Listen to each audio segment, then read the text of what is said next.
Going to call the morning workshop of the Klickitat County Board of County Commissioners to order. We are going to begin with Planning Director Mochi Lindblad on the planning fee schedule update. Good morning. Good morning. Thank you. I just gave you a spreadsheet of preliminary draft of the comparison for the 11 counties that we used during our compensation studies last year. And so on the top row, you can see I highlighted Klickitat in yellow. And then the rest of the counties, what we use, because the case types are different, they're not exactly the same as what we do. So the fee here that I pick out is I base on my best judgment to determine what of those case types are similar to what we have. And then next to the name of the county, I also put down the year when that fee schedule was last updated or the version that I use. And on the left-hand side, it showed the case types those are the ones that are currently on our fee schedules. Note that there are other services that planning department provided to the public that currently we do not charge them for. A couple examples are like shoreline exemption letters or addressing or request to change road names or legal lot determination and things like that. So I give you a couple minutes to look at those and then we can talk further.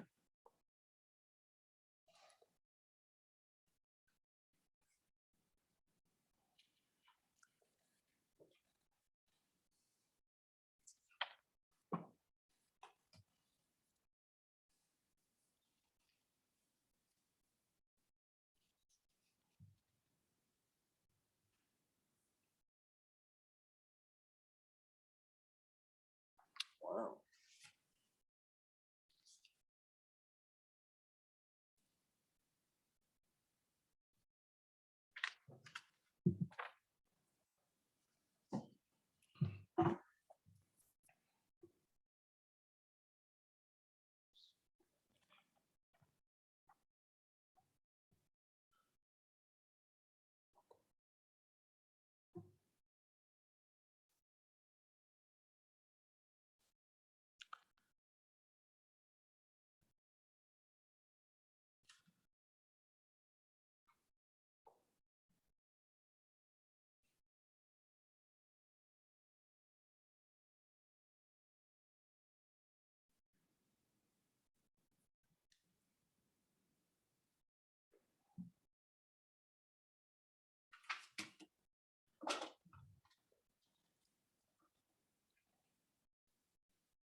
Recording in progress.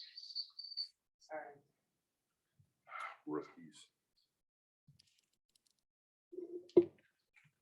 Somebody pilfered my highlighter. Thank you, man. Where are we getting the echo from? That was me, Oh, because I turned this on Zoom and Two audios in the same room. yeah. Used it for a long time.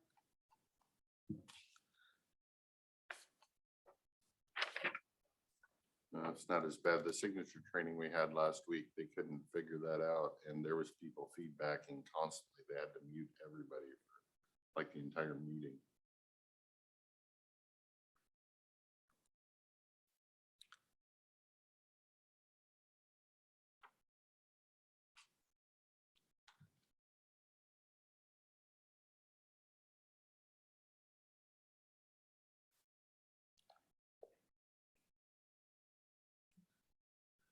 so do I get this right? We are the, oh, never mind. Never mind. I see the connection.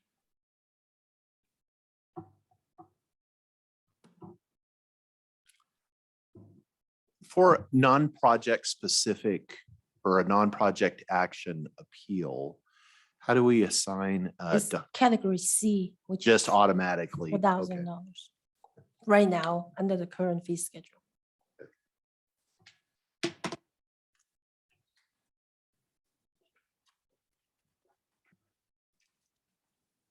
So have you had a chance to go through these and figure out about how many hours of work there are, like on average associated with one of these?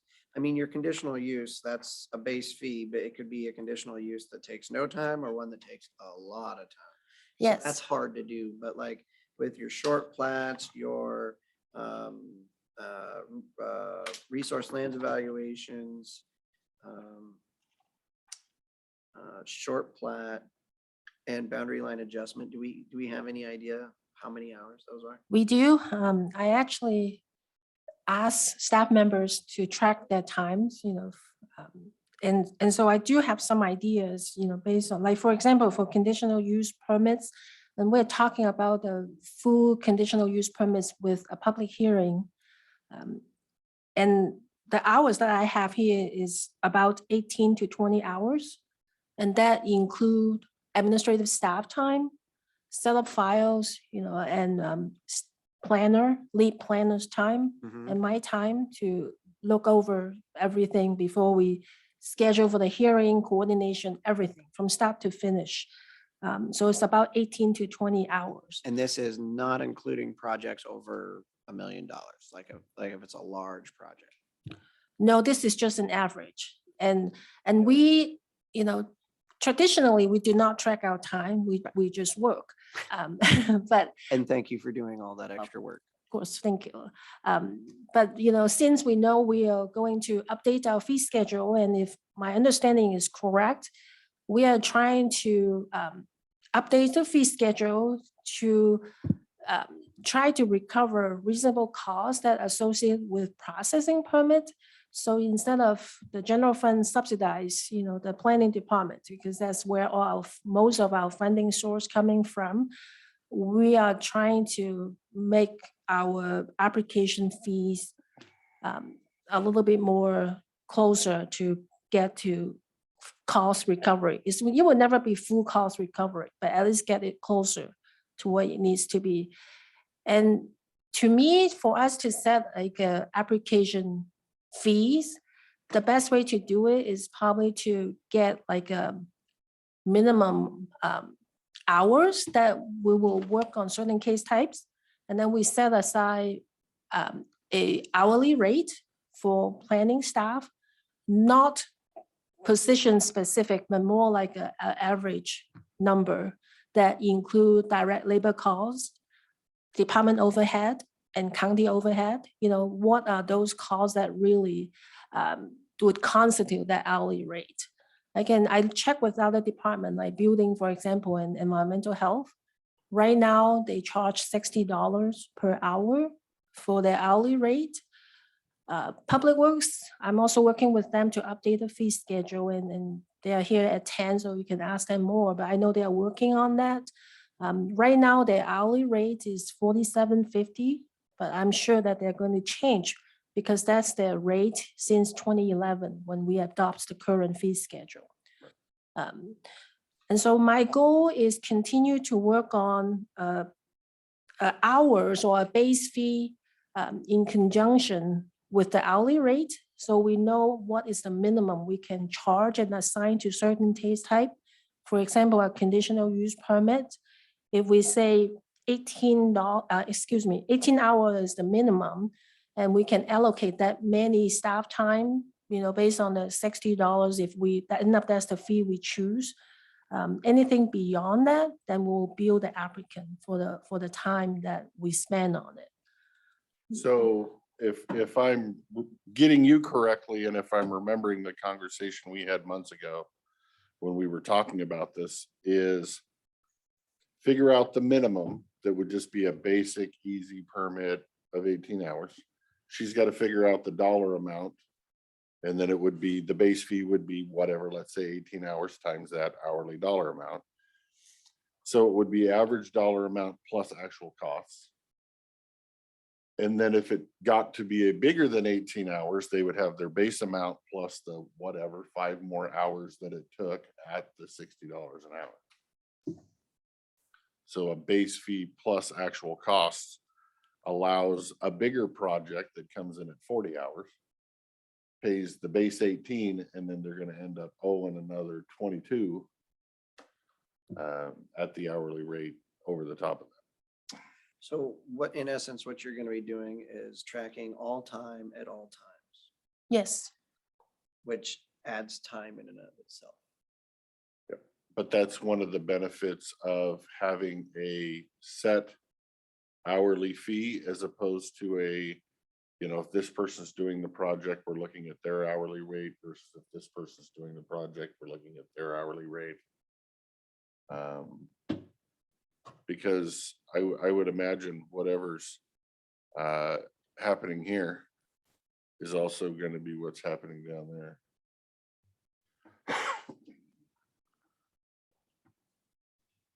How much, you said you've asked folks to start tracking their time so you could get an idea. So are they billing not to activity, but to actual, are they keeping track of it on a project basis or they're okay? And how much extra work has that been as far as, Public Works does, job costing on every pencil.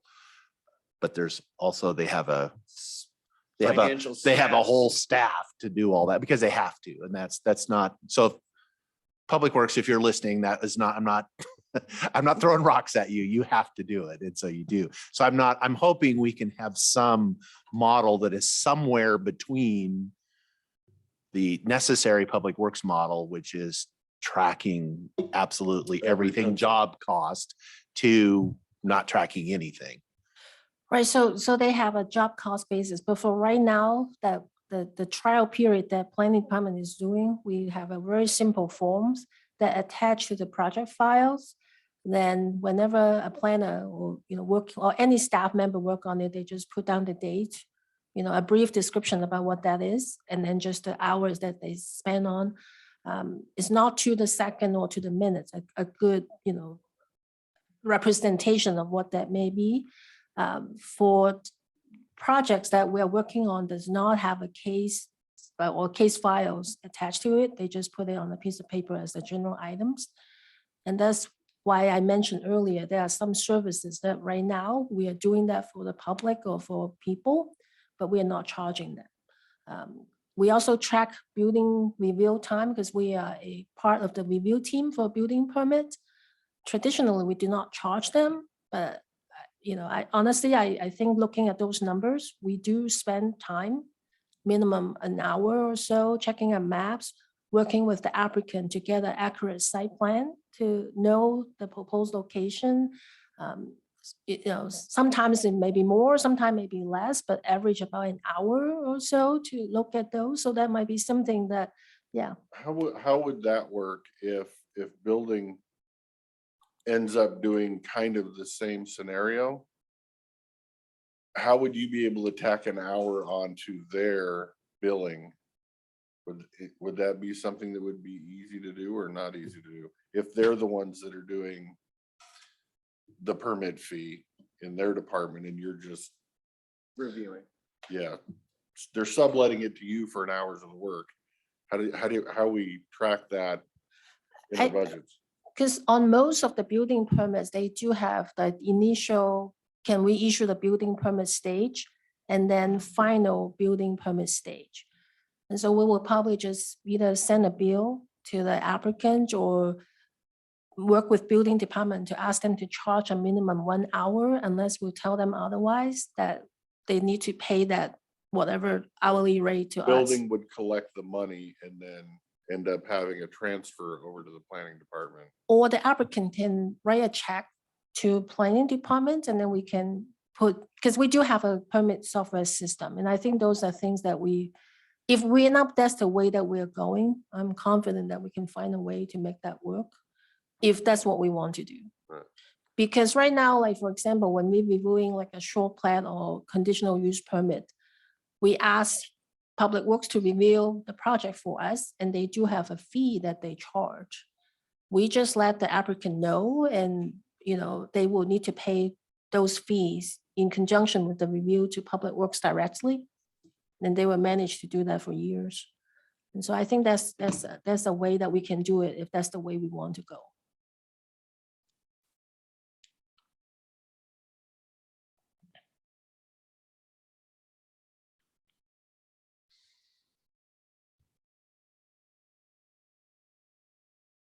Thoughts?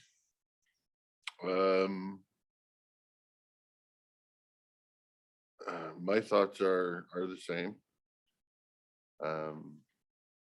Less subsidy, which would be the base number.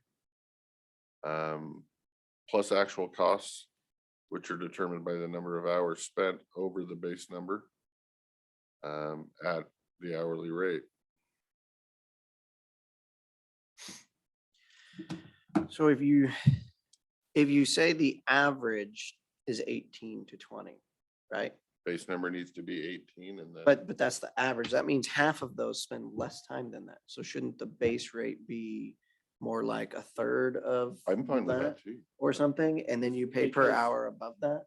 The closer we get the base to reality, the less we're surprising people. But then again, if the base is 200, but it's actual cost, when they come in to do the permit, she's gonna be able to tell them that this is probably a base plus 4 hours kind of a scenario. So it really doesn't matter what you set the base at. But yeah, the base should be down at an easy number, not an average number. That way you're not overcharging people on a base number. Right. I mean, because if we're not going to refund Right. money for if is again the average, then that base fee should be something that pretty much everybody is The going to easiest always going to permit. hit that. Yep. I mean, although when I look at these, yeah, because based on that, I mean, the bottom line is people are going to be paying more for services that we have not historically charged for. And I'm not saying that that's not the way we need to go. We just need to be aware that it's, if Well, you're, and- especially if it's, I'm a consumer of building permits. I use them and I know when I see the paperwork when it gets routed around, and every building permit, no matter what it is, goes to planning, it goes to public health, goes to public works, because they have to look at the things.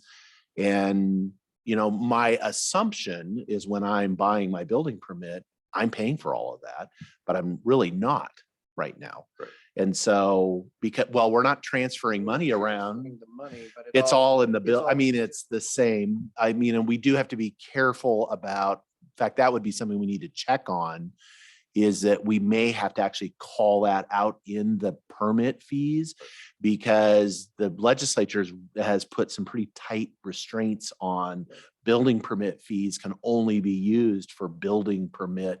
Like you can't use it as a revenue source. Right. It's not, I can't Right, charge right. building permit because that is, Make a profit. I cannot make a Building. profit, and it can't even go, it can go, like, I think it's legitimate that you could charge the planning review of it. They're super sensitive about, like you can't use building permit fees to fund general planning activity because they are unrelated, even though, Right. and I think that came out of some counties were doing that. And so there was some legislation about that. And Well, that's so, why I think Jake hit the nail on the head with getting the base fee at the lowest possible one. That way we're not making a profit on that person right. by charging them an average. We're staying out of the legislative problem. The other thing that we're gonna find is sometimes when you start a process and you think it's gonna be simple. And, and it sometimes isn't. At some point, it'd be nice to have some sort of a cutoff, because if you're looking at doing a project and your base is, say, 10 hours, but there's gonna be an appeal involved in it or something like that. The next thing you know, you're up there, 200 times that amount. Well, And it's, that what's might- the point of even doing? that it? might be down here as far as actual costs.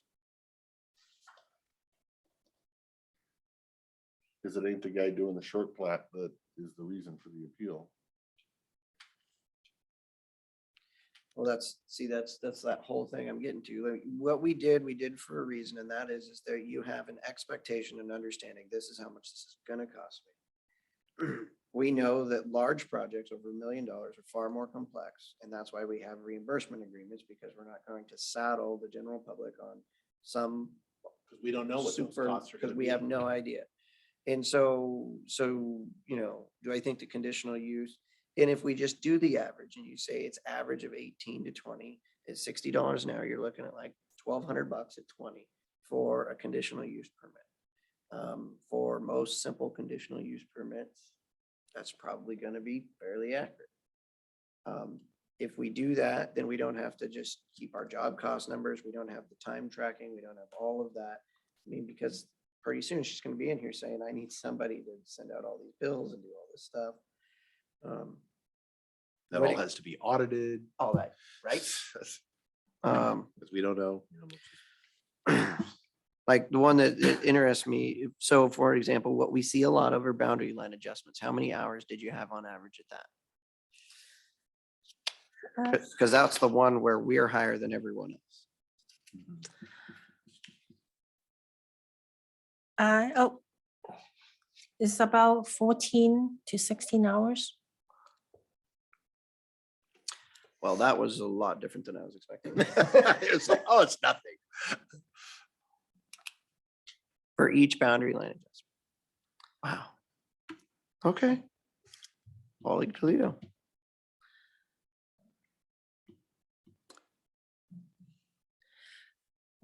And a binding site plan? What'd you get there? Binding site plan is more or less like a short plat or Or long long plat. plat. It's just not for residential use generally, like for mobile home park or like a Right. industrial or commercial type thing. Okay. And that seems like it takes a little, like if you're doing industrial commercial, it seems like it takes quite a bit more than that. Yes, Yeah. yeah. Did you come up with based on the hours and your thoughts, what you would propose? No, not yet, because I don't want to, Waste time if we go in a right, different because I direction. do want to bring this to you to get your initial feedback before I continue to work on this. So the purpose for today's workshop is I want to share this with you. I want to see if the way that I'm proposing, use the minimum hours or every, whatever that you want me to do, and the $60 per hour fee is something that's acceptable, then I can go back and work on a proposed fee schedule for you to look at. I do want to point out, I was not able to find a lot for the renewable energy projects application fee. That's not really available, other than the AFSAC that they would ask for like a 50,000 deposit along with the application. Some other counties do have conditional use permit process, but they might have like a development agreement, which we don't really have that mechanism built into our code.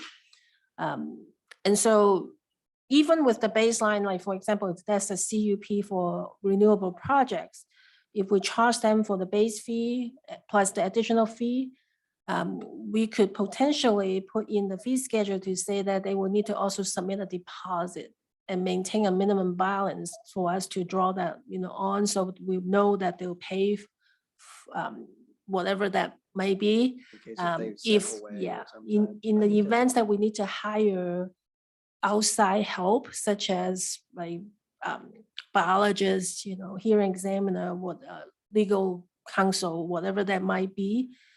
For those instances, they will need to pay cost for those individuals that we use. And so those are things that we can add on as like, for example, like a hearing examiner, they're not going to charge us $60 an hour.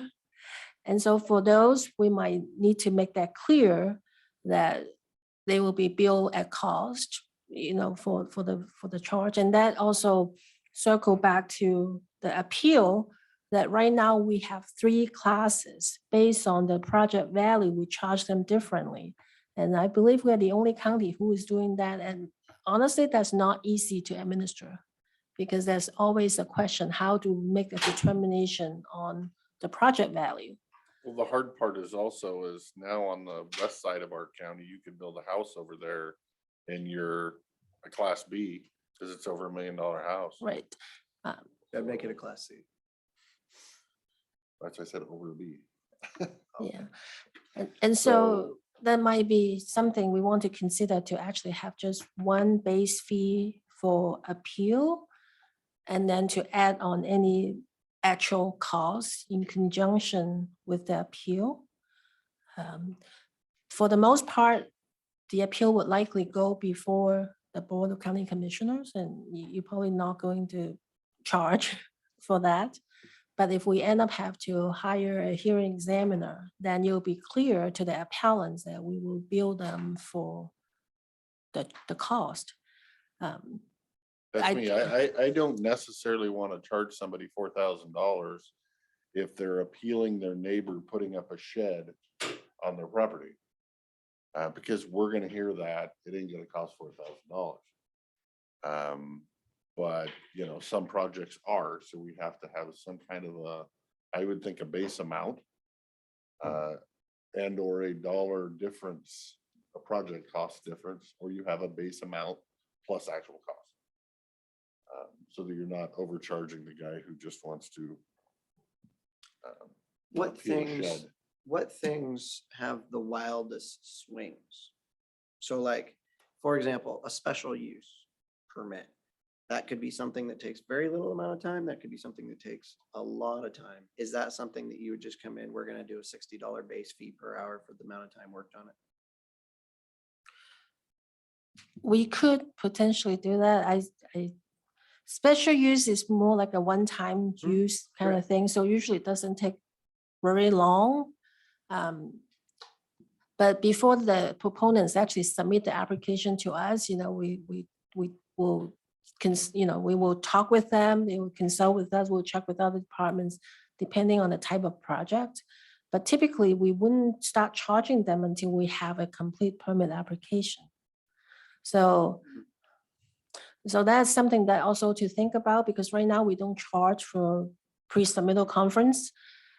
We could potentially charge them for that, but have a way is if they submit their application within 6 months, then that fee will be applied to their permit application.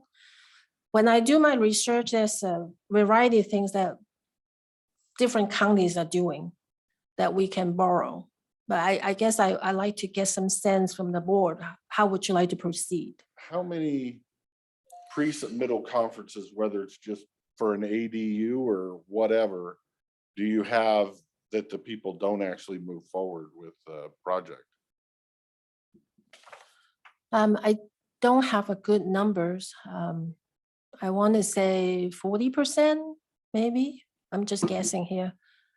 Because we encourage people to do pre-sub because that's right now is the best tool that we have, that we can actually invite other departments to kind of give us a reality check But I about think whether it- it's a good Right, project. and that's why at least for me, Reality is checks. I don't want, it would be really hard for me to I- charge people, like we're I'm with you. encouraging people Mhm. to go ask questions, see Mhm. if this project fits in your zoning and kind of what you would have to do, those requirements. Flush out the information. I think it's a bad idea. And again, it goes back to we pay general taxes Mhm. to support some efforts. Yeah.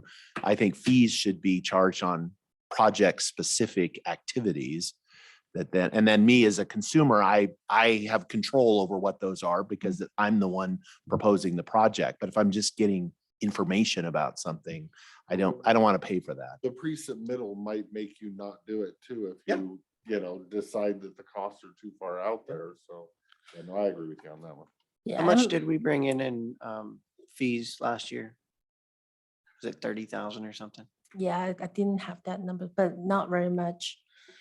And I'm not encouraging to charge for every single services. I'm just trying to tell you what we do and you let me know, or I can give you a proposal based on today's discussion for another workshop so we can look at those. Because the last thing we're here to serve the public, that I'm very clear on that. But I think the goal for this round of looking at the fee schedule is to make sure that the general fund is not subsidizing the planning department, fully. We can try to help recover some of the costs in conjunction with the actual permit application. Right. So just when you look at these numbers, and so like, for example, the conditional use was 500. If we figured 18 hours is the average, we're a little more than doubling it. So we're going from 30,000 to about $60,000 on average of what we're making on a $600,000 budget. Fees are not going to flatten this thing out, but it will make a difference, and I think it needs to. As for direction, because we're coming to the end of our time here, what is your guys' sense? Do you want to bill for every hour? Do you want to set the average? Or do you want to let her go back and find out what would work best in each situation and bring us recommendations? My personal opinion is set the base fee based on the base number of hours times 60. And then plus actual expenses above that, just like some of these other counties. And then the appeals fees, I would say we need to try to figure out a way to break them into two categories. Small projects that will be heard by the board and larger projects that majority won't be heard by the board. So that we can have two separate fee structures for there. That's just personal opinion. So there's not many counties that actually charge per hour for everything. So like you've got conditional use permit in Douglas and zone change in Douglas. But a lot of these are still base and not based on the plus. You've got, per lot, a final, but for the most part, there's only a couple counties. Yeah, I'd say my preference, and I'm open, is like, I'm fine with the $60 an hour. I think that's a defensible number. I don't really support tracking every hour. And it's like, I think we should have the fees should be an average that we just set, and that with an eye to have some cost recovery for that. And I'm actually okay with, does that mean on a simple one that maybe somebody's paying a little more than it would actually cost to do, and they're kind of offsetting the cost of one that's a little more complicated? I'm okay with that. I think just for simplicity, I think it's when you get into this where we're trying to have cost recovery for everything, we're not going to recover anything. It's not like a building permit. It's because building permits, it's built into the system because the cost of the permit is based on the value, with the notion that a more expensive house is more complicated to look at to some degree, but not really. There's some, but really the difference between a $500,000 house and a $800,000 house, I don't think the plans reviewer, the inspections are the same. So that means the $800,000 one is subsidizing the $500,000 likely. So I'm open to however, but I think I would be more, let's set those fees. We need to adjust them, but let's set them to somewhere that's should cover most of our costs on the average basis. Because the idea that on a big project, but right now, any kind of likely a big project, we are going to have a reimbursement agreement. We are going to get our costs back on those big projects. I just don't know where to draw what's a big project and what's not. So my understanding was we're trying to stay away from the reimbursement agreement approach because the $1 million is almost applicable to all projects in the West End. So how do we determine? Yeah, you're right. But it's easy enough. You could set that at 3 million. I mean, what we're really talking about is these large, complex, complicated projects. You need to be set at more than a house. But, for these larger, interesting things that you're going to have a reimbursement agreement that clearly delineates, that can be defensible for us, that they're signing on the dotted line, they're going to pay for it. We also need to figure out, like, for example, when you sign on the dotted line for that, when it goes into the appeals process and you have to hire a hearings examiner, is the applicant paying for the hearings examiner? Is the person who's appealing paying for the hearing examiner? Who's paying that Are they cost? splitting it? Right. And so that one's going to be a tough one for me, but I'm looking at what Jefferson did this year, like their short plat is $3,000 versus $500 that we have. And so they probably looked at these numbers and they looked at the time and that was what they did. They figured, here's the average for doing a short plat. So do I have it in my head correct that you guys would both rather have one set number versus a base number plus average cost over that? Is that what I'm getting from you gentlemen? Yes, Well- for me, I mean, as far as, yes, for me, except we're back to that. It's How like do we we need capitalize two it? Right. different, it's almost like although it's really hard to justify, how do we differentiate between, if somebody's building a solar farm, then we want them to pay all costs associated, like a commercial activity versus somebody's building a house in the West End. That's the problem I'm having, is how do I differentiate between those? Well, what are you different? And and how we had done it in the past was by the dollar figure. Is that was where that $1 million, that's what it was. That was not me building a house. That was a major project. So maybe that's not such a bad thing. We just need that number has not been adjusted since we did it. I agree, because I mean, you look at an apartment complex or a condo or a assisted living center, or I don't think it was really meant for a house. It was meant for the bigger things. For bigger things. So I'm fine with setting a flat dollar amount if that's the way you guys want to go. And then do the actual cost for things over a set dollar amount of whatever that number is. 2 million, So but then we have to figure out, we'll just go with that. And then when we're done with this conversation, we'll move down to appeals. Well, so my thing is I like the flat fee on most of it. I see that, Douglas County has actual expenses for a zone change, as well as San Juan, because they probably figured that could be very small or it could be very large, depending on what you're trying to do. Okay. Same thing with the shorelines conditional use, shoreline substantial. They have actual expenses and that they did this year under that. So they've figured out the average amount of time plus actual expenses. I can see that in those ones. And I can see it in a conditional use as well, because conditional uses can be very simple or they can Could be be very, really, very complex. All right, so name those again. Which ones do you think should have actual expenses? Conditional use. Okay. Zone change. Yep. Shorelines conditional, shoreline substantial.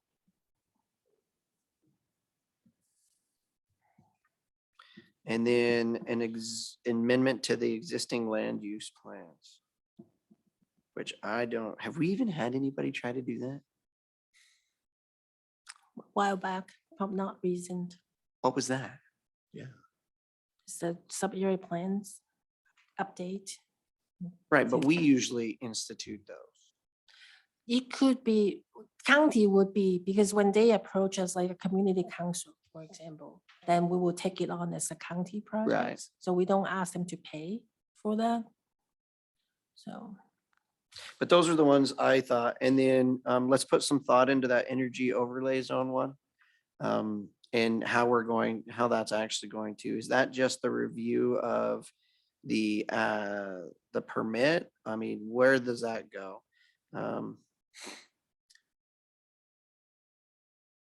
And anything else that you can think of that like has a huge disparity that could be like really easy, or it's sucked up half of your time for 3 weeks. But those are the ones I could think of that I would be willing to go with the hourly on top of. That makes Yeah, sense. That yeah. makes sense to me. Because those I are mean, the more variable ones. okay. All right. And I will work on that. I'll bring it back for another review. You did a You great job. guys, do you Thank you guys for all the have a information. dollar amount you're thinking threshold for Appeal fee? of breaking the appeal fee into 2 pieces?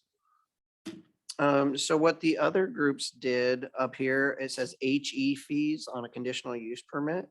So what they have is the hearings examiner, because like in Jefferson County, any conditional use permit is going to go through the hearing examiner.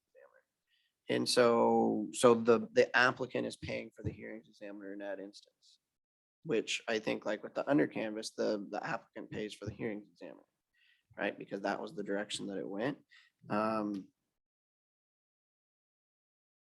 we know, how much did the hearing examiner send us a bill for? Many thousands of dollars. 25,000 or something. Yeah, so your $1,363 is not going to Right. fit that. Which that's why we need to have it clearly in there that, you know, if the conditional use is going to go through a hearings examiner, they will pay the actual fees.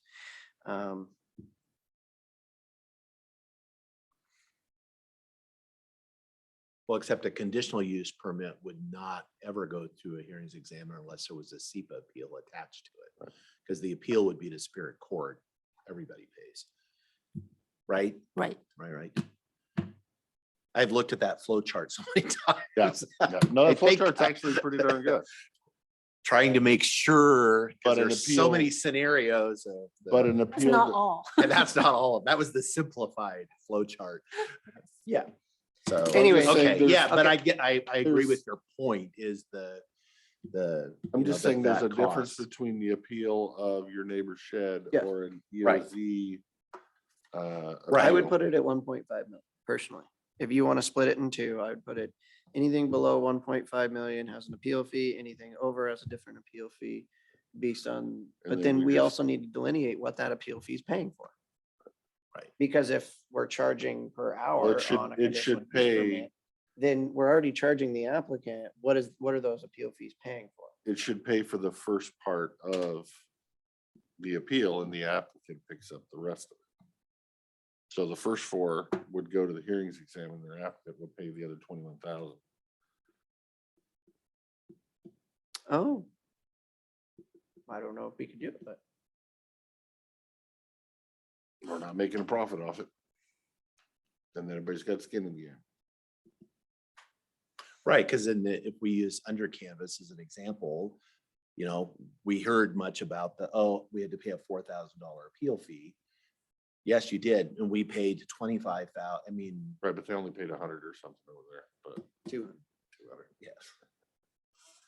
But theoretically, the first part of the appeal fee should go to the appeal. Anything more is covered by the applicant.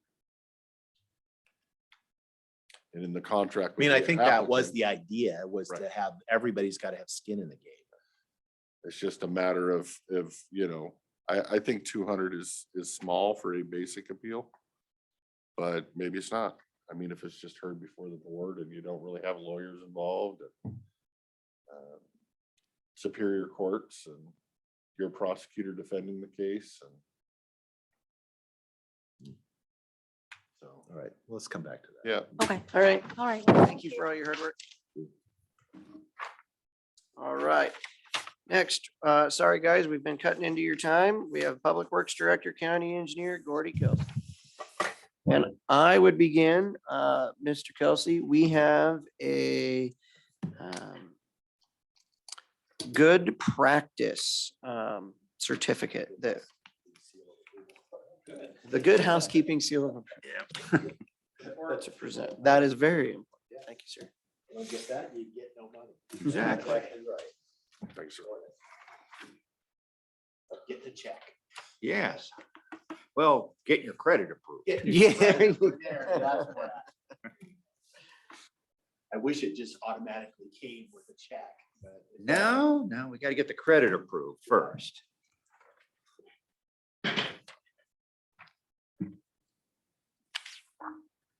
We'll be quick. I had a lot to catch up on after the last 3 weeks of not really working on normal things. So, but the reviews of the consultants for the Hood River Bridge is over, and I think there were some good applicants, and I think we'll see how what the port does with the recommended group. So, but I'm glad it's over because it was a lot of work. Thank you again. Yeah. You did a great job. And I heard really positive remarks from the other members of the committee about Gordy's professionalism, expertise, and being part of the team. So we need to find out a way to get him on that full time. Is that what you're No, I want to keep him. full-time. saying? He's over there about to cry. No. It's gonna be a good project when they get funded for it.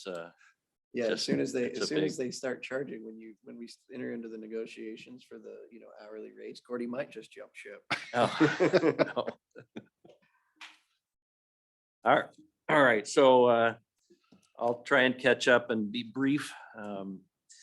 But we have one item on the consent agenda and it's a reimbursable agreement. So we have these with different agencies and fire districts and school districts for work that we might do for them over the course of time. And this is just the official document to actually do the work.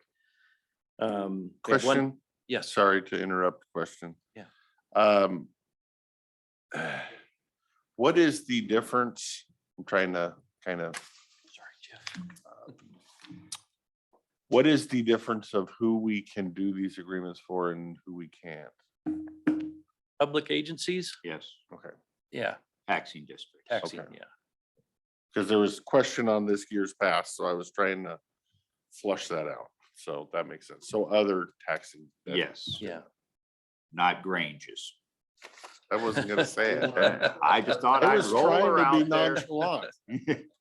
Had to throw it out there. Yep,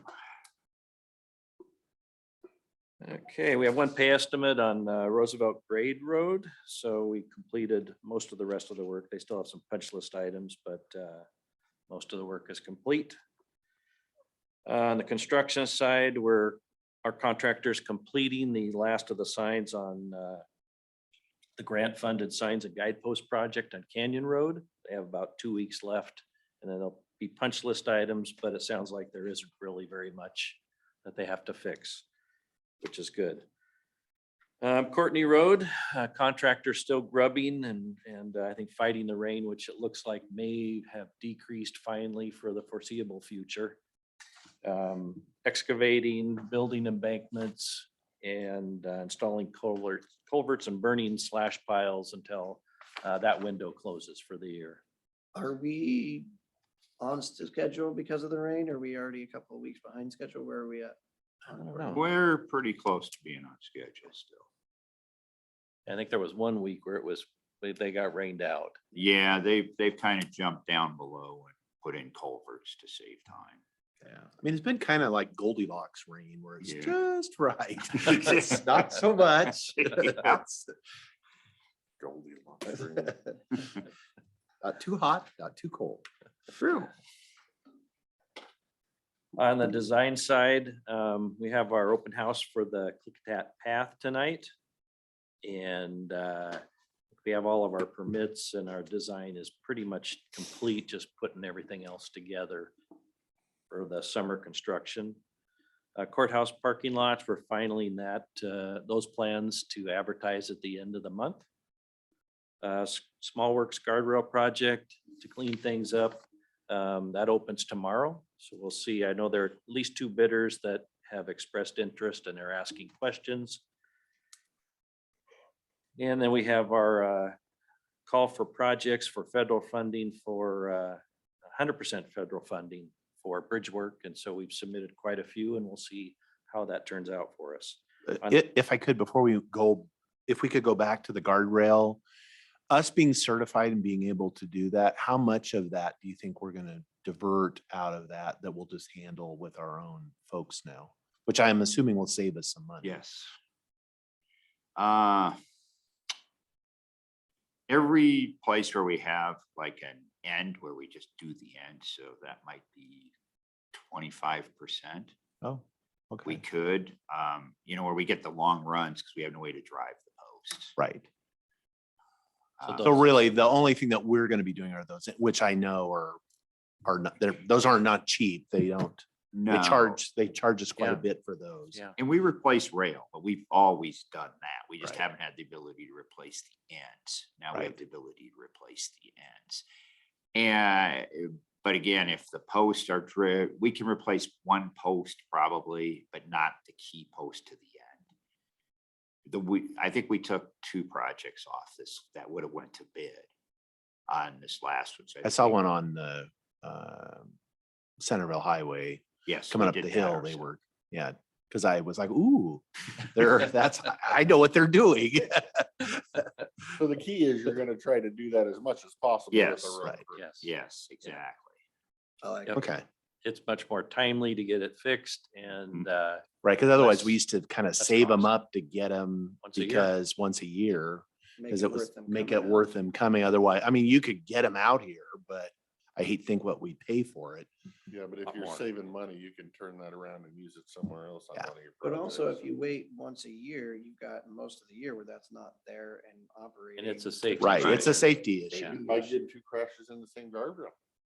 You might be. We saving actually the have truck had driver. that before. Many Or times, you yes. can Pay twice, or you can pay 10 times as much for not fixing it. For not fixing it, we're on and a it's our time fault. schedule. Yeah. Sorry. Thank you. All right, moving on. The maintenance side of things, the crews on the east side are crack sealing on East Road. And they're also, you can see them out the window. They're removing the rest of Annex 1.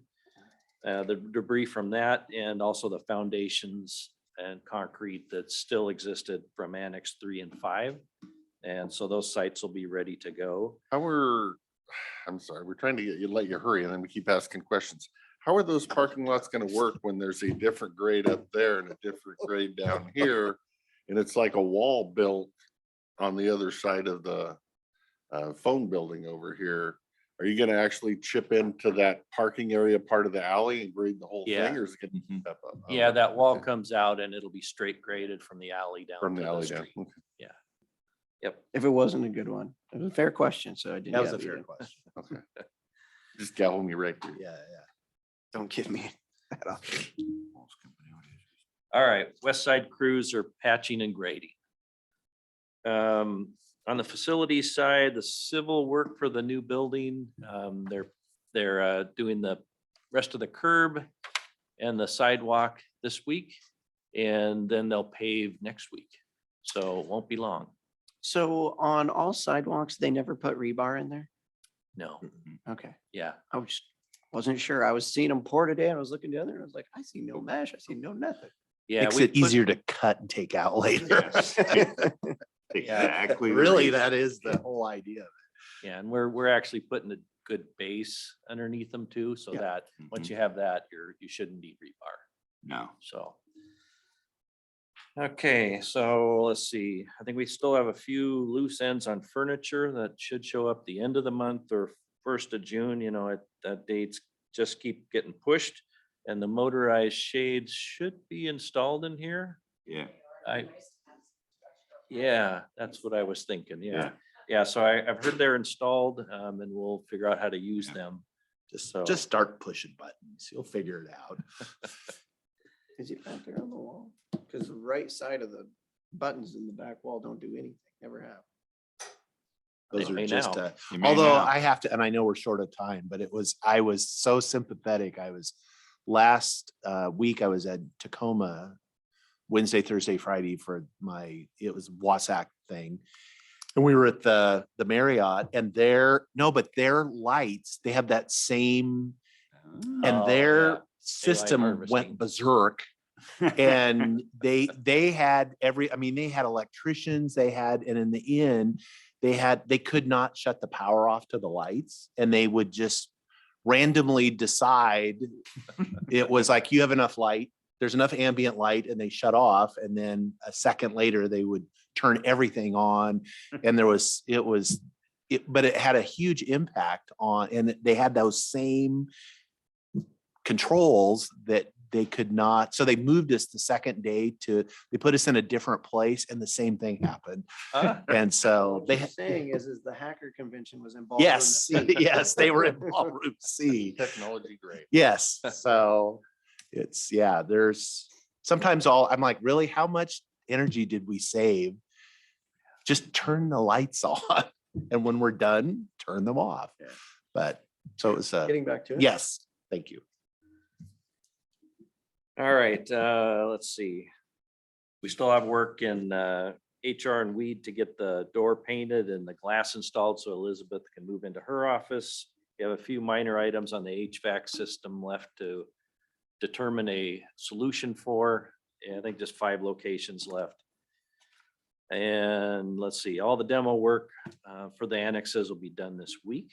Our crews, we've talked about actually doing the work, the graveling work on Annex 1 site, get that ready for paving, and if, you know, we have time, we could pave that ourselves too. So we'll see how it goes. We don't want to miss our opportunity if we can get asphalt from CWA right across the highway. We want to be able to do that, at least for what we can. So we'll keep an eye on things. Yeah.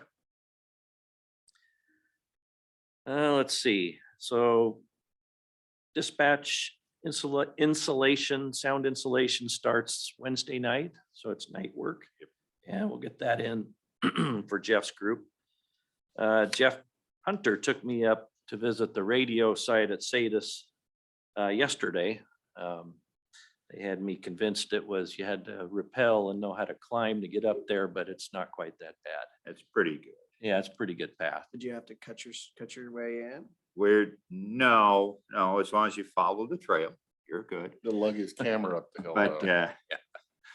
they are gonna cut it soon, like this week. They have to, the geotechs come in on Monday with their off-road vehicle, but it doesn't sit very high, so you gotta get the buck brush out of the way. Logs, a few And a logs. few logs. Yeah.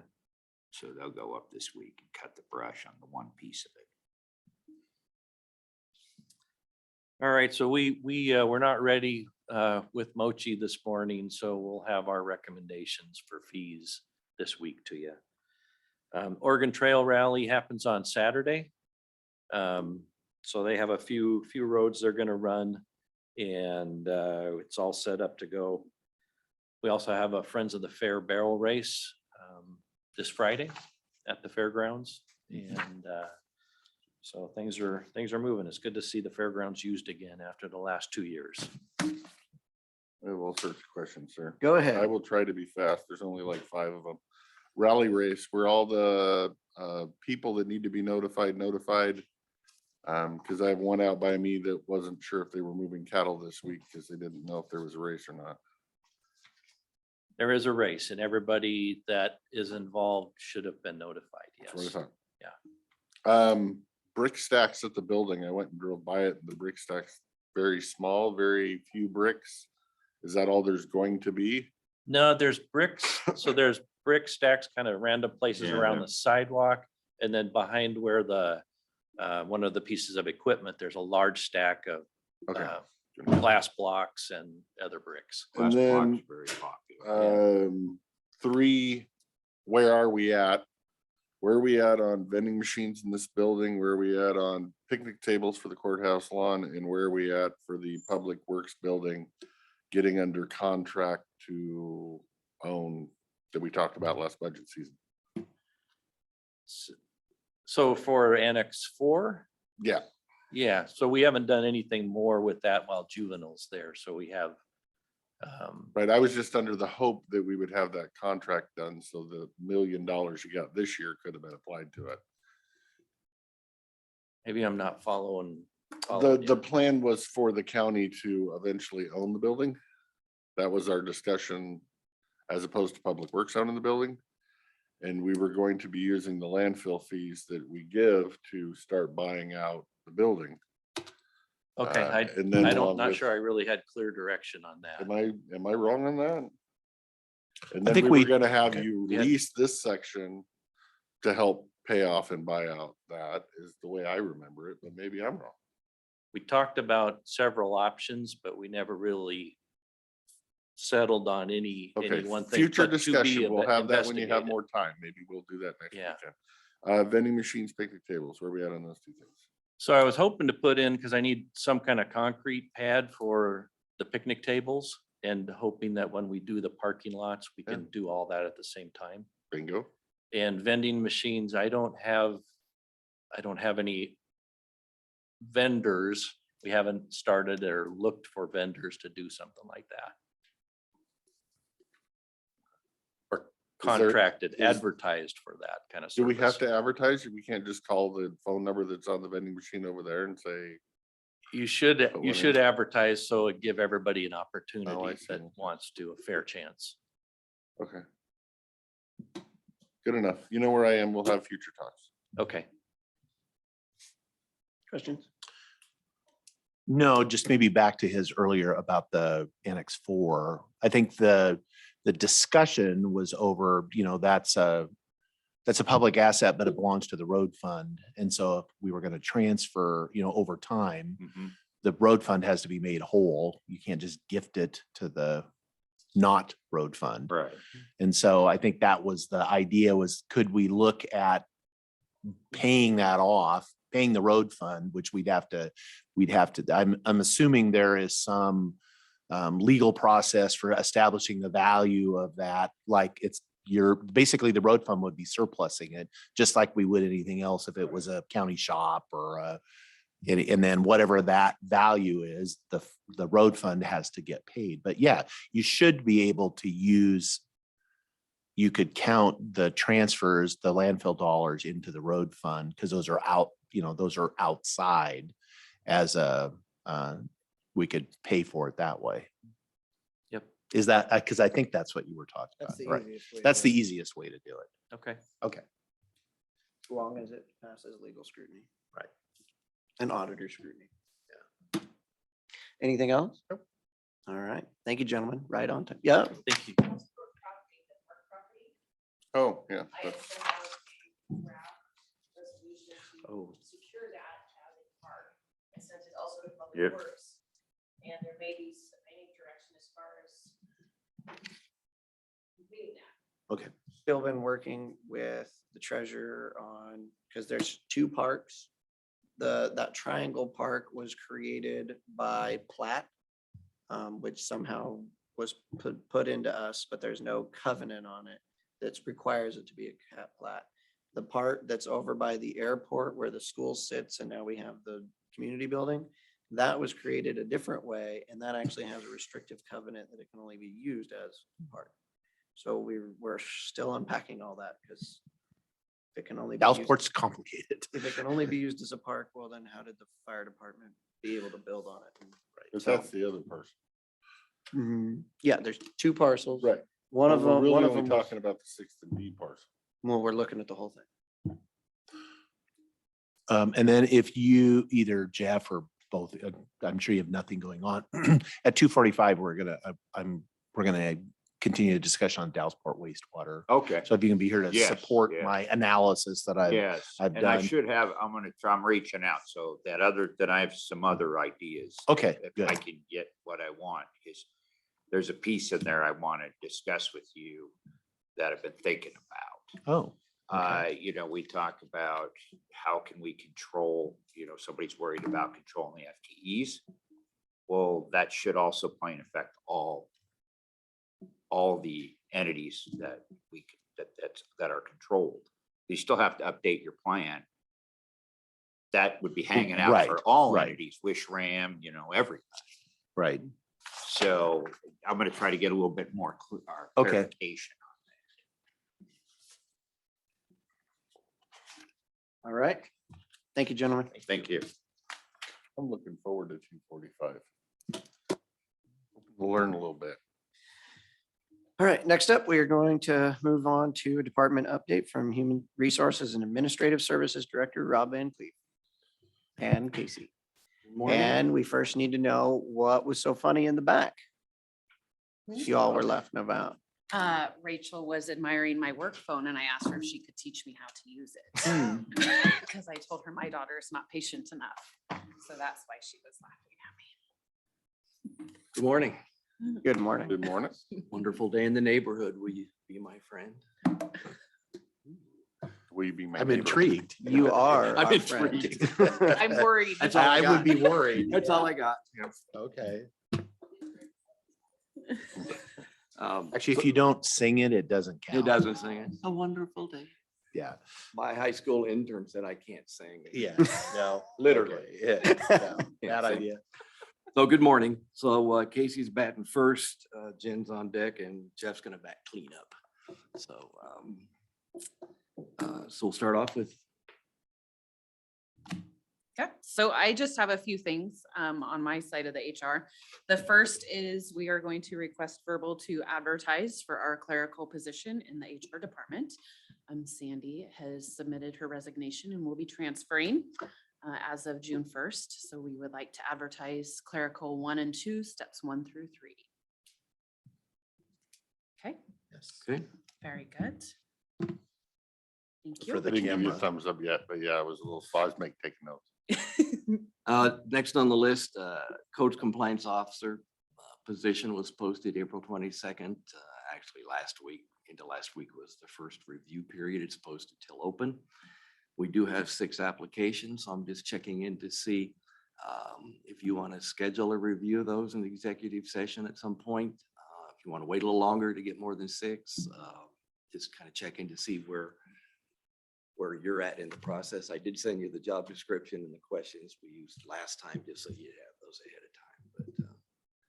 But Are they 6 good applications? Are they probably qualified? discuss. They're that. not good. That's an I'll say executive- qualified. That's an Probably executive Should question. discuss but that in executive I- session. I There's some think- that meet the minimum qualifications. I think we should look at them and decide whether there's enough or not enough and then go from there. Yeah, because if But there's, we could have a check-in and then keep it posted if you want to get a larger pool or more Okay. folks. Right. So I I don't think know. that would be best is to have a little check-in on them because I haven't reviewed any. So we haven't got those out to you yet. So next Tuesday, potentially a brief executive session to discuss. That sounds good. Okay, I will do that. Thank you. Insurance carrier transition. Lee's been doing an amazing job working with us to get all the information to the new insurance carriers so they can put their rates together. They're at that process for all of their other counties as well. So that's good timing. One thing that's come to our attention is, let's see if I don't confuse myself when I explain this. So the new carrier will not accept any claims prior to their taking coverage. So their claims are on a claims occurrence basis. Therefore, if it occurred before they were a carrier, they're not going to cover it. sure. The current carriers, a claims made. So we could get a claim after we're with the new carrier that they would not cover, that the current care would be under the current carrier. So it's not uncommon. And Jonathan is asked for a quote from our current carrier for a 3-year, basically gap coverage insurance. And Derek from the new carrier says it's not uncommon when people move from pool to pool to get that kind of coverage for employment type claims. So, and we don't want to go without insurance. So we'll get that quote and based on the potential savings, I don't anticipate that it'll be cost prohibitive, but we'll find out when we get that from them. So I that's got just, to apologize to you guys. When I was talking with the new carrier, he did mention that, and I totally forgot to bring it up to you guys when we made the final discussion. I don't think the dollar amount is very big, but it was a drop of the ball. so we'll bring that information forward to when we get that. Safety committee update, just wanted to let you know that the safety committee is working on putting together building evacuation drills, fire drills with the new building and employees now being basically in 2 buildings here and then the Pioneer Center. We need to have an evacuation plan, not just for fire, and then actually execute that, practice it, assign roles. And so Troy and Jeff and Sandy and I are working on that. And it'll take us a while to get a policy in place and a procedure in place. And, you know, when the alarms go off, people actually have to. I'm assuming when you get Building. farther along on that process, you will bring in Goldendale Fire. Yeah, we've Consultant. talked to Gordy about that as well. Being a new building, it's probably worth having fire walk through the building again, have Goldendale PD walk through the building again. It's not uncommon for police agencies. I would like to see Goldendale PD also, or Goldendale Fire also have a blueprint of this building and that building, including the jail, in a 3-ring binder for their office. In case there is something, they can grab the binder, bring it with them, have blueprints on site, especially getting through that lower jail. I know the Dalles, they do that electronically and they can pull it up in the fire engine as they're responding to a fire, and get the floor plan of a building. I don't know if their horse and buggy will do that. So, and by the way, Carmen's working on that well, because evacuating a jail in a fire or other situation is complicated. process. And so she's working with her association and to help us put together a practice on how they would handle that in the sheriff's office. So working on a lot of things before we start with the new carrier that were pointed out when we did the survey, things that we needed to do, we should be doing, and this gives us a chance to get all this done before we actually start with the new carrier, which may have a positive impact on our premium. Casey's going to now talk to you about overtime report that we talked about a couple meetings ago. So I did not use crayons, but I did get some. I saw they were color coded. It's just, the graph is just totals of overtime, and it's just strict overtime from 2015 to 2021. And then you actually, on the second page, you have department totals. Jake, I did email those numbers to you, so you have them electronically. That was great. Thank you. Yeah, you're welcome. And so if you guys have any questions regarding any of this, and then if you would like to start seeing the quarterly totals again with a breakdown of individuals within the department, that was always provided years ago, but this kind of gives you an idea of annual totals and department totals for the last couple of years. You know, looking at it, trying to see if there's a trend. If you take 2020 out because of COVID, it did look like it was 366 and 18, 413 and 19, 2020 dropped to 276. 2021 was almost $400,000. So 2022, and I know some departments are having a lot of overtime. So I suspect, I'm not sure you can contribute it all to increased wages, though that'll have a big impact because we made significant wage increases for the represented employees, which are the ones that typically incur a lot of overtime. So that will have effect. Whether they're incurring more hours of overtime or not, it's a different discussion. I mean, the nature of overtime typically is due to an emergency. So it's hard to, from year to year, to forecast other than looking at past history. But the departments are probably better suited to discuss that if there's questions. So when I ran the numbers, you know, it was 393,000 for 2021. If you subtract out, you know, emergency management, jail and patrol, there's only 88,000 that's left over.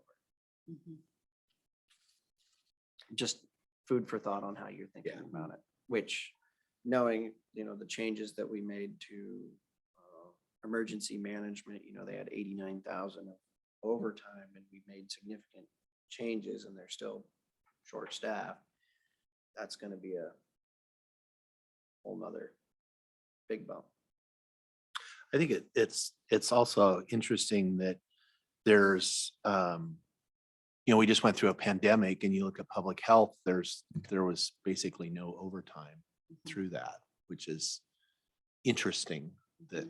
Well, they had 87 more employees than they did the year before.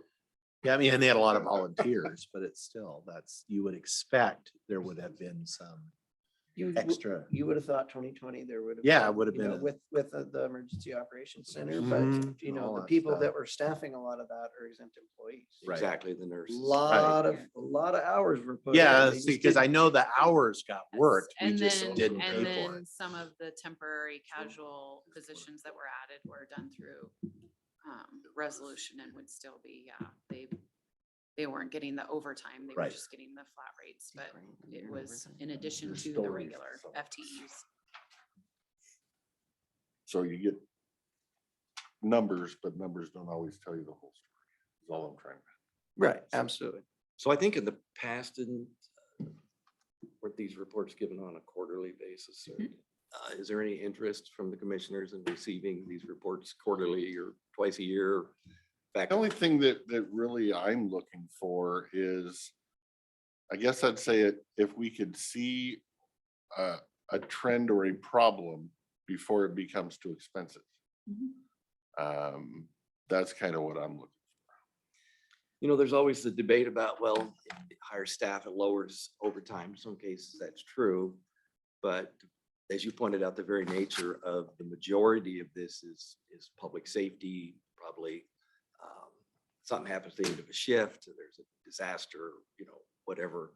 And so it can be hard to predict Right. going forward. I said, what they I may would bring. like to see potentials for volunteer hours, but I don't control that department, so my opinions don't matter much. I guess the other one is like when I look at emergency management, since Jeff is sitting here and we think, we just approved pretty much 3 more boxes so that we can get these positions filled.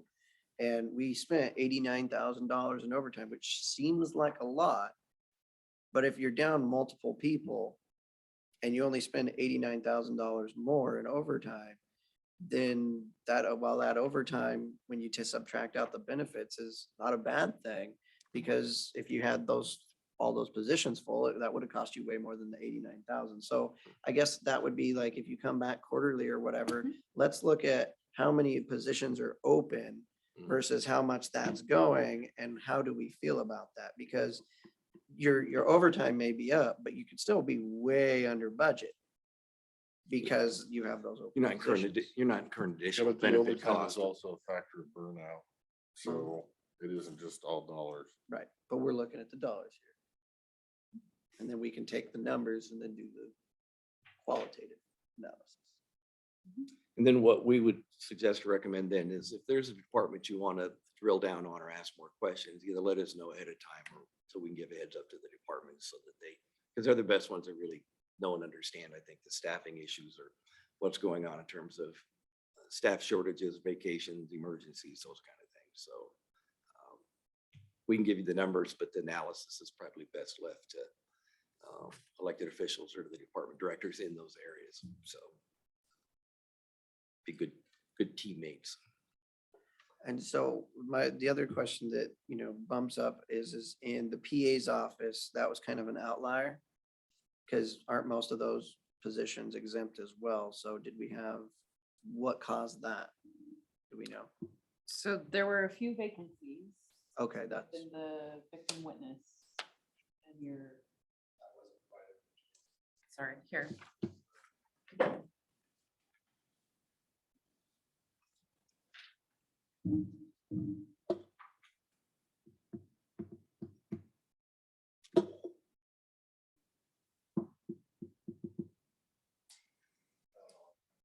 okay, not a big deal. I was just wondering, it was just an outlier, so, and I wouldn't expect them. Okay.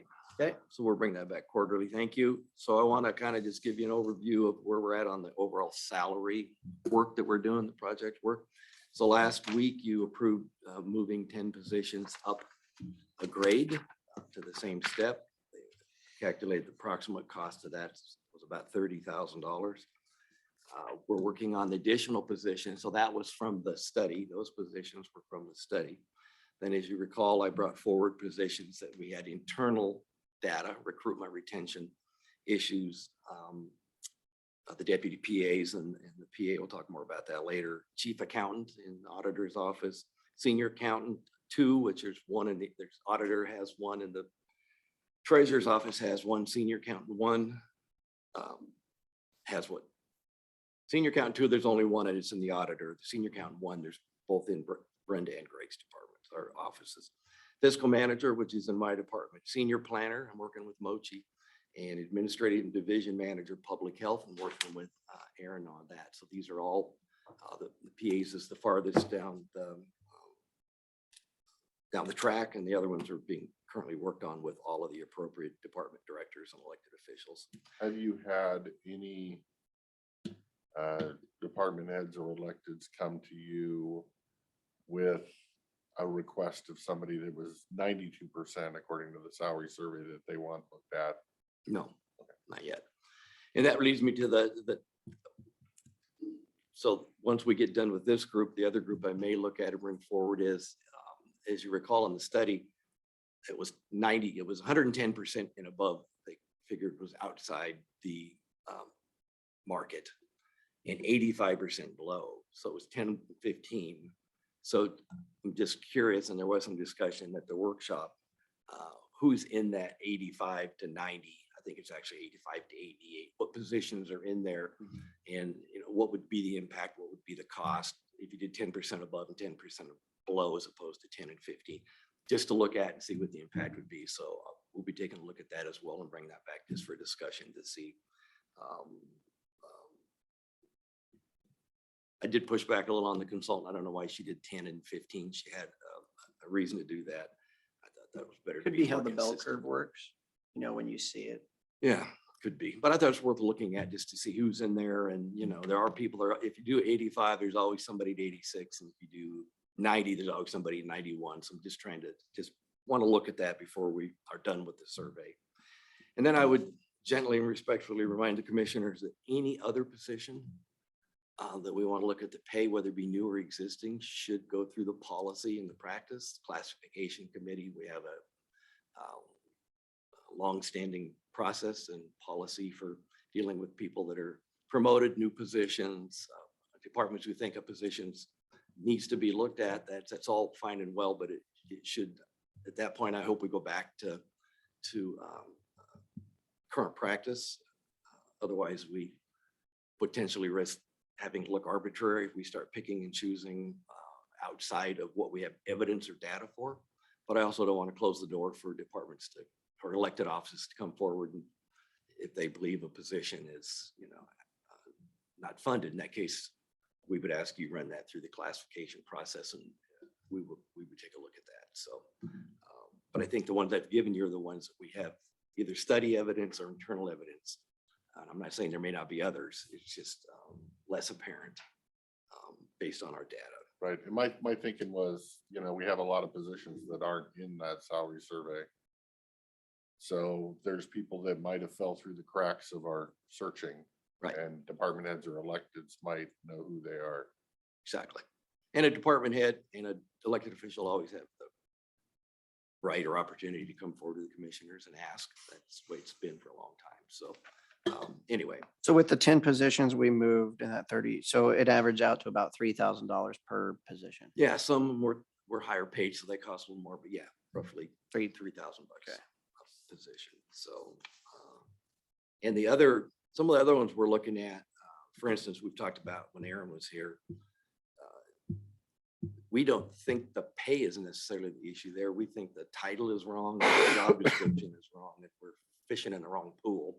Applicants are pretty savvy about doing job searches for certain jobs they're looking at. And if they search for this title and they're wrong, you know, so we just need to make sure that, so her and I are going to look at that. So some of them may not be a pay issue initially. It may just be, we need to make sure that we have the right title and the right duties and it's reflective of what we're trying to attract, the type candidate we're trying to attract. So not all of these, I don't think will have a cost or a significant cost. Are you guys So- going to start using the new Washington Association of Counties job posting website thing that they just created? Is that going to be standard protocol for this county now? Just in Yeah, our we haven't fishing decided we're gonna post all expositions? jobs there, because if you look at it, there's certain jobs, I mean, we any one time post a lot of jobs. I mean, At yes, least our unicorn jobs anyway. some of our jobs, local market is the best market. That's where we get. But for some that we have to search wider and farther for a unique skill set, that's a good website to use. So. Anything else? I think that does it for HR. Jen? Thank you, Casey. Thank you, Casey.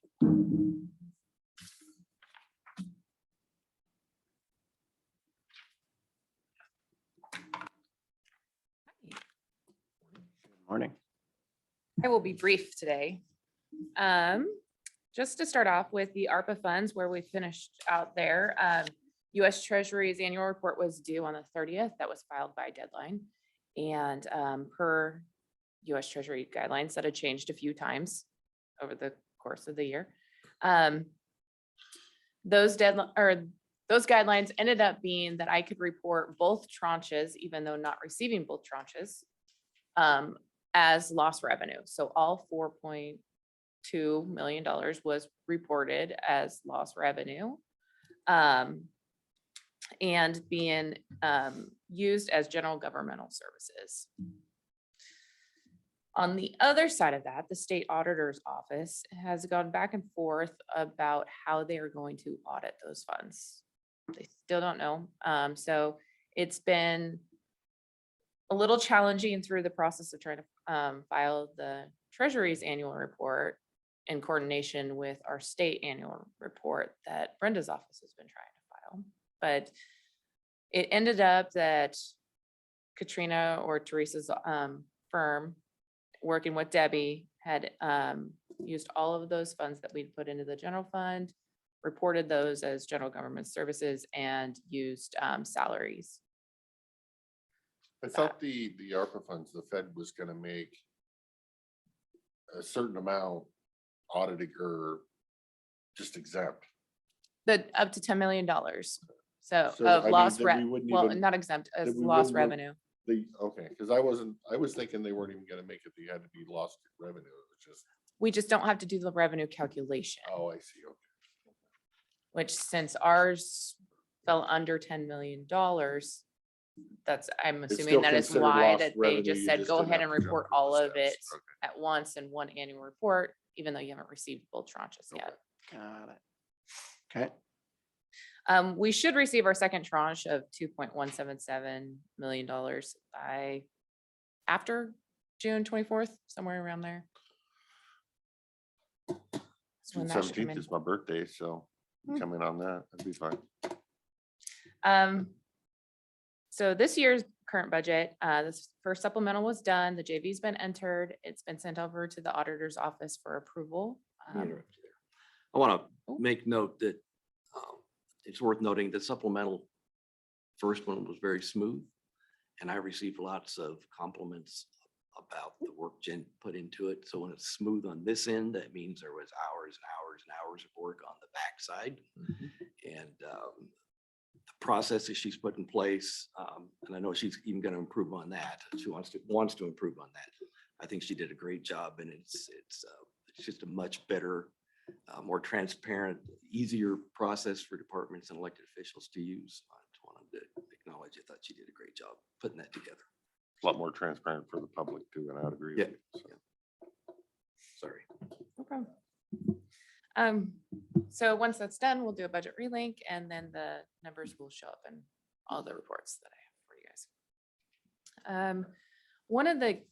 One of the items that I'm keyed in on this budget is going to be wages and benefits. I have a shared tracking sheet throughout the county with every department. They are responsible, each department's responsible for monitoring their budget on a monthly basis.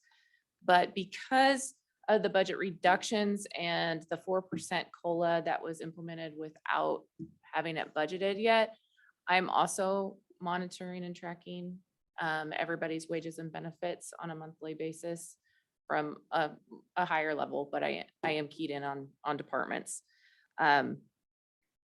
So I've asked them to just maintain that wage and benefit shared tracking sheet so that I have more real-time information when they change staff members or step increases and whatnot. So we're kind of trying to change the conversation when we discuss these things, both HR and fiscal.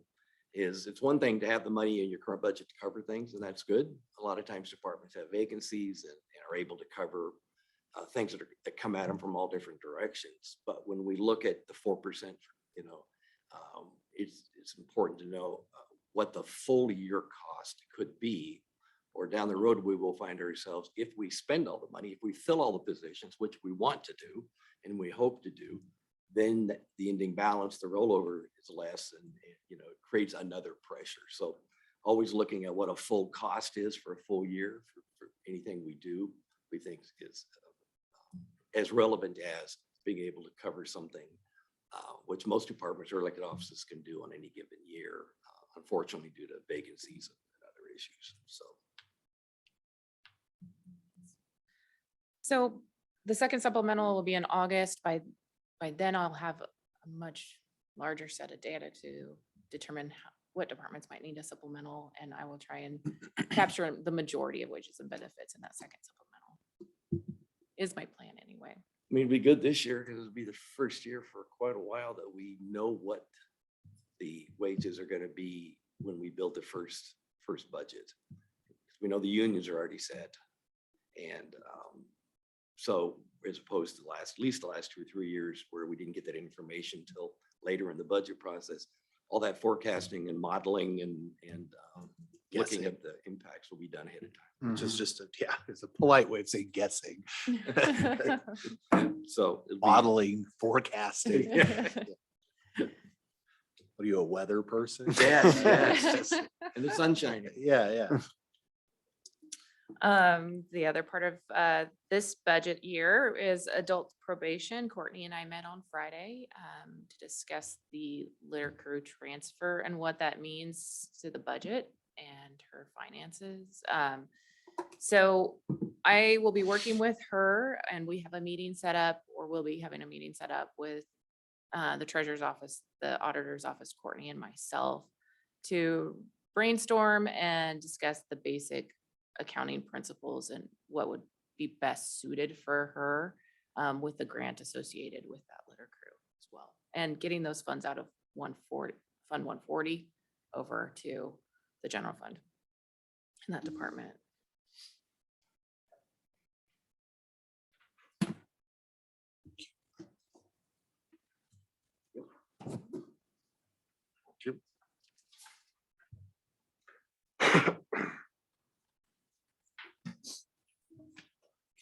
We received the second quarter landfill payment. It came in at 2.163. So I mean, right now we're trending at about 46% of budget, so pretty close to halfway there. I don't see an issue going forward with that.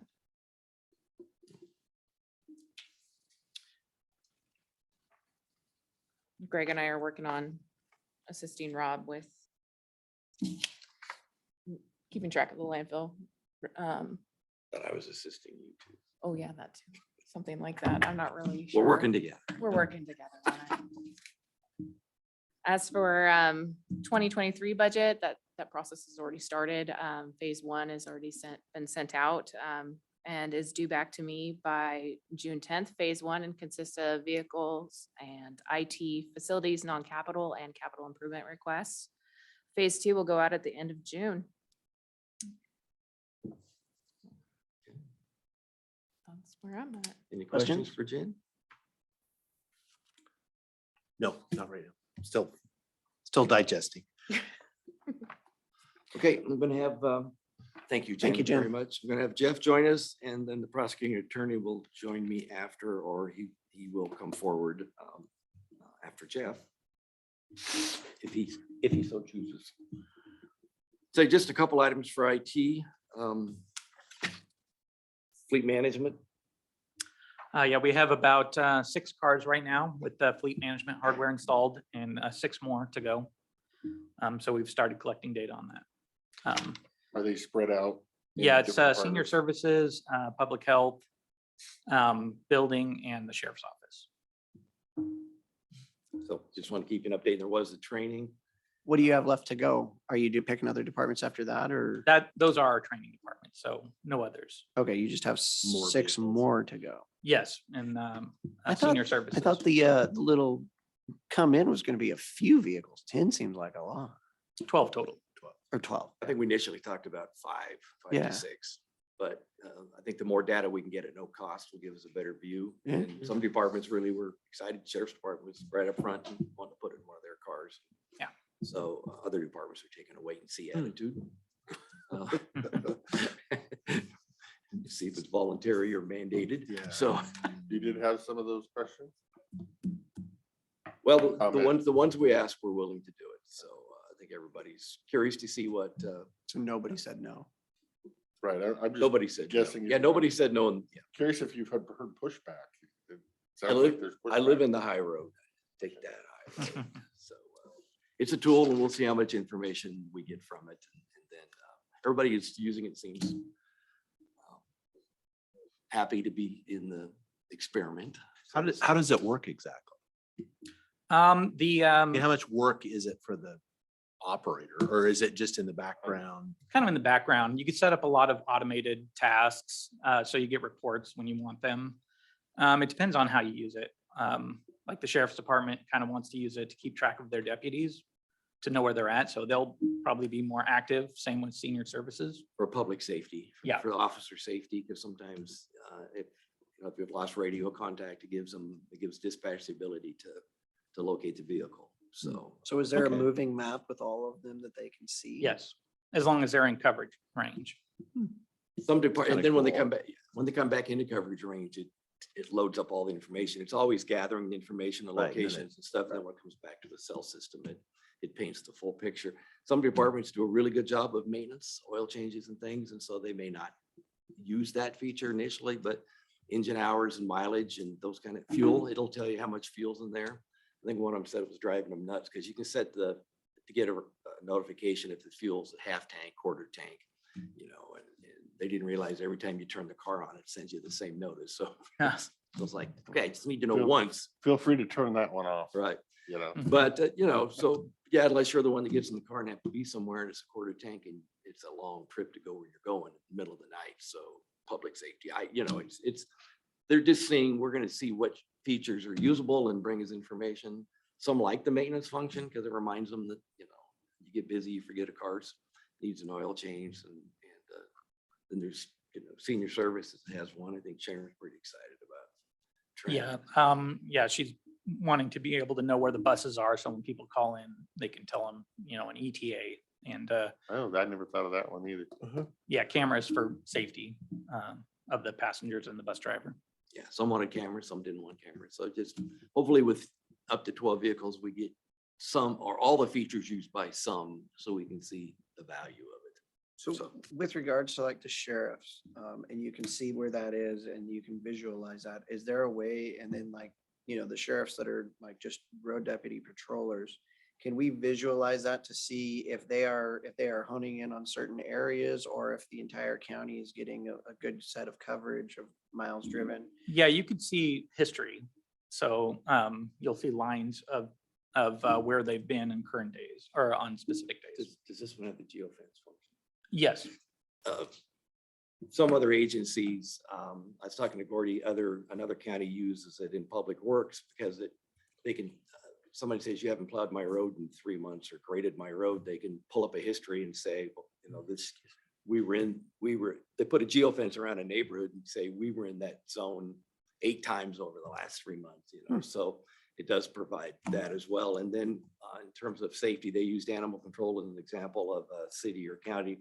If they know someone's going alone into an area that it may be codes and compliance. We can, if we had a zone that we were concerned about, we could set a geofence around it. And if we don't hear from the code compliance officer 30 minutes after entering a zone that we've established, then somebody gets a text or an email just to check in on them. So it has those kind of built-in safety features as well, if you choose to use them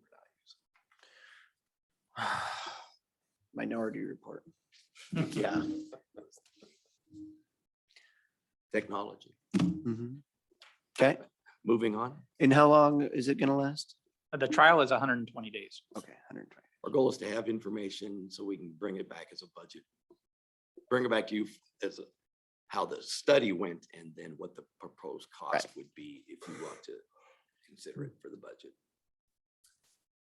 And then copier lease, the Canon copier lease is 3-year leases up. We told you during the budget is up this year. June, I believe. And so we're gathering information from Canon on color copiers versus black and white. 99% of the departments wanted color. I think one office just wanted black and white. The departments can control, the color copies are more expensive, but you know, they can control that.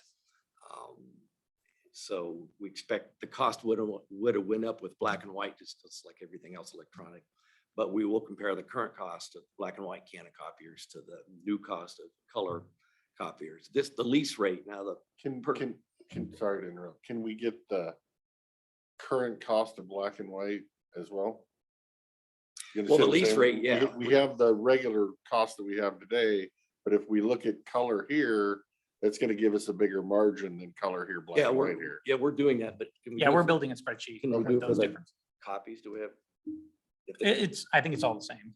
So it's any page that gets printed, whether from a computer or copy. But again, what I'm telling the departments and elected offices, if you can control, you can default to black and white, only print color when you want it. If you're gonna run everything you do in color, it's gonna get expensive for your department or office. But the cost of the machine itself, HR and the commissioner's office are already on a 3-year lease when we moved over here. So that's already in the system. And Canon copiers are on the state purchase program, so makes that a lot easier process. So we'll get that information, bring forward to you.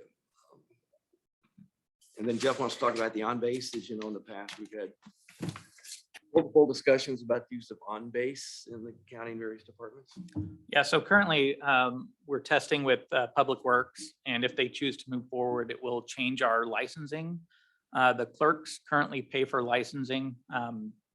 We bought the licenses several years ago on a perpetual model, and they pay about $12,000 a year in maintenance fees. We want to move to a subscription model because that's kind of how everything is going these days, and it will give us a feature needed for Public Works. And so that will change the price from $12,000 to roughly $15,000 a year.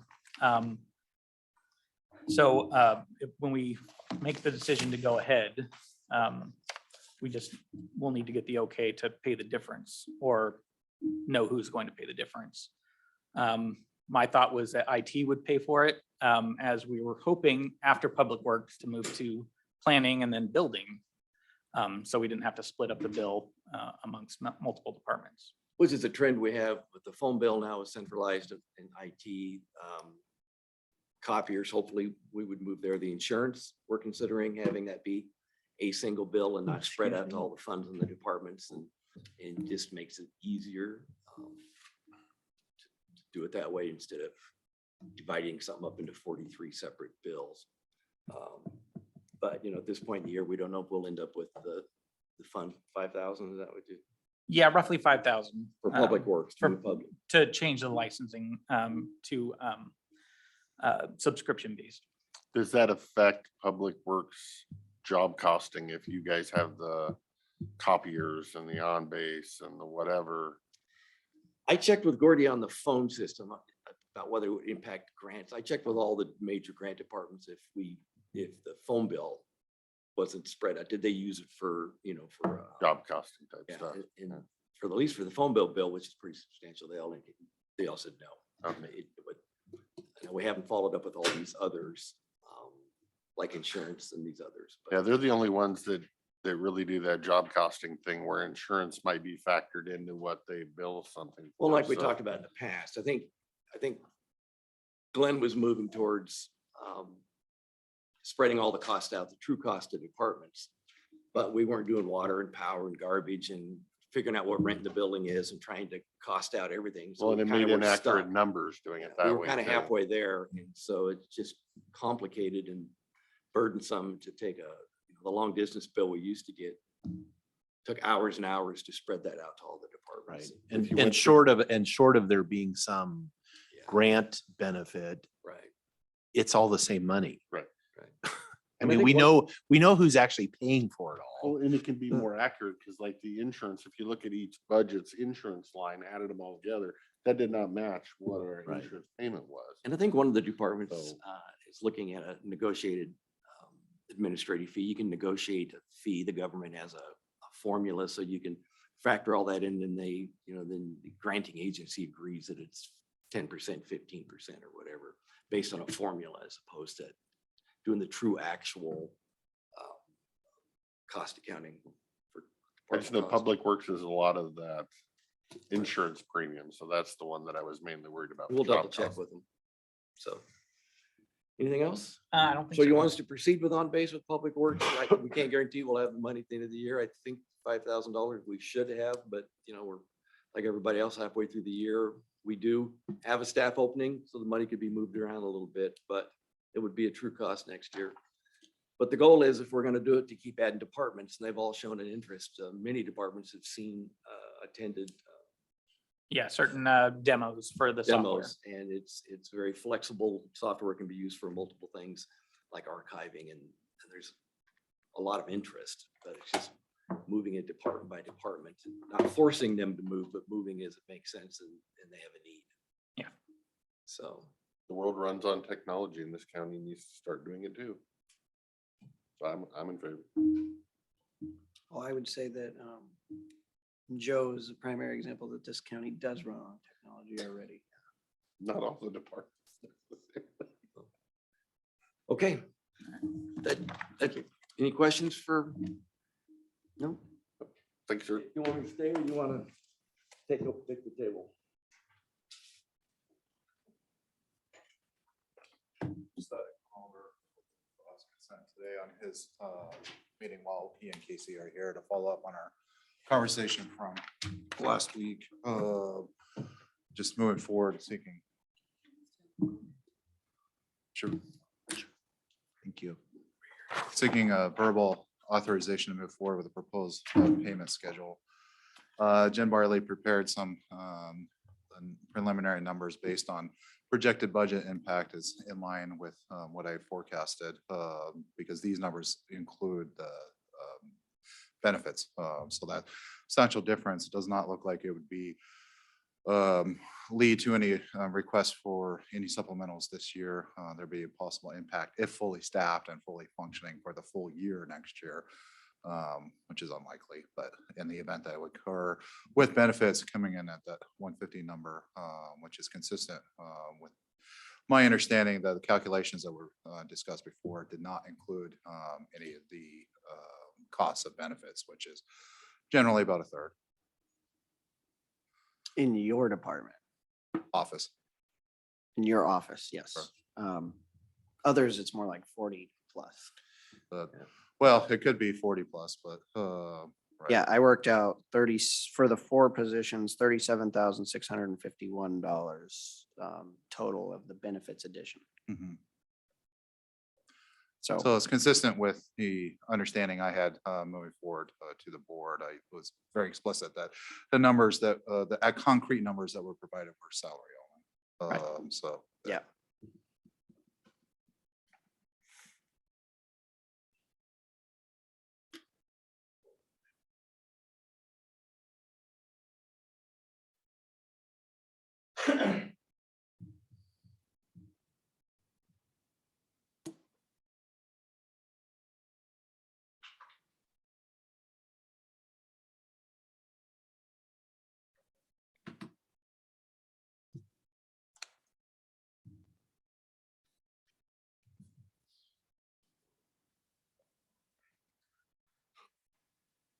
So in your tenure, have you ever been fully staffed?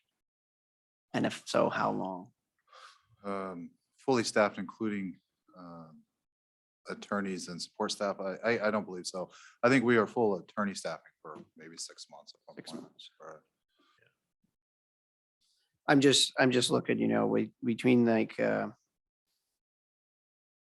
if you're down one, PA one or deputy PA one next year, which filling them all would be pretty amazing, right? But if you're down one between, the wages and the benefits, you're not too far off of the budget, your increase is 118, you down one, you're really kind of right there. So If spread out over the year, if there was one opening on the DPA one, it would be almost cost neutral as to the current budgetary Budget. numbers, right? But again, it is we've never, The goal. we've never hit our budget. Aspiration. Right. We've never hit our budget. Right. So except for the first year of my tenure where I inherited a budget that was purposely 30% under salary cost, which that's the only supplemental I've done. mhm. Mm-hmm.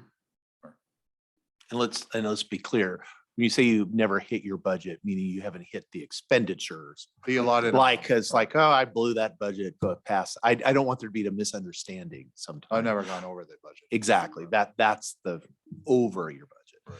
You've always been under your budget. Well, that's the goal. Right. Well, and I would, I guess, add to that and that from as long as I've been paying attention anyway, I don't see even non-employee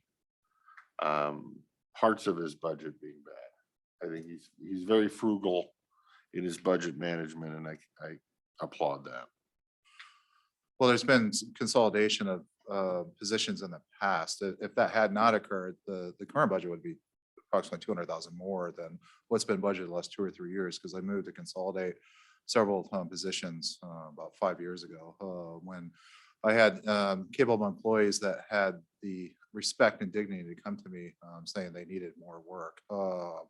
Their response was the elimination of positions and combination of positions to make sure that people were actually busy full-time. With paying very close attention to the overtimes. And by the way, that we think, we're going to try to confirm that today, that budget overtime is actually a number attributed to another department that was inherited when an employee transferred. So I've never signed off on $11,000 in overtime. Right. Yes, one of the transfers that came into the PA's office.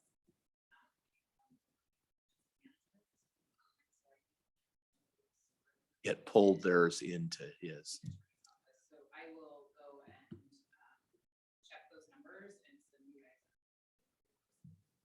Yes, we're gonna Oh. look to confirm that, and if that's not the issue, there must be some miscoding, because I know I've never signed. off on it. So that was why I said it seems like an outlier, but then now I can go back there and I can go, if it came from emergency management, we could add that difference to emergency management, and then that gets a clearer picture. We don't know quite yet. I'm sorry to bring it up without getting it confirmed, but Nope. just in case there was the back of the mind that I'm out betting on money willy-nilly. I'm looking at the So budget. side. the positions that were consolidated, were those administrative assistants? Correct. Okay. Looking at the discussion you just had, it's always a good thing when a department can turn money back or not access the full amount budgeted to them. But the goal should be to fill the position. Right. If this works, the way it should work, the way we want it to work. So it's not a bad thing also to spend all the money that's budgeted if you fill the positions and they're necessary and needed and critical to the county. So I think one's a good thing, the other one's a good thing too. It's not that it's bad. to Well, I've spend. never had the fact that if the positions are filled and under the alternative pay schedule and they're filled for the full year, there will be a significant budget impact. I've never withheld that fact and been quite candid on it. Right. I just think that's unlikely, but right. Which goes back to all the departments spend all of their money, then that has a. Well, if that happens, we're in a whole different ball of wax and we need to be, it's just, Yes. I'm trying to put everything in perspective. We take 10 positions and we bumped them up one, and that was on average $3,000 per person that's getting a bump up. And those were positions that were at 85%. And now we're talking about 4 positions that when you do the benefits and the wage increases, you're looking at about average of $37,000 per position. And that is but this is also outside that, these are the hard to fill positions where I'm not trying to compare apples and oranges. I'm just trying to think budget wise and budget impact. And, each year we don't spend 100% of what we allocate, it's usually 90 something percent. And some of that, a good portion of that comes from not being, always coming in under budget. If we fill this, that's going to limit that gap. And I'm more worried about right now, can we afford everything that, this next year? That's my true budgetary worries right now. We just did this in emergency management, and with those additions, we're looking at about, what was that, 75. 75? Yeah, 75,000 Potential. potential. I will say that's why we get the big bucks, because that's our job. I'm supportive of this just because I think we have some critical functions that we have to do it, and then we have to figure out how we're going to pay for it.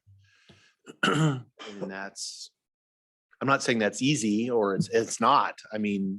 You've been doing this for a while, now that's always that. It's really hard because it's not like we're making decisions that are not good decisions, but you do still have to figure out how to pay for it.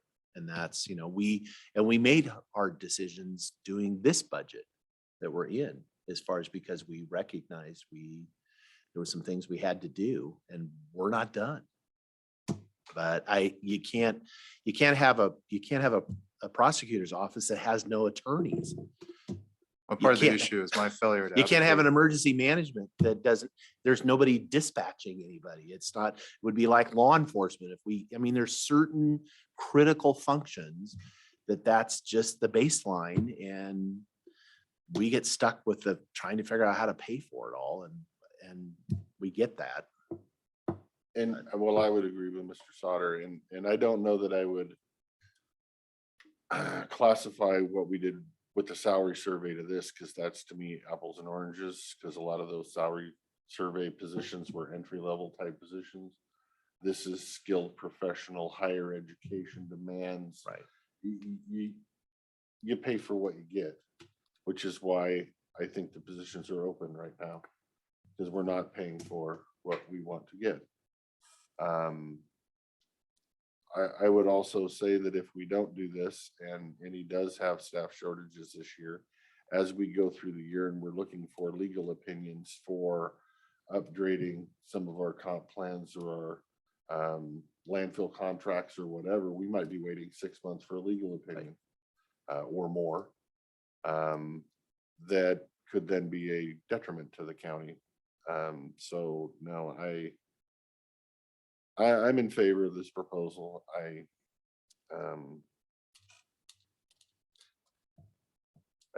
guess I wish I thought that I could grant a lower number and actually have it work, but I'm pretty sure I can grant a lower number and then come back in a year and say, whoops, that didn't work. We should have went with the bigger number to begin with. But so I'm gonna be a yes on this. I appreciate that, Commissioner Slaughter and Christopher.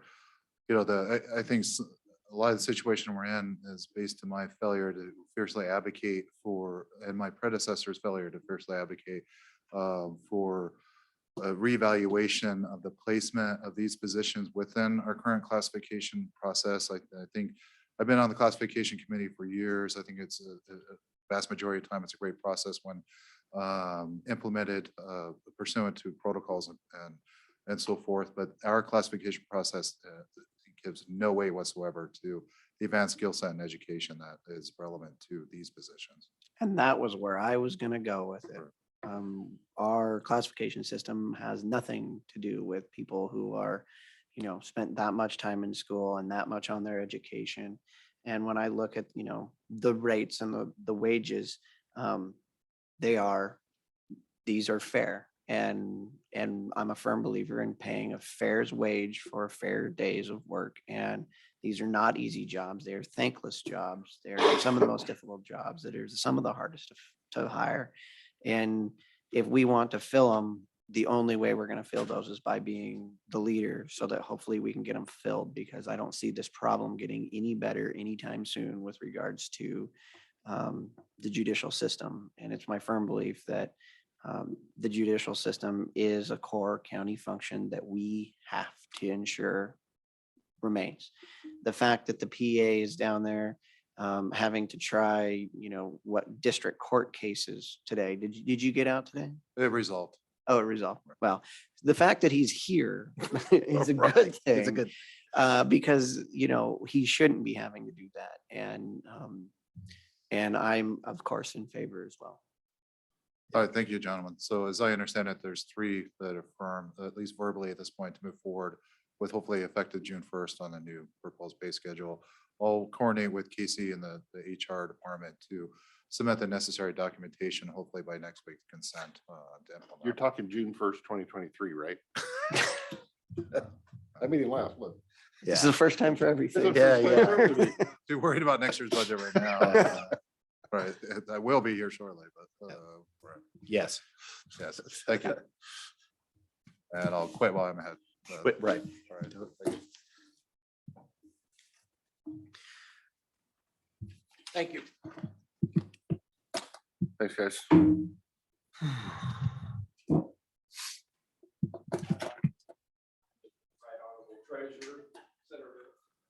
Holy crap, it's already 11:28. All right. Reminder, you used up 12 minutes of his. Yeah, I you know. know. Next up, Greg Gallagher, Office and Financial Committee update. Good morning. Good morning. So I here to just give the update from the finance committee. We met last Friday. We discussed, had a discussion about the video. We did go to, during COVID, we went to having the video, the televised video. We're using that for staff now. So if people can't be there at the meeting, so we're using it for that. We talked a little bit about banking. We have not heard yet which, again, we bank at Columbia and Umpqua. They're supposedly merging. We haven't heard anything new from either one of them. So, but I just wanted, that's just kind of where things are at. We're waiting to hear back from them as to, are they going to merge, how this is going to work. We don't know anything yet, but it was just seemed to be the time to kind of give an update on that. So we don't know anything. We're waiting. Per the bank, they were waiting for some FCC regulations and some, or SEC, some federal stuff. So, but hopefully we'll know some more as we're going into the middle of the year and kind of figuring out costs and things. Jen gave a report on the ARPA funds. She filed the report on April 30th. We appreciated that. The group thanked her for her time doing that. We are going to go back and revisit the electronic signature. That is on our next agenda. I think it was supposed to be on this agenda. It got missed. So we're going back and picking that up. We had a discussion about that. So hopefully we will have something for that.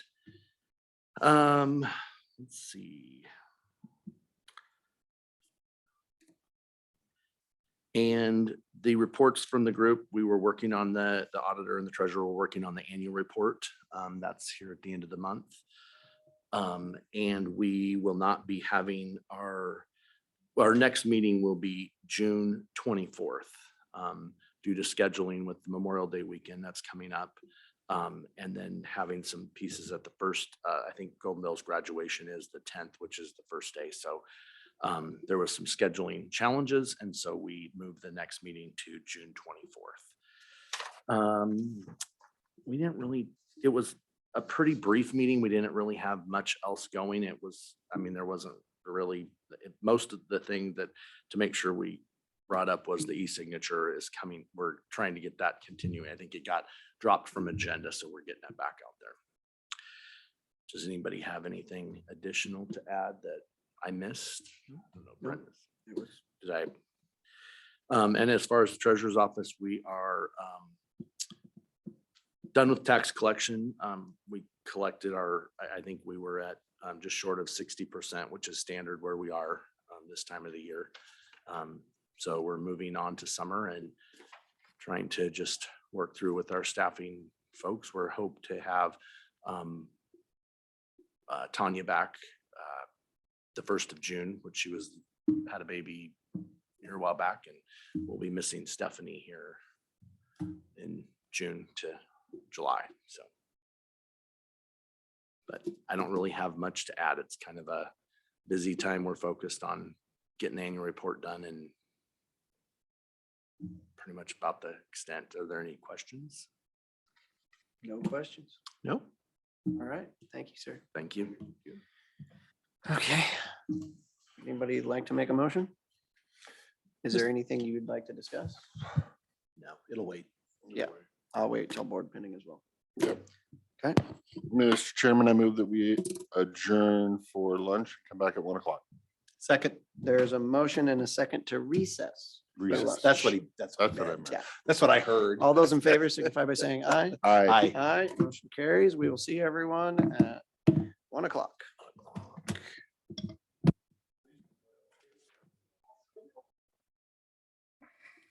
Being as 1 o'clock, we are going to call the regular business meeting of the Klickitat County Commissioners to order. Let the record show all 3 commissioners are present. We will begin with the Pledge of Allegiance. Pledge allegiance to the flag of the United States of America and to the republic for which it stands, one nation, under God, indivisible, with liberty and justice for all.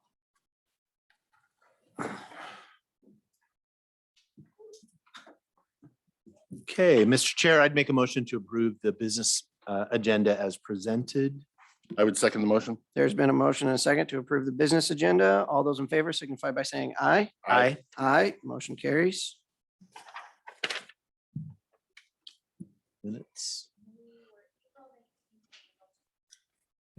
And you received everybody's Yep. comments. Mr. Chair, I would make a motion to approve the meeting minutes for April 19th and April 26th. I would second that motion. There's been a motion and a second to approve the minutes. All those in favor signify by saying aye. Aye. Aye, motion carries. We are now going to move into citizen comment. Comments will be limited to 3 minutes per individual. We will have until 1:25, and then if any commissioners want to respond, we will do it that way. And we will begin in the room as always. You have 3 minutes. Please come forward. Let me. Thank you, Commissioners. I'm W.J. Morris, Dallasport, Washington, voter resident. With me today is Rhett Howard, Fire Chief for Klickitat County Fire District 6. And if I may approach to hand you paperwork. Of course. We're not judges. It's okay. It kind of feels like it. I though. know. Yeah, you're not the only one that does that. It's always kind of weird though. Yeah.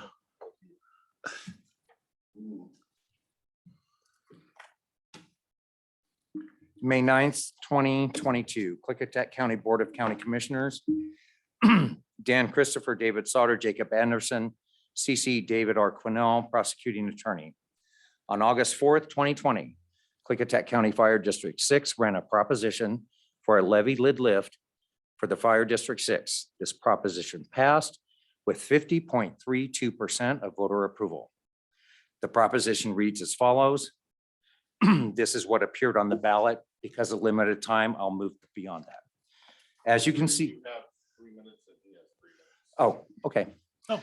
Proposition KCF PD number 6, proposition authorizing property tax levy lid for fire protection and emergency medical services. The Board of Klickitat County Fire Protection District 6 adopted resolution number 2020-3-18, proposing an increase in the district's regular property tax levy. The funds would maintain and improve fire protection, prevention, and emergency medical services, maintain vehicles and station facilities, and aid in training of personnel. This proposition authorizes an increase to the district's regular property tax levy from 0.368 cents to 0.90 cents per thousand of assessed value to be assessed in 2020 and collected in 2021. The maximum allowable levy in 2020 shall serve as the base for subsequent levy limitations as provided by Chapter 84.55 RCW. As you can see, the taxes were to be collected in 2021. The proposition was not placed on the tax rolls until 2022 in violation of Washington state statutes. Therefore, Klickitat County owes KCFD 6 $94,516.96. While we do not know where the communication failure took place, the Klickitat County Commissioners are responsible for global county oversight. We thank you for your attention to this matter. Page 2. This is a bill. This bill is due and payable upon receipt. Bill number 0504-2022 KCA, May 9th, 2022. This bill is payable upon receipt, $94,516.96. Klickitat County back taxes owed to Dallasport Murdoch Fire and Rescue Volunteer District number 6. Please remit payment to the following address. Signed, Rhett Howard, Chief, Brad Swing, Commissioner, Joey Laycock, Commissioner, and Chris E. Bostic, Commissioner. Is there anything you'd like to add since we're into your 3 minutes? Just that we worked for 3 years trying to get this on the ballot, and we had budgeted for it in our 2021 and had to go and amend it, and our secretary dealing with the state auditor and they're questioning about our budget and where the money went. And so just that we worked really hard to get it. And if I may, that was during lockdown when we did that, Mr. Anderson. We actually got this passed during lockdown. What is procedure for this? Should we schedule with the elected next week to have a communicate about this on Tuesday? Clerk of the board. I believe the assessor staff is on Zoom.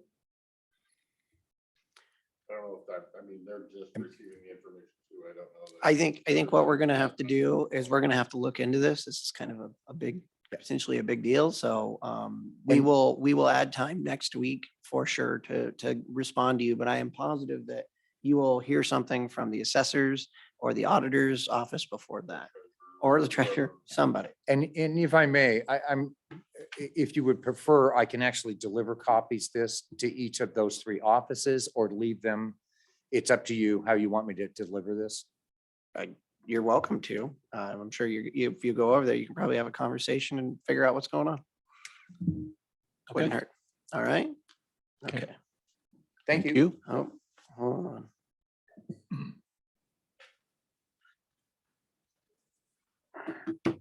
I'd start with the treasurer. Dan, your mic's not on. Oh. Okay, next up, we will go online. If you would like to provide public comment, please unmute yourself, raise your hand, *6 if you're on your phone, and we will call on you.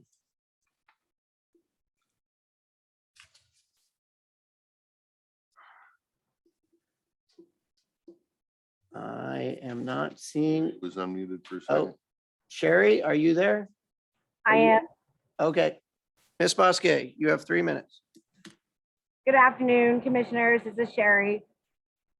I would like to remind you that all the testimony you had regarding public hearing on Title 20 and SEPA appeal process has been against these proposed changes that you have in front of you. And that it has been your constituents. They have spoke up. We have been educated with the lack of distributing information to us. We have spoke loud and we have told you that these proposed changes to the SEPA appeal, especially the non-project actions, will go against the people and it will hurt. the people. Mr. Chair, yeah, Yeah, this no, is I closed have to further comment on, It is on the agenda.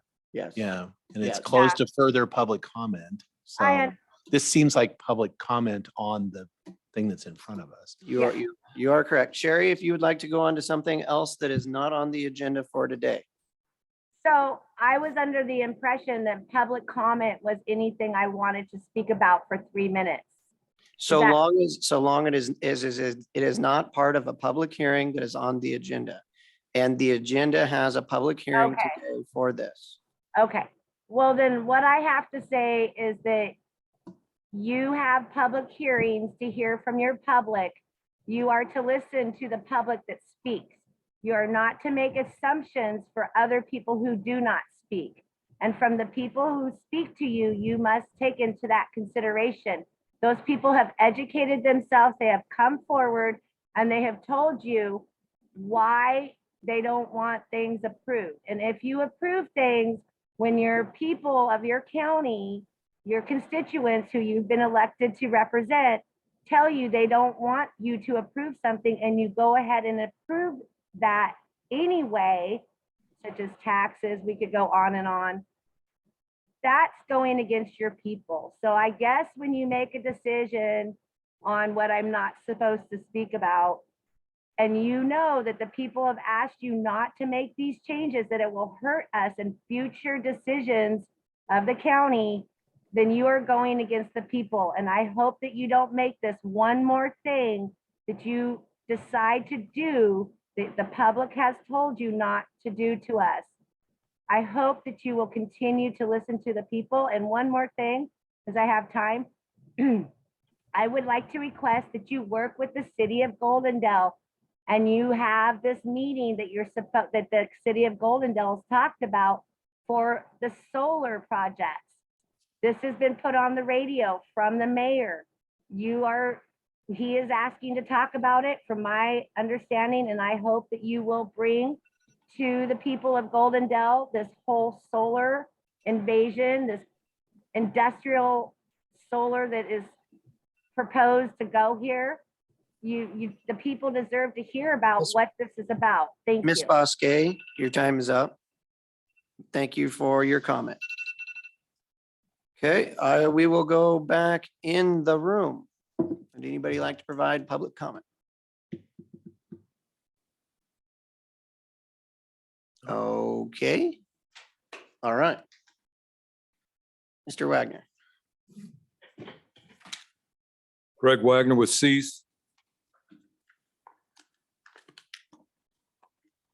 I've listened to you commissioners discuss on your discussions on the county policies, the SEPA, the CUPs, and various other policies.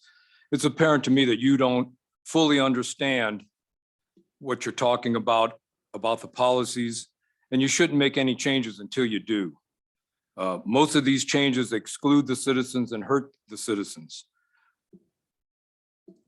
This is how this is not how you should conduct yourself. Your responsibility is to the citizens first, and those changes do not help the citizens. I was told by Mochi Lindblad that solar projects cannot be permitted until all the policies are updated. That includes the comprehensive plan.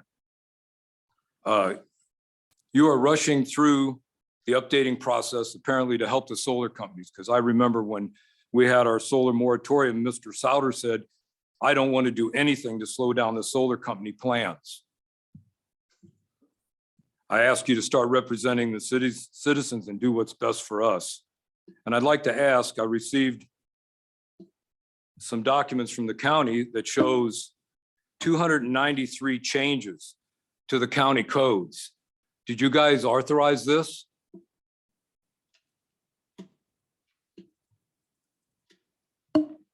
It's various changes to all the different codes in the county here. And a lot of those changes are totally eliminating ordinances and everything else.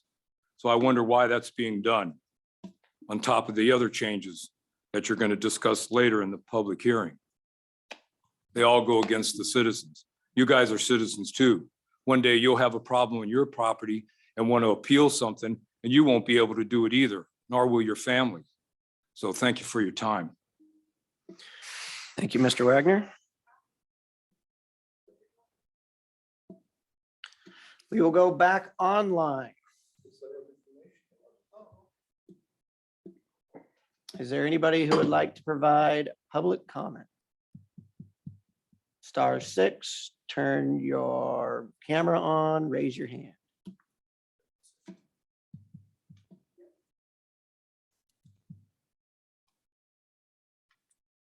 I am not seeing anyone. We will go back in the room. Anybody who would like to provide public comment? Please come forward, ma'am. Since. Can we get your, please sit down. Give us your name. Sorry. Lynn Cadlick out of Dellsport. So listening to Mr. Morris about how the 95,000 wasn't given to our fire department. And then I've been told it cannot be corrected till 2023. Wouldn't that mean that you guys would owe $180,000 to the fire department in Dellsport? That's just my question. Anybody know? This is probably going to be a treasurer, auditor, assessor. Aren't you guys in charge though of monies in this county? No, No, you're not in I'm charge? not in charge of the auditor, the treasurer, or the assessor. So they're just or kind of, anything they do. or anything they do, really? They're employees, Okay, They are elected officials. okay, sheriff or the prosecutor or anybody in those departments. okay, so no dollar stops here. I know I end up getting to pay, but I don't get to go over there and write the checks for them or do the work for them. Okay. And then the other thing I want to say is we finally managed to find out where the property on 6th and D Street came from. And it was donated to the county in 1946 for a county park. And in the stipulation of that, if it is not used as a county park, it goes back to the family or the estate. So that made us feel a whole lot better, because the plat for 1913 looked like there was going to be a bunch of houses in there. So that has been cleared up and it will be a park. Do you have information on that you can provide to us? No, I do have it at home. I didn't know I was going to talk to you guys. The next step that I want to take is who is the family or the estate that the property would go back to, in case anybody was trying to circumvent that and put in low income housing. So I want to find out who that family is, find out if they've been talked to. Thank you. If you can forward that to BoCC, whatever you found, that would be great. 'Cause Okay. we've spent a lot of time looking in the Okay. records as well. Thank you, Lynn. Okay, next up, we will go back online. 3376 is unmuted. Good afternoon. This is Ken McCune in Golendale. I find it interesting that the cease,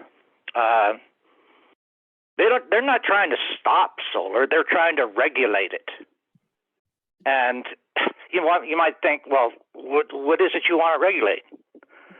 Well, how about the source of these panels?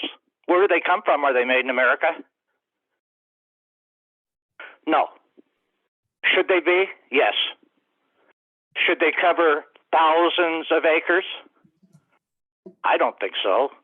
Should individual farmers be able to have their own little array of solar panels?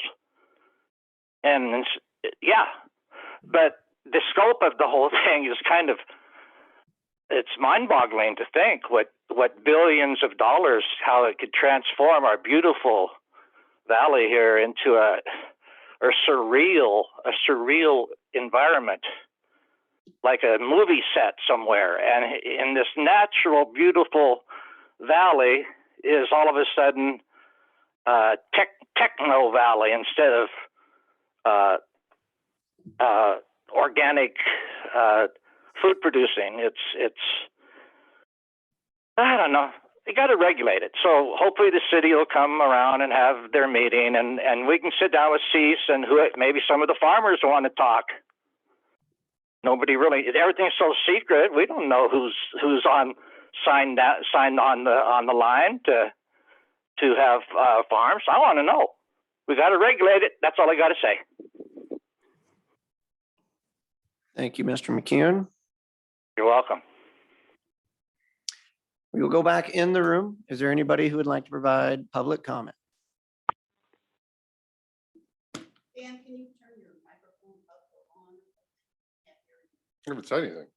I mean, before, 10 minutes ago when you were speaking. Yes. Out again. Yeah.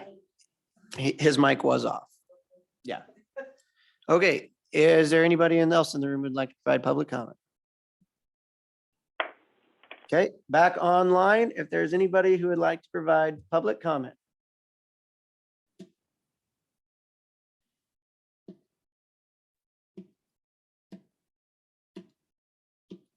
Okay, I will open it up for everyone. And then I will give my seatmates an opportunity to respond.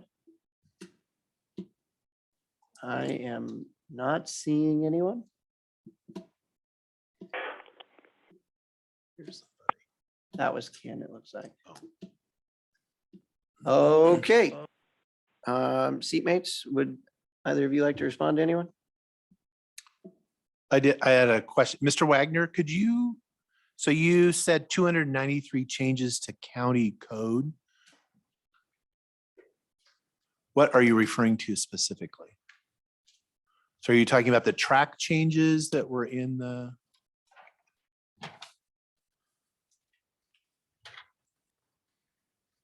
Oh. Are those current or are those? from some These time are what I suspect, and I don't want to speak out of turn since I'm just seeing this. So I'm going to make an honest attempt. I think our things have been changed over the years, and the code has not been updated on this format. It was on the books. And so we really realized that during the last couple of appeals where people were trying to search and find the most current, whatever the code or the ordinance is.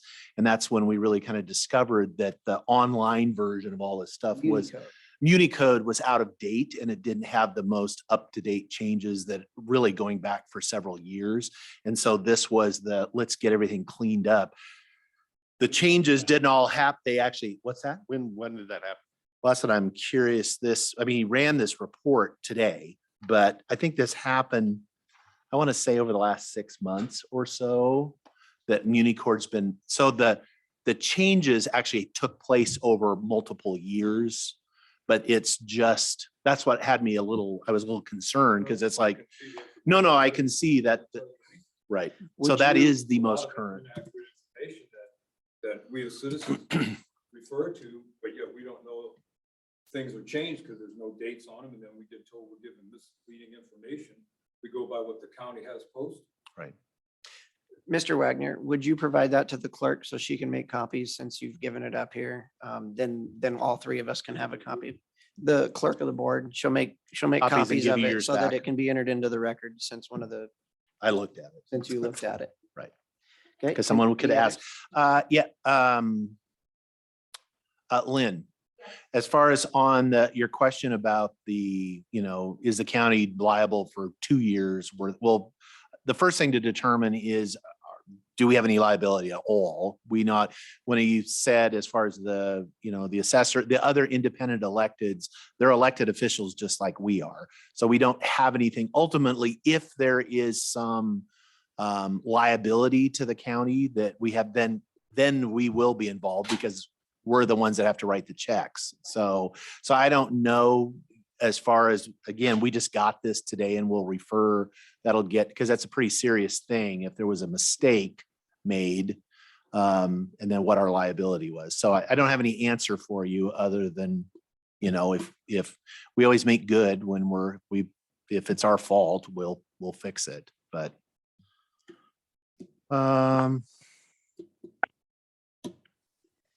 actually I think that's all I have. Commissioner Christopher?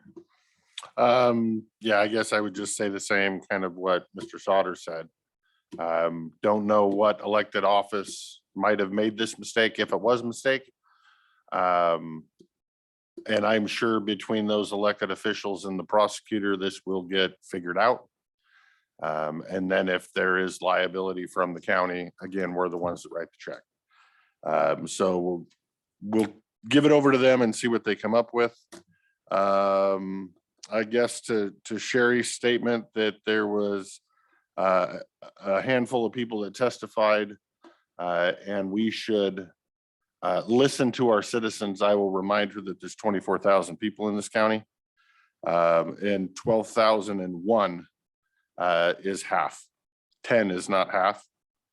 And Mr. McCune, asking for regulations on solar and more ordinances on solar. I 100% agree, but we live in a nation of laws, and anything we do must be done in accordance with law. We don't get a bypass law to hurry things up. We don't get a bypass law because it fits your, mine, or anybody else's personal opinion. As soon as I can get solar ordinances made, I will be happy to make them. But I'm not going to violate the law and go to jail to do so. That's all I have. Thank you, Commissioner Christopher. Well, you guys hit on just about everything. I will say that we are coming off of 2 years of COVID. We are all sitting here in the room again. We are all having respectful, diligent, good communication, and I thank you all for that. We have a multitude of ordinances to update. You are looking at one of them, or we're having a public hearing on one of them, closed hearing today, and that is a good step. I think everyone is learning from this that whenever you update these codes and these ordinances, it can become very complex. It can become very tricky. Lots and lots and lots of hours go into updating these codes and ordinances.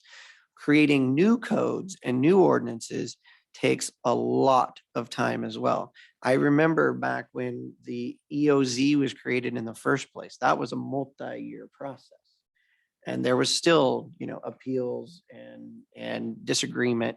Anything we do, honestly, that will impact somebody's property, somebody's view, somebody's sense of self or place, you are only asking for conflict. And conflict is a natural human state. It is always there. When we did zoning originally in 1980, there was a lot of conflict. There's a lot of conflict when any of these things happen, and it takes time.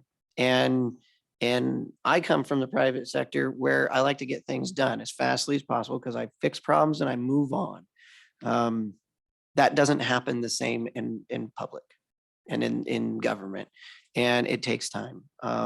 We have the Planning Commission having multiple meetings a month right now, trying to update these things like the critical areas ordinance that we're working on. We have the Shorelines Management Act. Mochi has promised that we're going to get started on the comprehensive plan in Q3. We are setting times tables for these things. And we're also doing this in an environment where we can't find anybody to work. These are good family wage jobs and we can't find people to do the job. I don't know where they're at, but they're definitely not applying. And the people who are applying, a lot of them don't have the skill set that we need. And that's a whole different problem. But we are trying to do and move through these things. We are trying to protect the citizens of this county. We are trying to ensure that this county is where we were born, some of us, where we were raised, where we want to retire, where we will live our whole lives. And we do this because we care. Commissioner Christopher. Oh, thanks, sir. I just wanted to add to that the changes we're making are not specifically to solar. A lot of our code in a lot of different areas, whether it's RV storage or trucked potable water or code compliance, they're all outdated. They all need update, whether it's planning in short plots on how they can do a development and sometimes circumvent the system because our code has got a little gray area in it. Those are all things that need updated that we're working on as fast as staff can do it. This isn't just solar. It isn't just, we're trying to screw the people over. I totally disagree with that. And I just find it ridiculous. So I thought I'd throw that out there.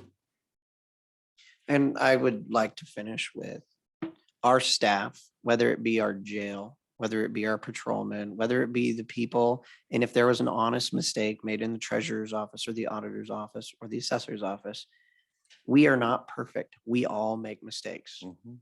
And we will find out and we will figure it out. But I will say that the people we have working for this county are hardworking individuals that take their jobs very seriously. They care, just like we do, just like you do. They care about their community, and I have nothing but the utmost respect for our employees. With that, it is 1:30 and we are going to close public comment. Oh, did somebody have their hand raised?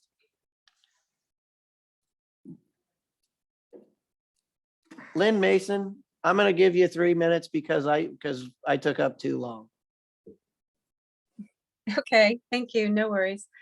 This is Lynn Mason from White Salmon. I just wanted to respond to your comment, Commissioner Anderson, about where are the employees to apply for these jobs.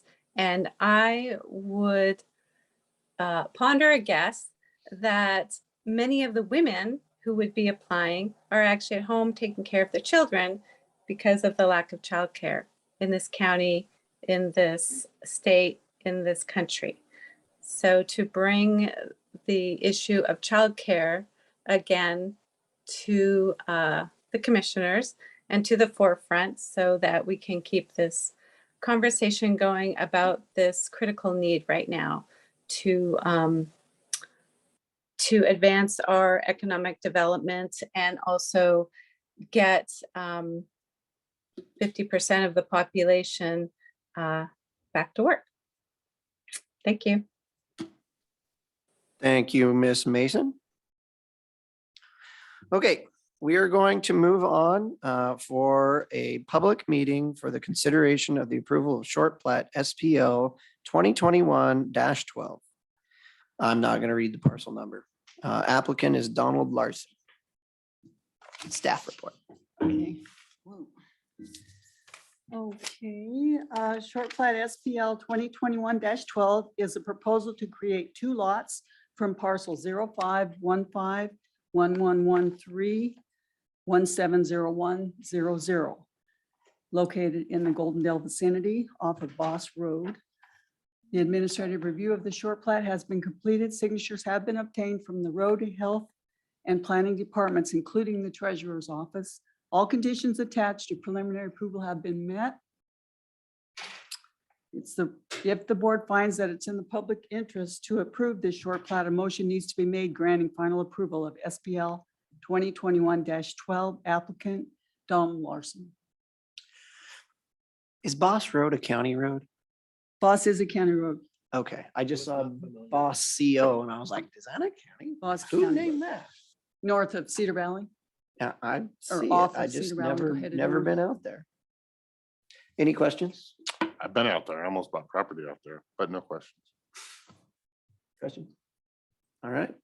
I looked it over. It looked as simple can get anymore. About as basic, yeah. Okay. I would entertain a motion. Mr. Chair, I would make a motion to grant final approval of short plat SPL 2021-12 applicant Donald Larson. I would second the motion. There's been a motion and a second to approve SPL 2021-12. Any further discussion? Hearing none, all those in favor signify by saying aye. Aye. Aye, motion carries. Do we want to do all these at one time? Sure, I was gonna that say. sounds like a good It's idea. apparently running a it's- special. Yeah. I might have questions on the next one. No, I meant like Unfortunately, I before didn't do she this brings it one, but I'll around. Got to take a sign. swing Okay, at it. got it. Got it.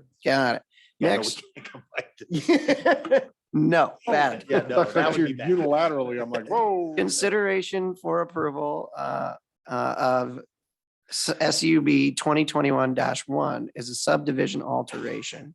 And that is in the Goldendale vicinity from Michael Herron.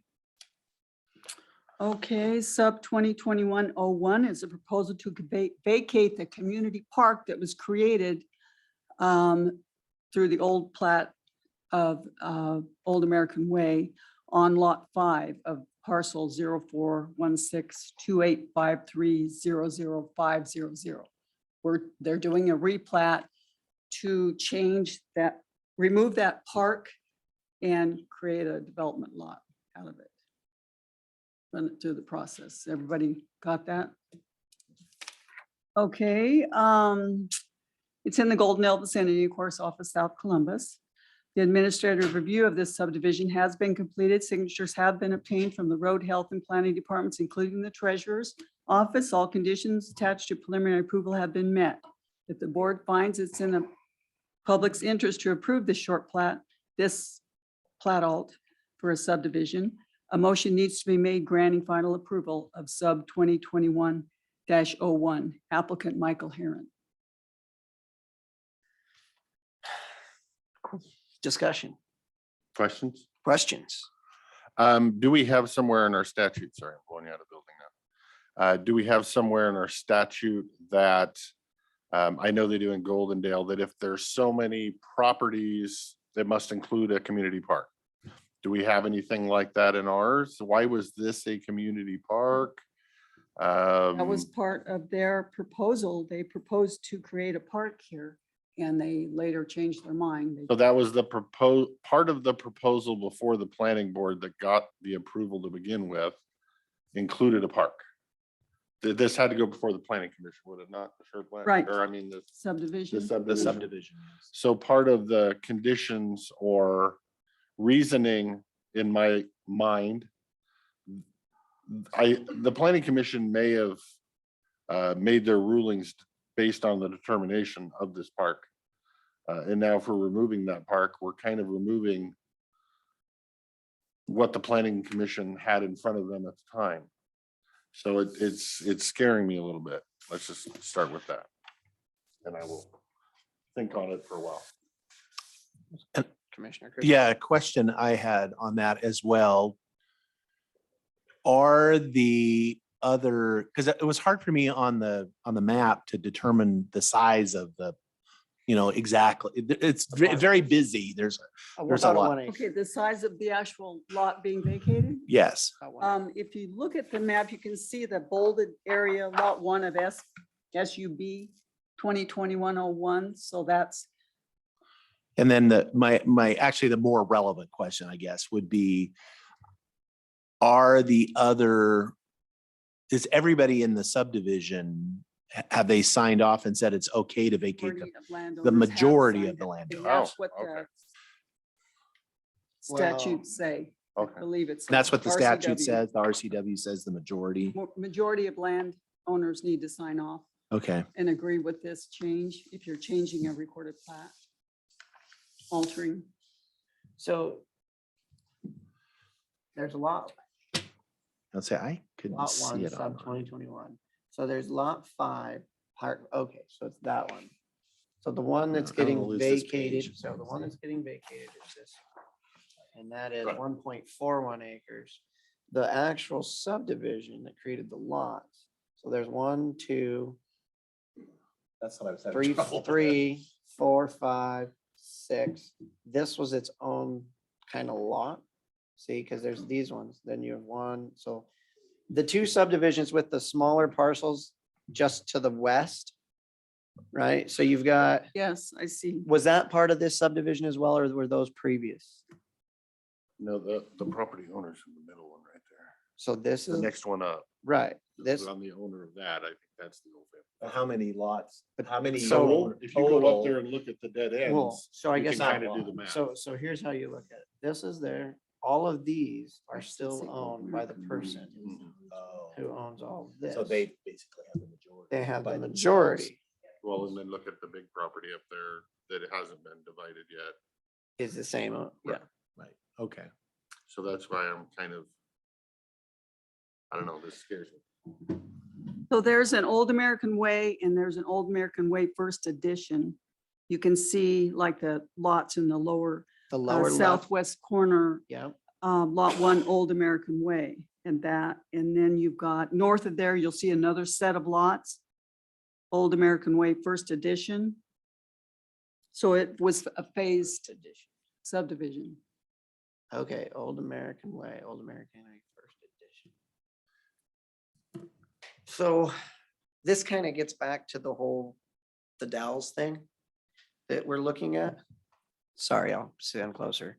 In Dallesport, the 1943 or 9 or whatever it was that created this subdivision. One of those parcels was made as a community park. And it somehow got put into the county's ownership. This is a subdivision, kind of the same way. It's not a short plat, it was a subdivision. And in it, they created a community park. And do we see, is there anything on the title or anything about that park? Because it was not given to the county in this instance. It's still it would be a private park. And one of the conditions for approval on this was likely the creation of the park, I'm guessing. We couldn't, We can't stipulate it.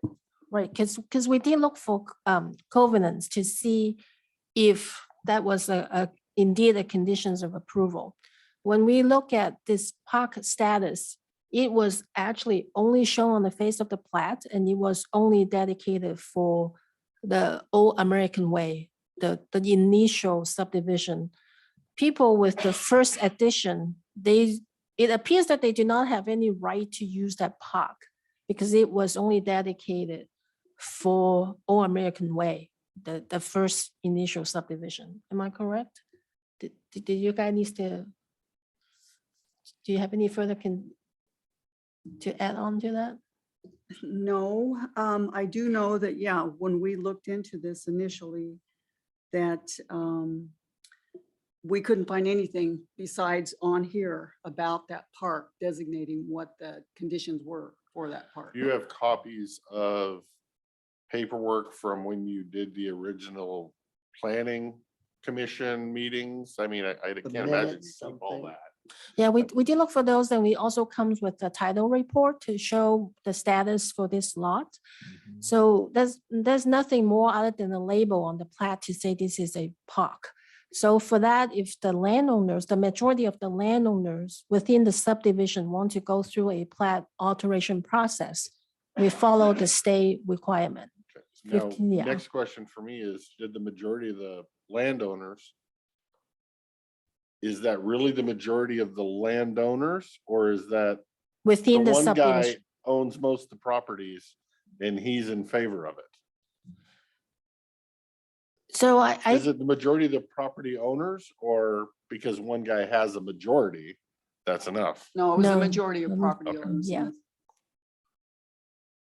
And that's only on the Old American Way, not including the Old American Way addition 1. right? Correct. First edition. Yeah. So it's the people there along the south. And Yes. saying, Old American Way. Those people were in favor of vacating the plat. how many properties was that, do you know? There were 6, it looks like 6. Who One, who two, are three, they four. vacating it to? the park is owned by an individual. The developer.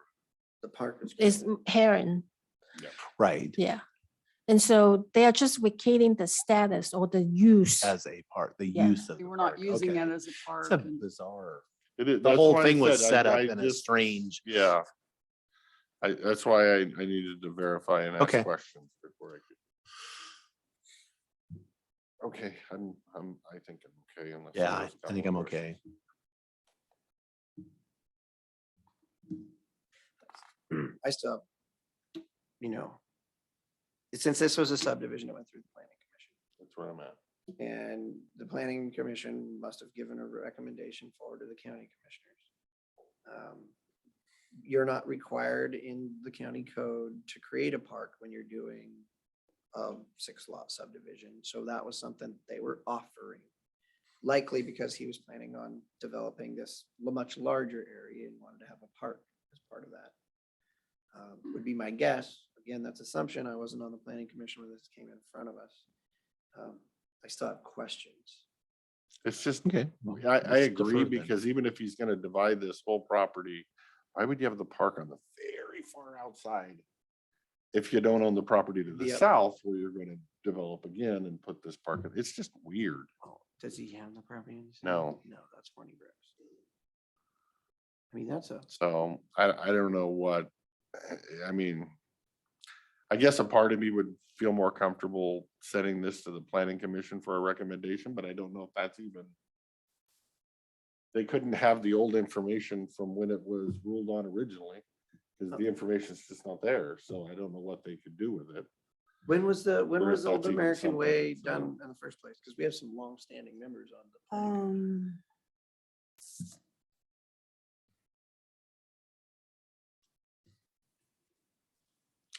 If you look at the plat, because we don't have that with us, it should show the recording date on the plat. Yeah, if you look on there, yeah.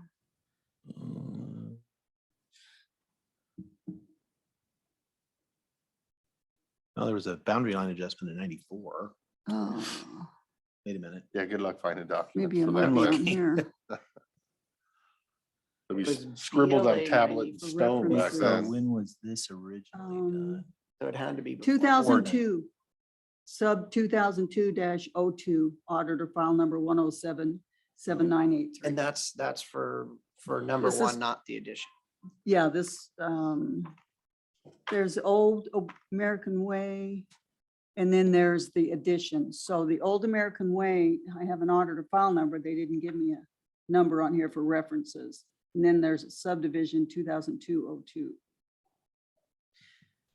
Okay. I'm looking on the. Well, I references would now. certainly, I would be willing to defer until we at least get more information about the park, because this is a very unusual circumstance when, why would you, I mean, normally if there's a park, it's, either dedicated to the public, and that's why when you're vacating it, where is it going? But in this case, they just had a lot that they designated and they called it a park on the plat, but nowhere else. I'm wondering if they got a And- tax benefit for doing Well, that's that. what I'm wondering. And yeah, how much of an issue was it? Because I'm less concerned about the making an alteration to a plat that has to go back to the planning.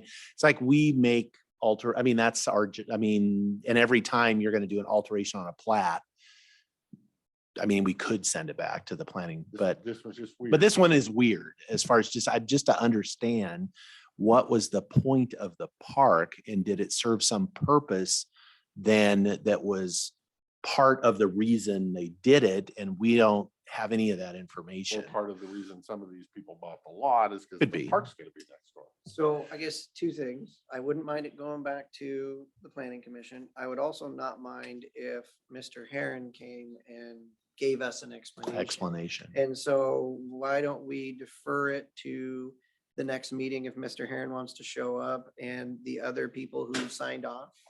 Or we can send it to the planning commission for their recommendation, which he still has to show up for. I just don't want to have the planning commission have to have an extra meeting. Right. and But that's are what you I'm- having another meeting coming up soon? For planning commission, we are going to have a workshop on June 21st, Tuesday. So that's a month. Yeah, I'd rather get And- this. and Like if he can for- answer the Yeah, let's just questions, bring then him in. we're good. If We we just don't can. know. Yeah. Because what we are processing is in accordance with the procedure for plat alteration of vacation. So right. why don't we have the applicant come in and provide some background? Right. Okay, Okay. All right. perfect. Thanks. We will table this. Pull that one out. All right. Switching out. Next, we'll have a public meeting for the approval of short plat SPL 2022-01. Applicants are Gabriel and Mitzi Moore. So this is a short plat for SPL 2022-01. It's a proposal to create two lots from parcel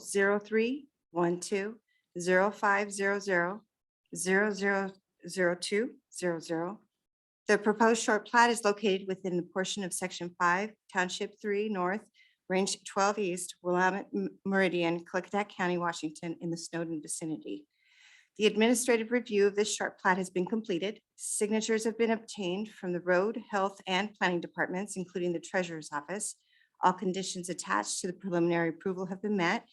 And if the board finds that it is in the public's interest to approve this short plat, a motion needs to be made granting final approval of short plat 2022-01.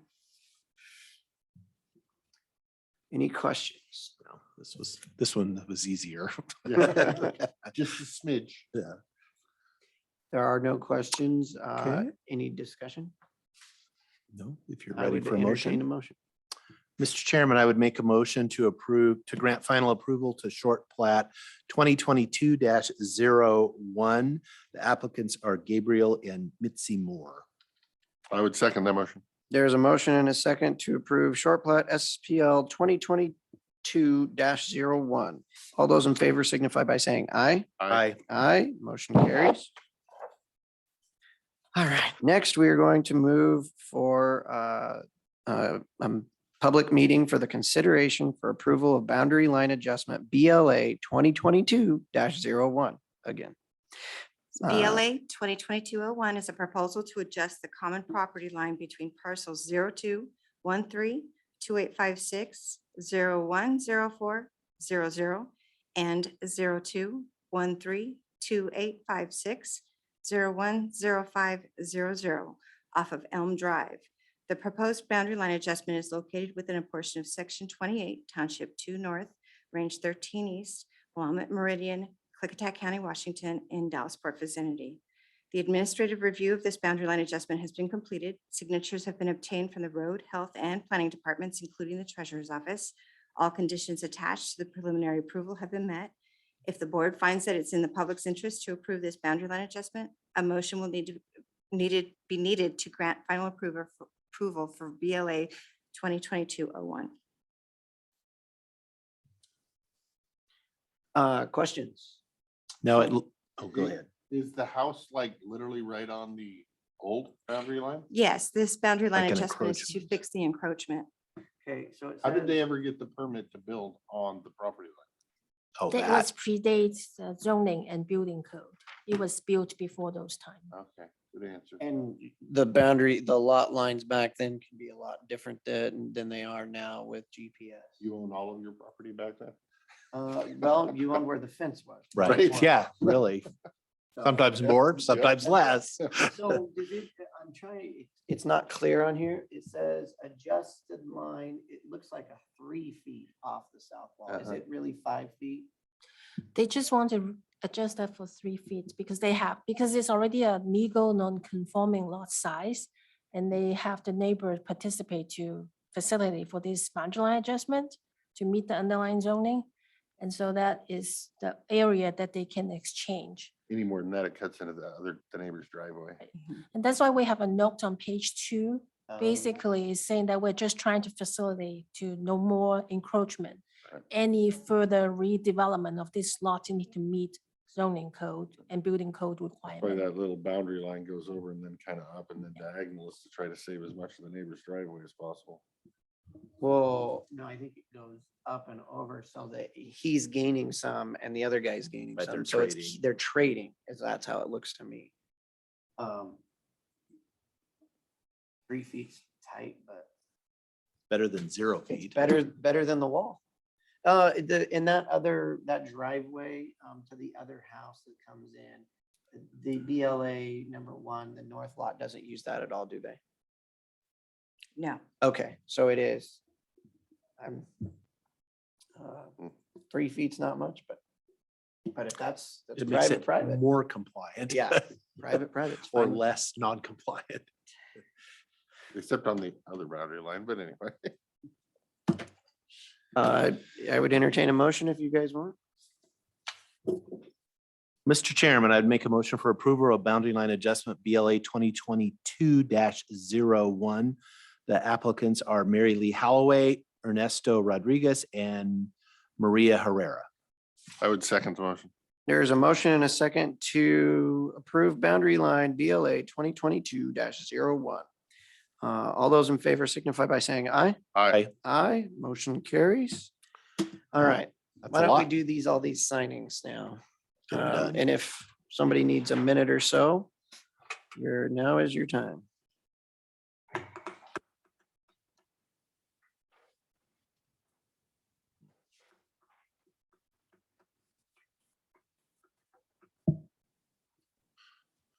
So people heard we were That with you? having discussions about the fee schedule for planning services, and you're running a special. I know, that's what I'm It's like, thinking. I'm like, wow. What do I need? to get Yeah, what do I done? need to get done? This is That's, a training No, for Lisa. This okay. is the ultra fine point. Can't even, it doesn't. Yeah, ultra smaller than extra. Oh. Okay. Well, request a new one. I have. The highfalutin Oh, planning I hate department that. over there. See, just throw those damn ultra fine. I know, I points hate away. those ones. I wanted Sharpie is what I want, I think. Ooh, I think this is the one. It's the big fat boy. Yeah, I was coming. yeah, I hate these. These are holdovers from right there. The super fine engineer. I mean, I don't want a crayon, but I want, I'd be happy with a crayon. or a magic marker. I might just have to try it with a Sharpie. Am I feeling brave?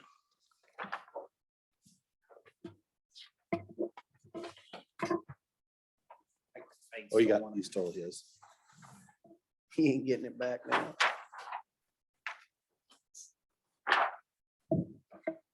Right under your hand. There it is. That's- I was gonna say this actually, a fine point Sharpie didn't do too bad right there. No, I like that. No, keep it. Go for my pen now. bro. Oh, yeah, it ain't coming. The different. This for a signature block. Good job.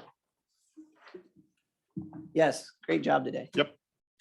All right, next up, we are moving into the public hearing, which is to continue the close to further public comment to consider the proposed amendments to the Klickitat County Environmental Ordinance number 121084 under the State Environmental Policy Act, SEPA, RCW 4321C 120, and the SEPA rules WAC 197-11-904. This ordinance contains this county's SEPA procedures and policy.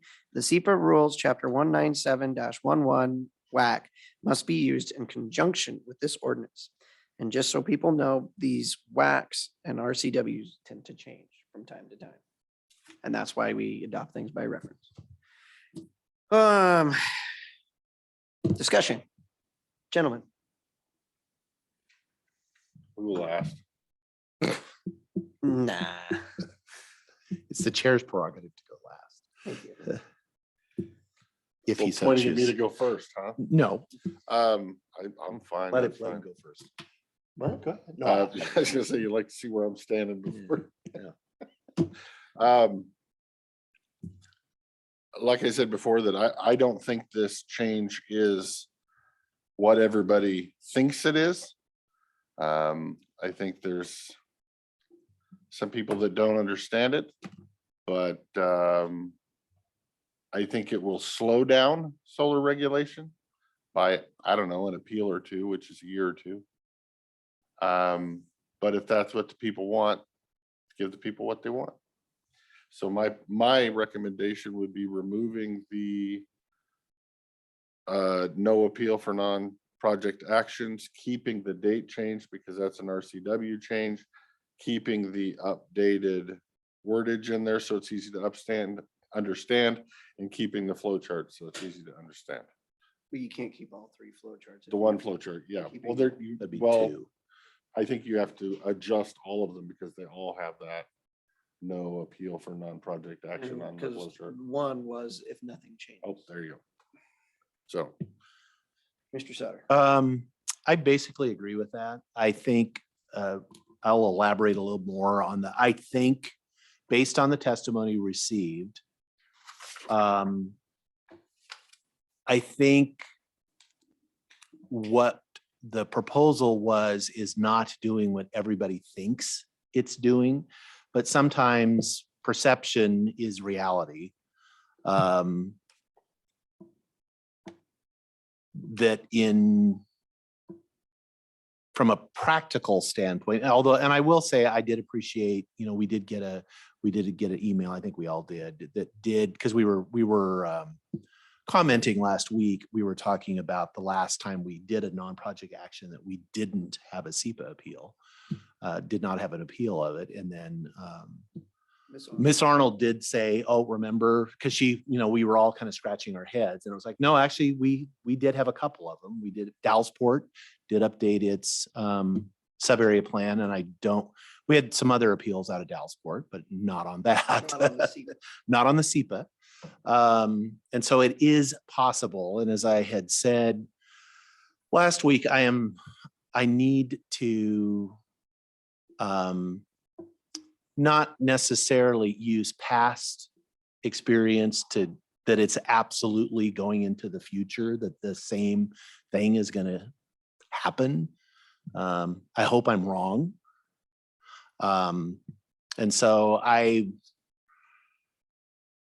would agree to, I think we need to leave the non-project action appeal process there. I would ask folks to, if you that are listening, please do not use it, do not weaponize it and use it as a tool for delay or leverage.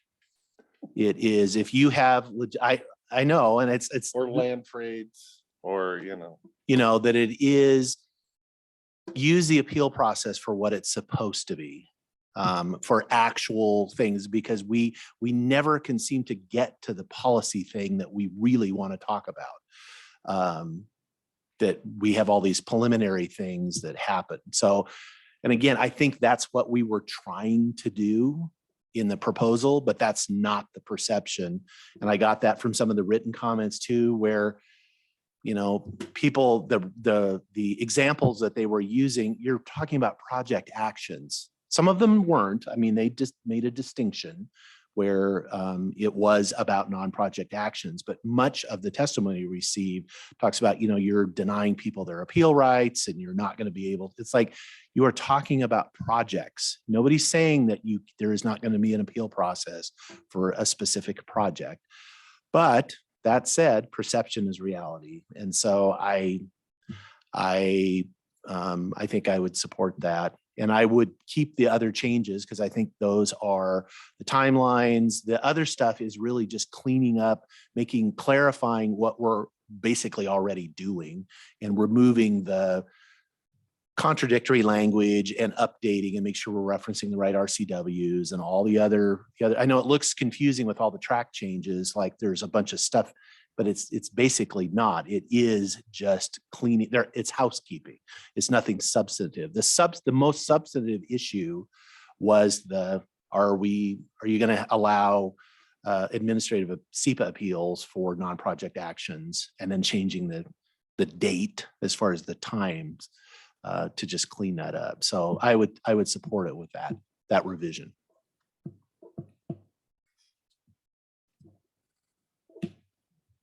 Thought long and hard about this one. And when it comes to the administrative appeal of the non-project specific actions and how it has been weaponized, one would call it weaponized, and I'm not going to use that term. I would say how it has been used in the past in reality is we all try to get in one of these rezones, right? You want to get, whether you want nothing to occur or whether you want change or you're somewhere in between, you want to get what you want. And you go through the process and here's where it lands, somewhere probably in the middle. And what you do is you appeal that project, that non-project specific action, you appeal it to the board. And in that you say, if you change this, and this, I'll drop my appeal. Right. And so what you're doing is you're then moving that center, which I think through the public process, the center is where we want to be. That would be called extortion, sir. And yes, you're correct. I'm trying to use appropriate terms here. What you do is you move it one way or the other based on who the person appealing is. And then what you end up doing is you get, because one group that's on one side, there's always two sides, at least two. Then the other side's going to appeal it as well, so that they're at least at the table during those settlement negotiations. And that isn't a good way in my mind of finding the center, because if you know that if your goal is, the center, but yet one side's going to appeal, or like in the instance of Houston BZ, you had two appeals from one side. And we went into the settlement negotiations and we worked out the appeal with the Yakimas, and that got settled. And I'm talking about how we got to an ugly place with the Yakimas. And then there was another appeal from another group that was not able to be settled, which then went into the process of the judicial system. And we went all the way to the Court of Appeals on that one. And then we're like, Is that on the project action or the SEPA? that is on the appeal of the Houston BZ rezone on that SEPA. On the SEPA. So you never even got to the meat and potatoes. We did. No, we combined. Oh, combined. them. Yeah. They were combined. But it was on the SEPA where they appealed. They appealed the SEPA, which they could have appealed just the plan. Yeah, And so knowing that is there, and that is a very ugly place to be, all that stuff hopefully should be worked out through the community council and then through the planning commission. And it shouldn't be one of those, because what it felt like being on the outside of it felt like you do all this work, you put all this work into it, and then somebody appeals, and then the two sides get to go out there and then they get to do these backroom negotiations with the attorneys. And what comes out isn't what the community put forward. It's not what the planning commission put forward. And to me, that is a disservice to the community, because now you're taking the community's choices and rights away. And with that, knowing that that is truly how that has worked in the past, not how it always works, but it has been how it worked. That would be the reason that I would be in favor of removing that, because then it's strictly, you know, this is what's put forward. We're not gonna start horse trading now at the end and changing the plan and doing a bunch of things that nobody in the community ever heard about, nobody was a part of. That just leaves a bad taste in my mouth. My thought coming into this is the people who get affected in that instance is the planning commission, because they put all this time into volunteering, building this rezone. And then in the end, it's just horse trading between the appealers and the county behind closed doors. And then they don't feel good at the end of it. So my thought would have been to take that one section and to send it back to the planning commission for their recommendation, while saying that we will agree with everything else.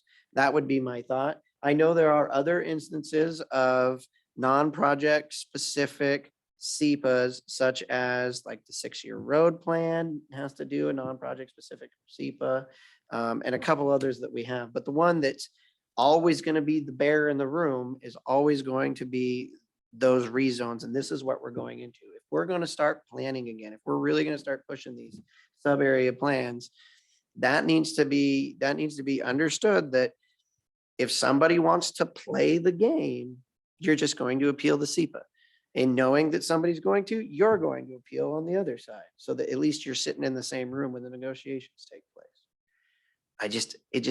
It irks me to no degree. If we want to keep it, and that is the decision of my seatmates, I fully support it, and I will support your decision as always. But I was just trying to give another option so that that we could hear from another body that has to deal with this, that may feel disenfranchised and has felt disenfranchised in the past.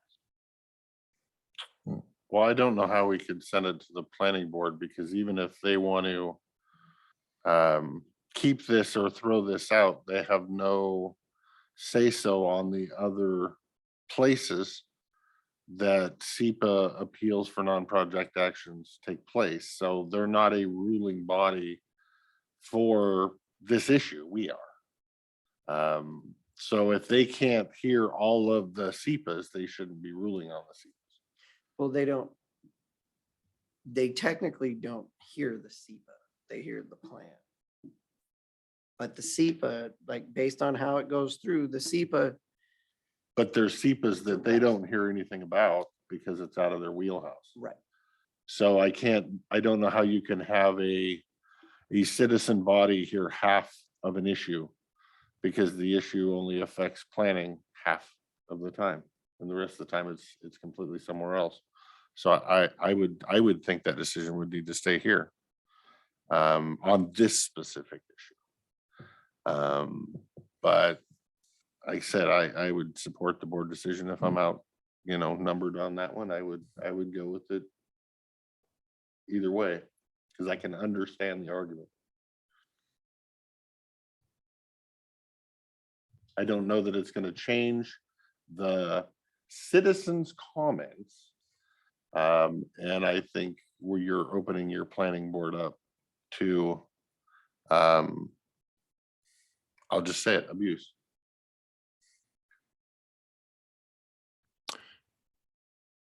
Yeah, I think I gotta go. I think the decision, I think it needs to stay here. I'm not sure again, the SEPA portion of it, it's not really appropriate to as Commissioner Christopher said, either, believe me, I'd love to send. Can it off. Go ahead. This is all yours. Have fun with that. But that's not the job. I think the SEPA, I mean, I guess the other way, another thing we could look at is we have by, like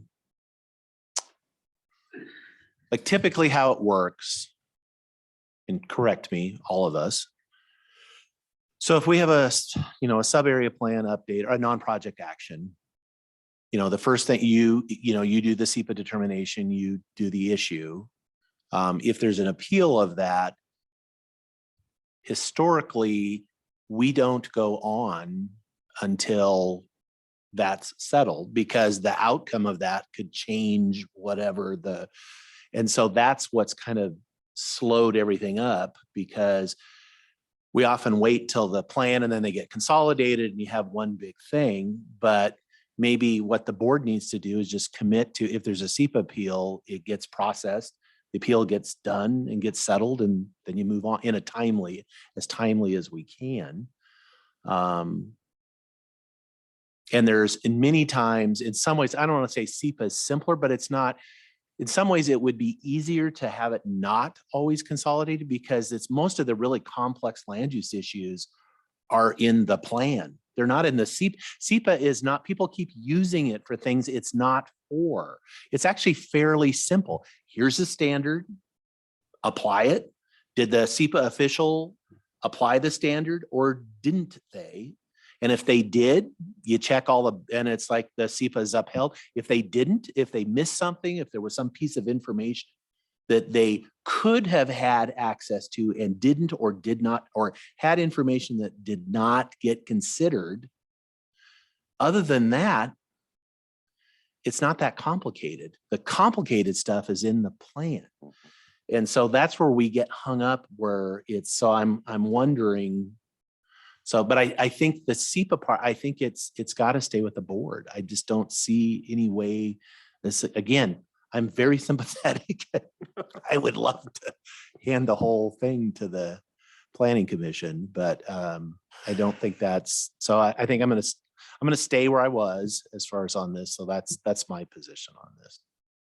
So I guess the other thing that we can think about, we've seen, and it doesn't work. And so when you do the SEPA before the plan, you're putting the cart before the horse, right? Every single time, because what you're saying is you're using SEPA to build your boxes or your sideboards, and you don't even have a full plan through the planning commission yet.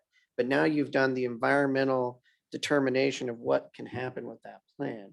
To me, like the best thing is always, you sit down, the community sits down, they say, these are the changes we want to make. And you send it to the planning commission. Planning commission goes, well, we like all these changes, or we want to move it around like this. And then once you have like a good hard draft, like 85% of the way draft, then you would do your SEPA. And then Mochi would determine, well, based on the changes, and because we know that the term is, all of the impacts, not the singular impacts, but the potential cumulative impacts. Well, if you don't have your plan at least 80% of the way there, how can you do an assessment to figure out what your cumulative impacts are? And so what we do is we end up fighting over the SEPA and the cumulative impacts, but we don't know what they are because we don't have a fully fleshed out plan. And so I don't know if it's process and timing and how we make that work, or you're going to end up doing like if it's an EIS, right? Right. So say it's an EIS determined, you do your draft EIS, and you say, well, we think we can do this much work. And then you go in and then you do finish your planning, you get 80% or 100% of the way of the plan. And then you go back and do an FEIS after that, then to say, well, based on how this thing fully fleshed out, now we're going to do the environmental cumulative impacts analysis, wildfire analysis, everything that's going to be asked for. And then you actually take all that together. But for me, it's always seemed backwards when we do a SEPA before we know what the plan's going to be. Well, do we though? I mean, don't you have to have some preliminary, because that's what you're doing the SEPA on, is the proposed. Right. I mean, and that is not fully fleshed out. So we do need to have some kind of SEPA determination and before we can take that to the planning commission. But like, for example, for the critical areas update we do right now, I issue a preliminary SEPA determination. It's not the final. Send it out for the public to comment. And then when we are ready, because we did receive the comments, the comment can provide some input that I might change the SEPA determination or I may not. So what I plan to do is before I schedule the planning commission public hearing on the ordinance, I will issue a final SEPA determination and take both before the planning commission. If anyone wants to appeal the SEPA threshold determination, they may, but I would recommend to consolidate the SEPA appeal with the planning commission's recommendation. Because it is a non-project action, the board has an option to consolidate or not. But to me, it makes sense to address Commissioner Anderson's concern is to actually consolidate the SEPA appeal with the planning commission's recommendation, and that it in itself can be appealed as well. Yep. Because it's written in the zoning code. And then both the SEPA appeal and the planning commission recommendation, whether that's appeal or not, will go before the county commissioner for a consolidated hearing. It will be a closed record appeal because we already have a public hearing occur before the planning commission. So anything that the board can choose to hear the SEPA appeal first and then to think about the planning commission recommendation and whether you want to have your own public hearing or not in one consolidated hearing. Okay, I get that, but I do want to go back to Commissioner Anderson's, like, it does seem like the process. So you do a SEPA determination on a plan that has not even been developed yet. Right, so it's basically it's for the action for the plan. The plan is not site specific. So for cumulative impact, it's really difficult to address You don't know until where is you it. can- You don't know where you can put a yurt until you know where the squirrel is. You have to know where you can build and where Right. you can't build. So you have to do the SEPA first. And I understand Commissioner Anderson's worried about putting the cart before the horse. But if you've been listening to testimony for the last year, they want the cart before the horse.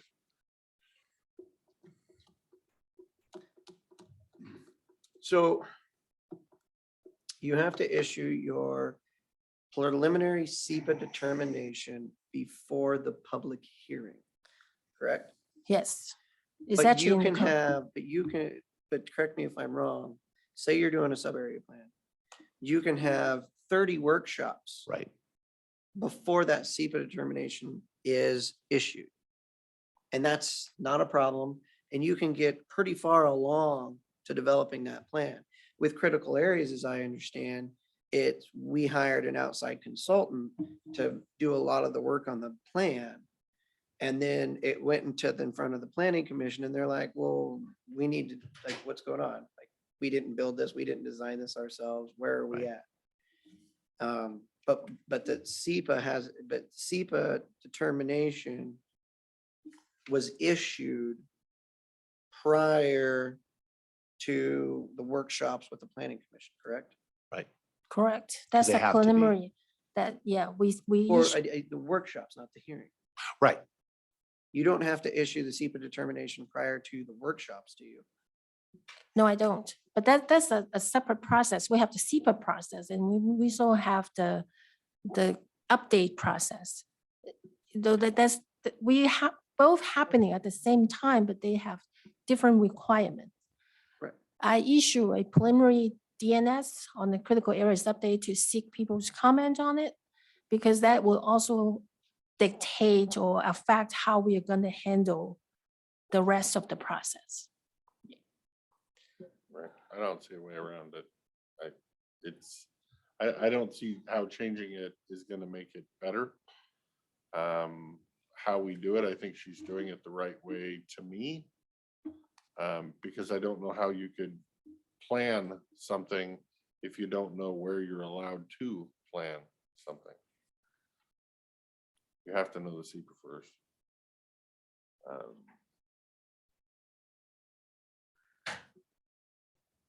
Well, I didn't mean to go down an off topic. To me, it's just like critical areas in the shorelines. To me, they're married. I mean, it is a marriage. And to me, the project, the underlying project or non-project is married to the SEPA and they're going together at the same time. But to me, the most important part is always the underlying action, not the SEPA. The SEPA is to look at what impacts your action could have or will have. You know, if it's a non-project specific, it's could have. If it's a project, it's will have. And you know, that's kind of that thing. Right, but in that same regard, you look at a shoreline or something, if you're moving a riparian area from 100 yards to 150 or 200, if there's only one appeal avenue and somebody doesn't like that shoreline move you just made or for the riparian area, they're only got one appeal avenue. The way we're doing it now, they're gonna have two appeal avenues. And it's just, that's where I'm saying it's gonna take longer. And it's not just certain people that are gonna use this. I think it's a lot of people that are gonna use this to just try to stop any kind of change. And that's what I worry about, but I don't see a way around it at this point.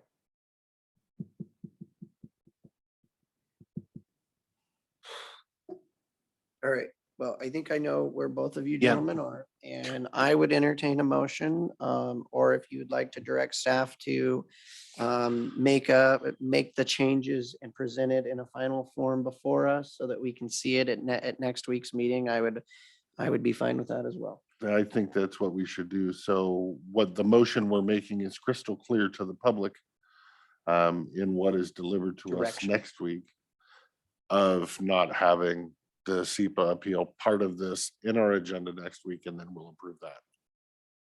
So would be the current proposal, let me clarify, striking the non-project action, or I guess the SEPA appeal removal, so leaving it in there, but everything else consistent with the proposal. Okay, so I will work on those language, present a clean copy. So for you to Yes, please review. clean, not and- track changes. And if you approve, then I will seek the prosecutor's approve as to form before we can have an ordinance for you to sign. Correct. Yes. Okay, I will work on the clean copy then. Perfect. And get it sent over to him as well. Yes, okay. And then yes, Madam Clerk. Chairman, would it be okay if we went out 2 weeks during kind of a time crunch? Since we're not making huge changes no. here, so 2 weeks is completely fine. I think she's just looking for us to say yes, so that she can go off. Yeah, she knows what she needs to I do, think we're and it fine. gives our prosecutor more time to review. I think that's fine. Whatever works. I appeal but- your decision. So the question is we've given direction. The hearing is still open. It's still going to be considered a public hearing, correct? Correct.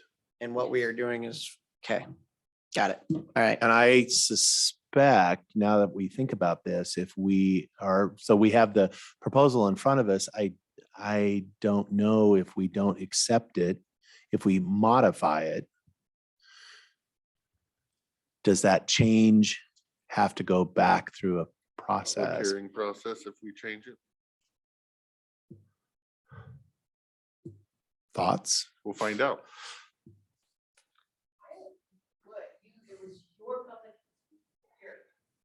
I know, but we are changing the ordinance. We're just not changing it fully. Rejecting one component of what was proposed. Right. Yeah, that's all we're doing. Yeah. Rejecting a component. Right. That So there's doesn't- no new, as long as there's no new information, we're good. Yeah, that absolutely. That's right. I agree. Okay, we have our direction. Mochi, thank you so much. You have worked very hard and very diligently on this. Yes. I think this is probably a good, happy medium. This is our goal as always. And I will look forward to the clean copy and hopefully we can get that posted, that draft up on the website for people in the community to review. Okay, Okay, okay. All We'll right. do that. thank ma'am. you. Thank you. Thank you, gentlemen. Finish it. Motion to adjourn, or Oh, yeah, we would. continue the So- public hearing. So, yeah, we would need a motion. Okay, all right. Mr. Chairman, I would make a motion to continue the hearing, close to further public comment, and direct for 2 weeks and direct staff to bring back the clean copy based on the discussion you've heard so far. Second. There is a motion and a second to continue the public hearing for 2 weeks leaving it closed to further public comment. All those in favor signify by saying aye. Aye. Aye, motion carries. Hey, we're actually on time. Wow. Miscellaneous reports. I don't have anything. We don't have anything that was added. Okay, consent agenda. Mr. Chairman, I move that we approve the consent agenda with 3 items. Second. There's a motion and a second to approve the consent agenda with 3 items. All those in favor signify by saying aye. Aye. Aye, motion carries. Mr. Chairman, I move that we pay the accounts payable warrants in the amount of $572,084.90 and the payroll benefit warrants in the amount of $0 for the date ending May 16th, 2022. Second. There is a motion and a second to pay the bills. All those in favor signify by saying aye. Aye. Aye. Motion carries. I have the pay estimates if you want. Mr. Chairman, I'd make a motion to approve pay estimate. Number 5. Is it number 5? Oh, yeah, there it is. And says pay estimate number 5. Pay estimate number 5. This is for the Roosevelt Grade Road Overlay Project to Interstate Concrete and Asphalt Company. What was this? In the amount of $113,353.82. My motion is to approve. Second. There's a motion and a second to approve pay estimate number 5 to Interstate Concrete and Asphalt. Is this the last one? Doesn't say final. Yeah. It's got to be getting close. All right. Is there any discussion? No. Hearing none. All those in favor signify by saying aye. Aye. Aye. Motion carries. All right, new business. See where it says pay estimate number 5 right there. Yeah. All right, new business. Doesn't look like we have any new business. We can go to board pending. I can get a lot of board pending done, but I do have one that the prosecutor needs to be in on. Okay, well, we don't need to worry about that one yet then. Okay. You got anything else you'd like to bring up? Yeah. Okay. So backing up. Last week since we met, I met with Don Tibbetts at the landfill, talking about contract and things like that. I proposed to him my idea about code compliant shipping containers, potentially say, in the numbers I used to him was say 15 containers paid for by Republic, that in the contract, they just let the county use for these code compliance cases. And then we get to drop them off at no expense to dump. And he says, great. The only question I have, which will be for legal later, is do we have a gift of public funds problem if we spend gas in our vehicles to haul them off of their property to the landfill? Because I've eliminated the rest of the gift of public funds because it will be Republic paying it. So I have that little question there for the prosecutor. So anyway, that's where I am with that. What do you want for it? Nothing. I also am working on trying to get a 1 week a year, no charge at each transfer station, 1 weekend a year, no charge at each transfer station, as opposed to a voucher or whatever else. So a community can do a community development or a community cleanup and just transfer station that weekend without vouchering or what have you. And I don't see any problems there either. His only concern wanna with the be shipping in- containers was he was worried that we might make habitual offenders. Somebody's going to fill up the container and then bring in all their neighbor's trash and then get another container. And I told them that my thinking of it was not to be able to do that.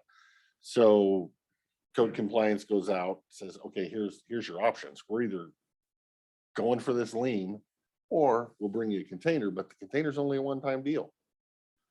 Here's the container, you do the container, but if this turns into another problem, we're not bringing back the container. Now we're going this way. Here's the carrot. You get one chance at the carrot. And then here's the stick. If that don't work. And that eliminates the habitual offender on the shipping container problem, because I think Lem would, even if he was here, would testify.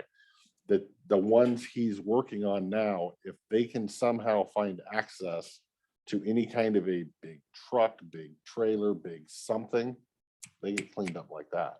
The people like Woodland Road, that they have access to a Toyota Tacoma, never gonna get cleaned up. We gotta have that big vessel. So that's where I'm at on that. So I'm, like I said, I'm worried about the gift of public funds, but I'll ask, So were you thinking, 40-yard ones, the 20s? didn't get into it. Okay, They have a heck of a shortage of 40s right now. They can't get them, don't have them. right. I think they're probably all hiding at these bigger developments that are going on around the county. So they have multiple 20s, just no 40s, but the same idea. Prices are insane. A lot of containers, other containers, trash containers, sitting on the dock in China because it's too expensive to ship them over here. I don't know that you're going to get a lot of special order until the recession hits in a year. But if they have them in stock, we can phase ourselves in, kind of thing, but it's future discussion. Tomorrow, 10:30, I have a meeting with the Historical Society. So I should be able to bring you back info on that one. We do need to cover Board of Equalization appointment and the Veterans Board appointment, which the veteran one's easy because it's just Aaron. So I don't know if you want to do a discussion on that one. And then Board of Equalization. I'm okay with that. There's your 2 copies for board, one for each of you. Thank you for. Well, he gets both of those and you get both. Oh, of the sorry, I other didn't ones. see that. Those are the 2 candidates for the Board of Equalization.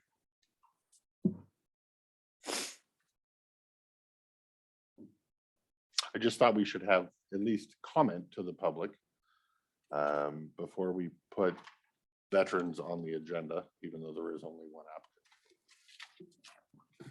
And I didn't know if you wanted to discuss this today, but Lee needs to know what's going on so that she can get people scheduled for training.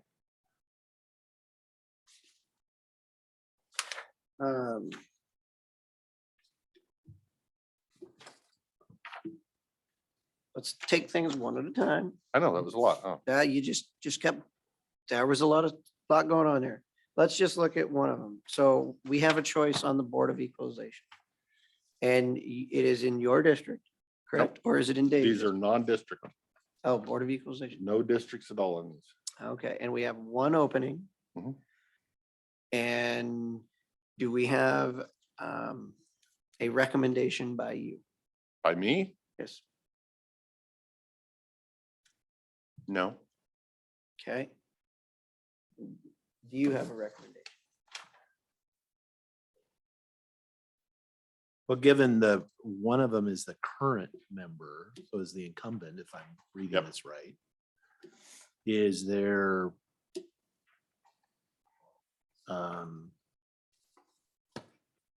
any issue with that? How How long has Long is- Mr. Moko been on there? I believe he's been on there probably since '09 and earlier. I could look that up for you. Okay, but quite some time, Been the chairman for quite a while. He's our senior member. right? So I guess I would say this other applicant turned in theirs a year ago. As you can see by reading it, they are more than qualified. They seem qualified. My only, I guess I would say concern is the other 2 applicants are darn near brand new. The other 2 people on that. On there now. So, Have one of them serve. so for continuity and just to be able for the newer people to have some historical knowledge. That's kind of where I was going with that. Originally, we do have 1 person in District 1, we have 2 in District 2, and my thought was, okay, let's get a District 3 representative. Right. But then thinking on the continuities and whatnot, I'm just kind of on the fence on both, and I'm open and available to go either direction, which is why when you ask me if I have a recommendation, I don't. However, the board decides is fine. We just need an answer. Right.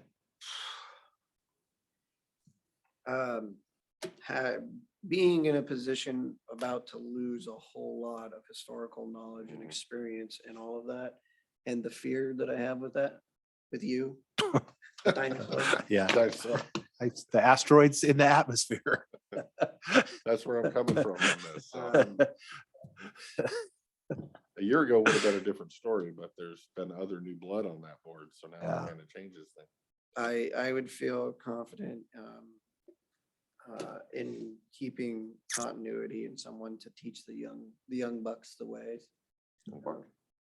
And and I know Lee is there to help and guide and staff, and that's great, but oh, sorry. I try to let these two see each other. And I know Lee is there to help Usually better guide. if we don't. I miss the fingers if somebody will miss the finger if I'm sitting here. I'm going to recommend that we keep Mr. Moko for right now. I'm really impressed with this other application.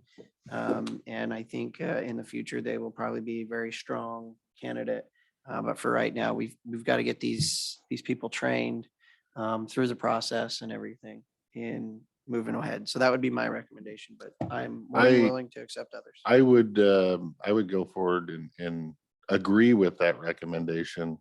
Hopefully this second application stays on file, or when we do see another opening, we can reach out and give this person another shot at it, because they, like I said, they came forward a year ago on their own accord.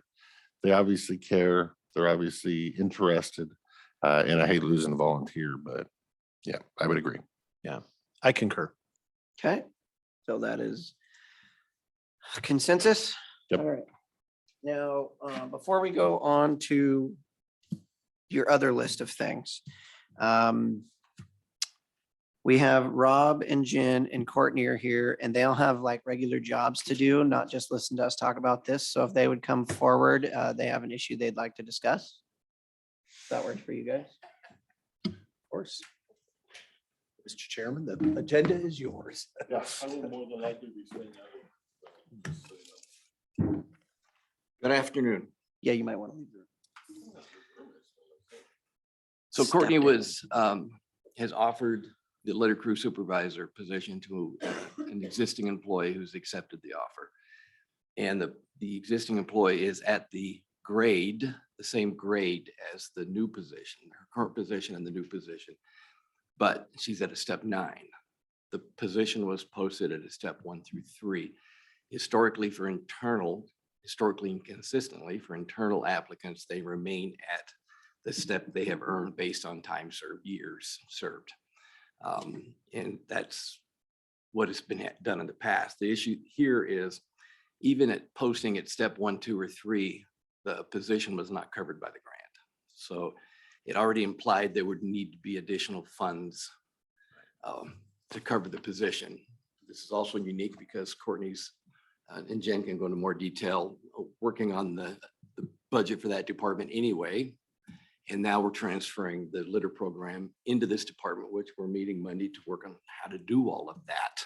So there's a lot of spinning plates here. So the question is more of budget, because unless we're changing past practice, the employee would stay at the current step. It's already the same pay grade, but that department will be showing a deficit anyway. So there will be a need for a supplemental budget for that and other various reasons that Jen and Courtney can go into more detail. So this is more of an act and advise, or advise and act, that this won't be the sole reason for a potential supplemental budget request. It would be an additional reason, but Correct.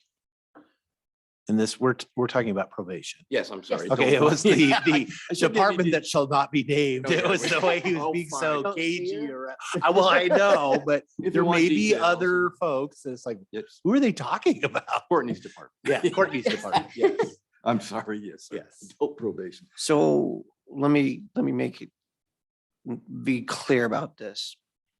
We have, because most people don't know, we have our pay grades, and within those grades, we have steps. 10 steps. and there are 10 steps, and this person is above the place currently is employed in the same pay grade, but is currently farther along in the steps.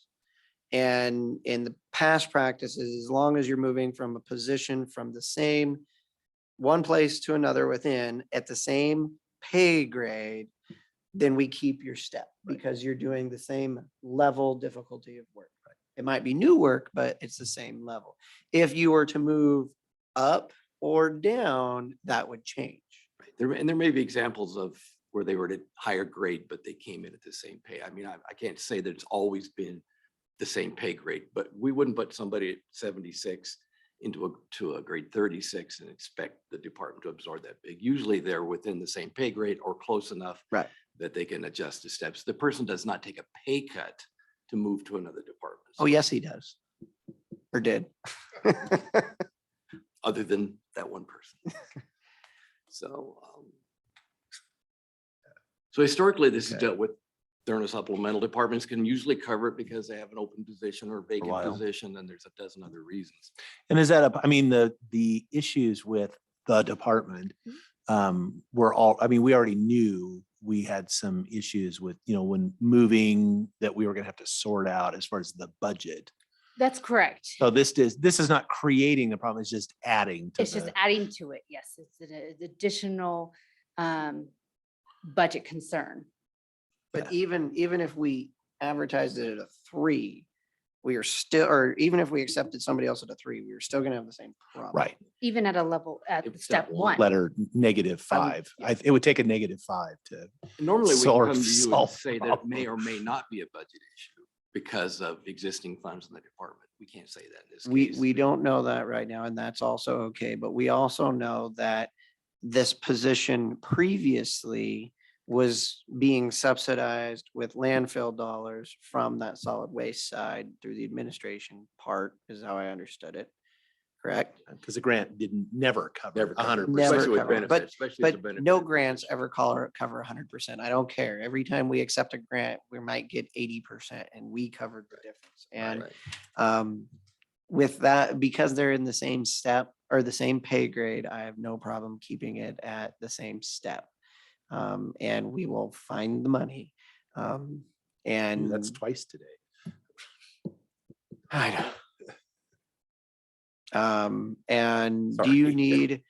you need verbal or would you like a motion? No, it's just, normally it's just we advise that they're like we did today earlier in our budget, we're gonna move forward with something and it may or may not require supplement. We don't know at this time. We do know in this case it will, but otherwise you'd be pre-approving a budget, a supplemental budget. I don't think that's appropriate. So I think just I'll leave this up to Lee and Ivy, but I think just your knowledge that. Well, I that think it's- the reason I ask is because we advertise for 1 through 3 and we are hiring somebody at a step far outside But an that. internal applicant, it doesn't come back to the commissioners. It does on an external hire. If she'd Right. hired someone from the outside, she would have had to get approval. When it's an internal applicant, historically, they have not had to come back and ask for permission because of that higher step. So they're internal and external are treated a little bit different in this case.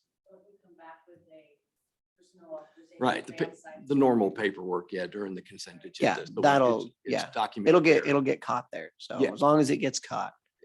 Thank you, Okay, Lee. you good with that? Yeah, I'm good. I mean, that's consistent with how we've always done it, is that, I mean, we actually encourage, in many ways that we want, if somebody's got a career opportunity they're already in the organization, we actually, in a sense, it's Cross-training. it's cross-training, right? We let people, I mean, we steal from each other. Although nobody steals from us ever without Gordy and Jeff do it all the time. fear of retribution. Yeah, right. Don't you ever say that out loud. I know. Well, no, retribution meaning, yeah. Well, guess what? You can't steal anybody else because you don't have any money now. So, My work is done. yes. Wonderful. Can you take him with you? Yeah. Sure. Anything else? Yeah. Well played, Jen. Thank you, Commissioner. Yes, Thank you Thank all. you. How are things going? Going very well. we're very busy. Numbers are starting to spike up again. And with just myself and Steve, it's difficult at times, especially when there's so much administrative stuff to be dealing with right now. If I can get through this year successfully, I think I can conquer anything at this point. We feel the same way. Yeah. Good, and I will speak up and have Mr. Rob, the manager of one of our departments, to potentially look through the office space, a vacant office space, and hopefully try to find some of her car keys. Apparently they've only found one. So I'm thinking if you like search through a desk, you might be able to find another one. We have not received any vehicle I know, keys. I checked on it this And I morning. don't know where the vehicle and the They, trailers they are don't- located. they know at. where they're located. They Okay. just don't know where the keys are. So I think somebody's gonna have to go through a desk to find them. Gotcha. Yeah. Perfect. Thank you. All right, That was, thank that you. was a tough transition because What are you? what are you talking about? talking about? I'm malnutrition today. Leave me alone. I know. You got keys? Oh, you got Anybody? keys? Anybody got Anybody got keys? Thank you. Thank you. Okay, back to board pending. You have anything else? No. You had one else, and that was the appointment of Historical Society, Don Tibbetts meeting, Board of Equalization appointments, and Veterans appointment. veterans. We didn't do anything on the veterans side. We only have one applicant. It's a very qualified applicant. It's our health director who Yeah. mentioned that she was very interested. And I know we, by policy, are supposed to bring two. We don't have to. And it's been open for how long? Was open for about 3 days. That's when. Because she had told me that morning that she wanted to sit on the board, and then we heard later Oh, that that day day that it that was Jerry- open. And I'm like, how convenient was that? But I don't have Great any problem appointment. with I it. have no. I've got no problems with Yeah. the appointment. And they signed off on it. So yeah, I think we're okay there too. So good enough. Okay. I just wanted a public record that we had that discussion Absolutely. in front of the people. Do you have anything for board pending? The only thing I would be, and it would be at what level you folks wanted. I can give you the stuff. I did attend the WASAC Board of Directors meeting, and the big planning was the spring to set legislative priorities for next year. This is them or what we started with. You can get these if you want. They're in 5 categories. It was a 2-day exhaustive event as far as, and what that grew out of was, and I think some of us, I know Commissioner Christopher definitely participated, where they kind of had a call for what do you think? Well, they collated that all into one. The staff went through it, divided everything into what they felt. No idea was not debated, Okay. but they did take it, and they took their first cut and said, these issues that were raised that are already, they're consistent with our existing policy, they go on this pile. These, they could be, and then these are totally new ideas. And so then we went through and for the most part, I don't think anything that was already an existing, that fit the existing kind of policy, those just moved forward. The second category, there was a bunch of those we chose to, this is good, we'll elevate that. Others we like, this shouldn't be us leading this effort. It should be, this is really more the cities or the treasurers associate. This is really more specific to them. We'll support you. There are political items in there that shouldn't be for a. There was unified in category 3. Category Yes, 3. category 3 had thing, and for the most part, we had a couple things out of category 3 that after discussion, the group vote, and we had Survey Monkey on, and but we did it for every single item. So we had a sheet or a book, I recycled it this morning, so it was, 1A, 1B. And the question was always, should this be moved forward? And it was like live voting. Live voting. And so it worked really well. Say that sounds technology kind of cool. Yeah, no, it worked really good, but you're like, which one are we? Oh, we're on 37A, question 3. And so that's what we did for 2 days is we voted, and we gave you got about 30 seconds to vote. And then the results were, and we're like, huh, not what I thought. And then, cause it's, it's all anonymous, no people's priorities. And so we did, so I have all of those, what the priorities will be. All the ones that passed. not All the ones that they- passed and the ones I made, I will, as I said, you can see my notes. So can we get My that notes. copied? Yeah, and that's why I said I will clean it up and then if you, Oh, that no, I way wanna you'll see know. what I wanna see the the notes. Public record. I think that's okay. So, So I guess my only real question is, the big one that was on top of my mind was, we talked about you going up there trying to create a committee for yes. the renewable, trying to get it set up more like the. You know, what I'm talking about. Yes, and that did, that actually was in category 2, not because it was not important, but the criteria for sorting was, will this affect all or most counties in the state? It had a huge impact, but it was primarily us and a few other counties. I spoke at length on that. I was, I guess, persuasive because the group, it was overwhelmingly that yes, so that is a priority. Also and there were several other counties had raised the issue about sales tax, when they're doing exemptions for sales tax and the state giving away counties portions. So that is a priority now too, as far as to seek legislation that would not, you'd have to ask the county, and you can't just unilaterally give away for a project that's a high priority for the state.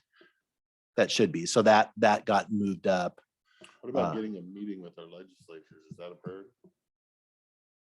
What? As far as with this, no. When we get ready. Oh, when it we would get be ready. Nice to have our local legislators here. Yeah. And knowledgeable on these items.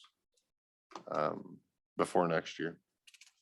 Hopefully. Yeah, just Okay. we need to invite him and talk to him, but I'm really. Yeah, no, I'll interested give in you going this. through There, that. again, they went through, they're in there, I believe it was 5 categories. There.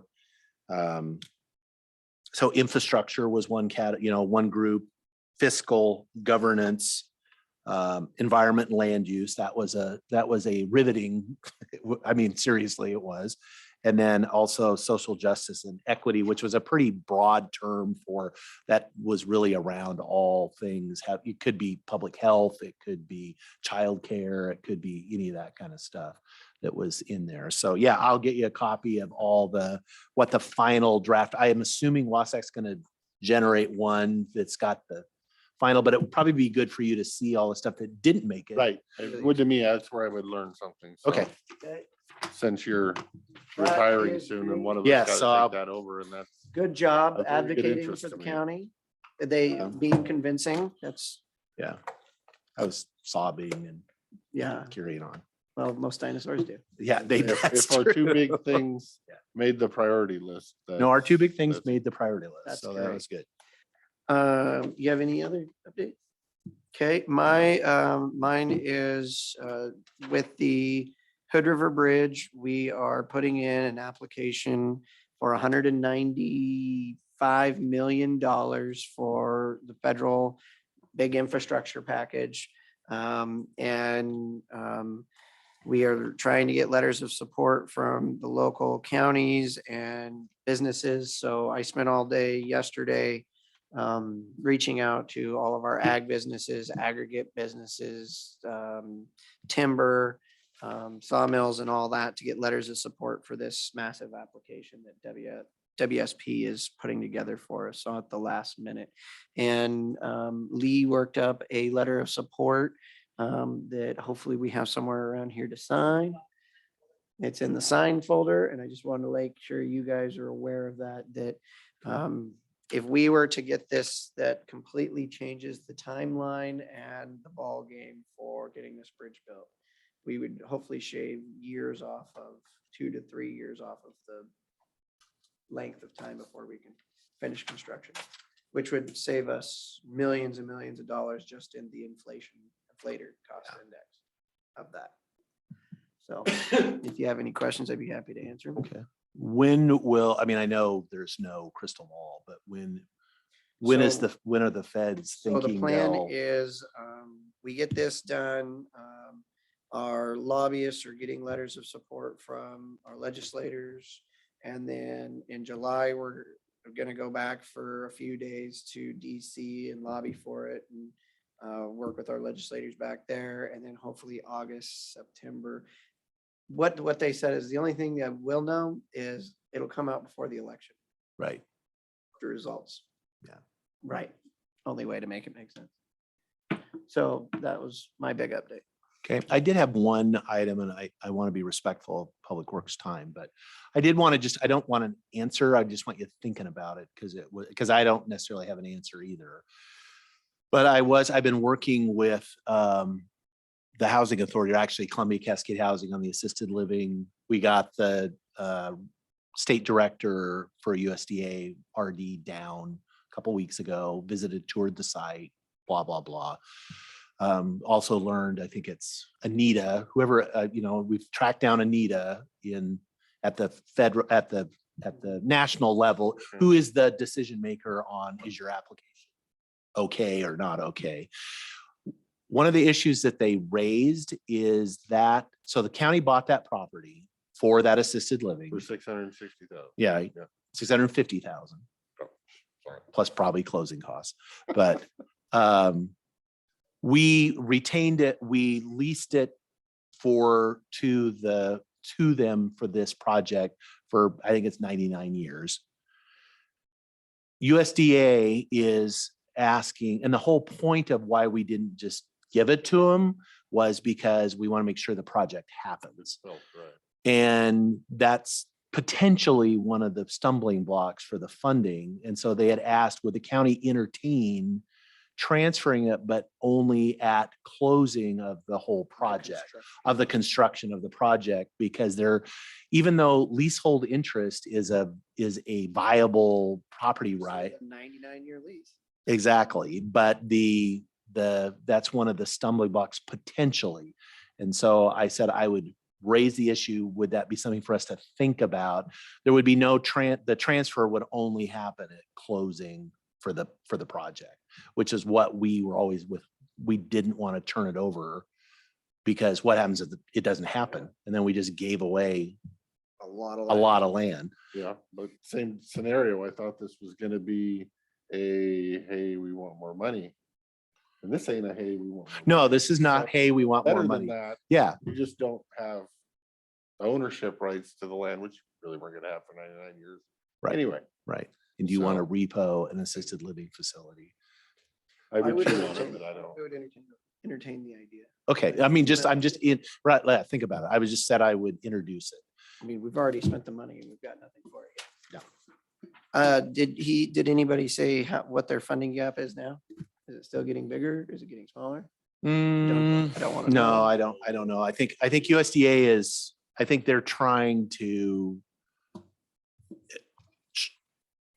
make the gap smaller, like there's some other programs and different things potentially. So they loved the project. I mean, the director loved it.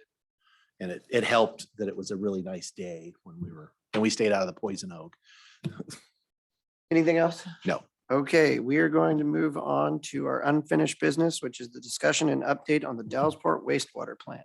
Okay. Do you guys want to come up just in case I want to ask you questions? People can hear you.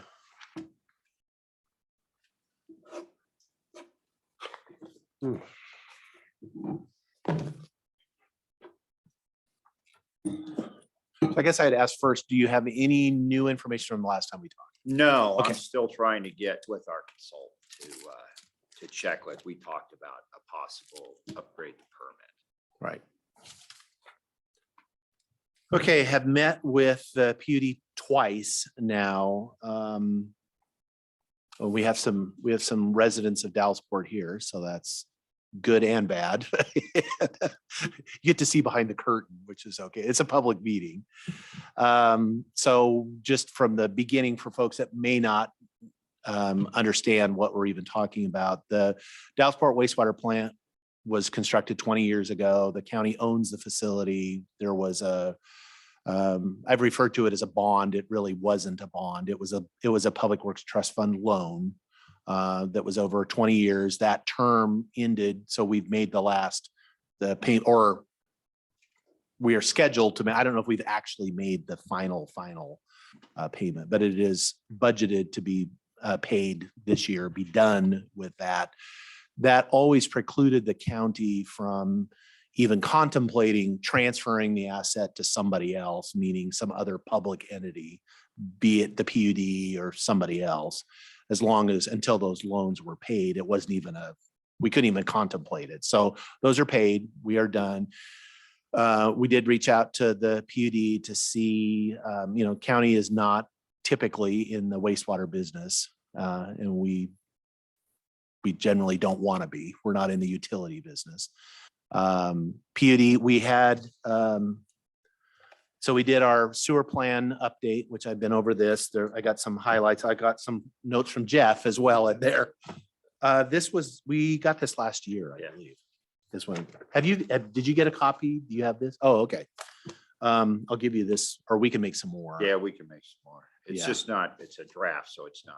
It's public. not the final one. That's why we have. So in that, it looked at what really kind of precipitated that really was the discussion we were having about both rates, service area expansion potentially, as we looked at one of the options of including Murdoch it's currently not in the service area of the Dallasport wastewater plant. And so you have to go through all of that. Also that the engineering firm looked at kind of what's the shape of the plant, what improvements would need to be made over the next, I think they actually looked at 20 years. We were pretty focused on, I've been really focused on the next 10. Yeah. But as far as upgrades and different things that had to happen. PUD got a copy. We gave them one of these too, as they looked at it. We had looked at the rate schedule, and I think I reported last week the real problem is that the rates for the sewer in Dallasport has not, the capital cost of the loan and everything was covered 100% by the county by transfer from the landfill.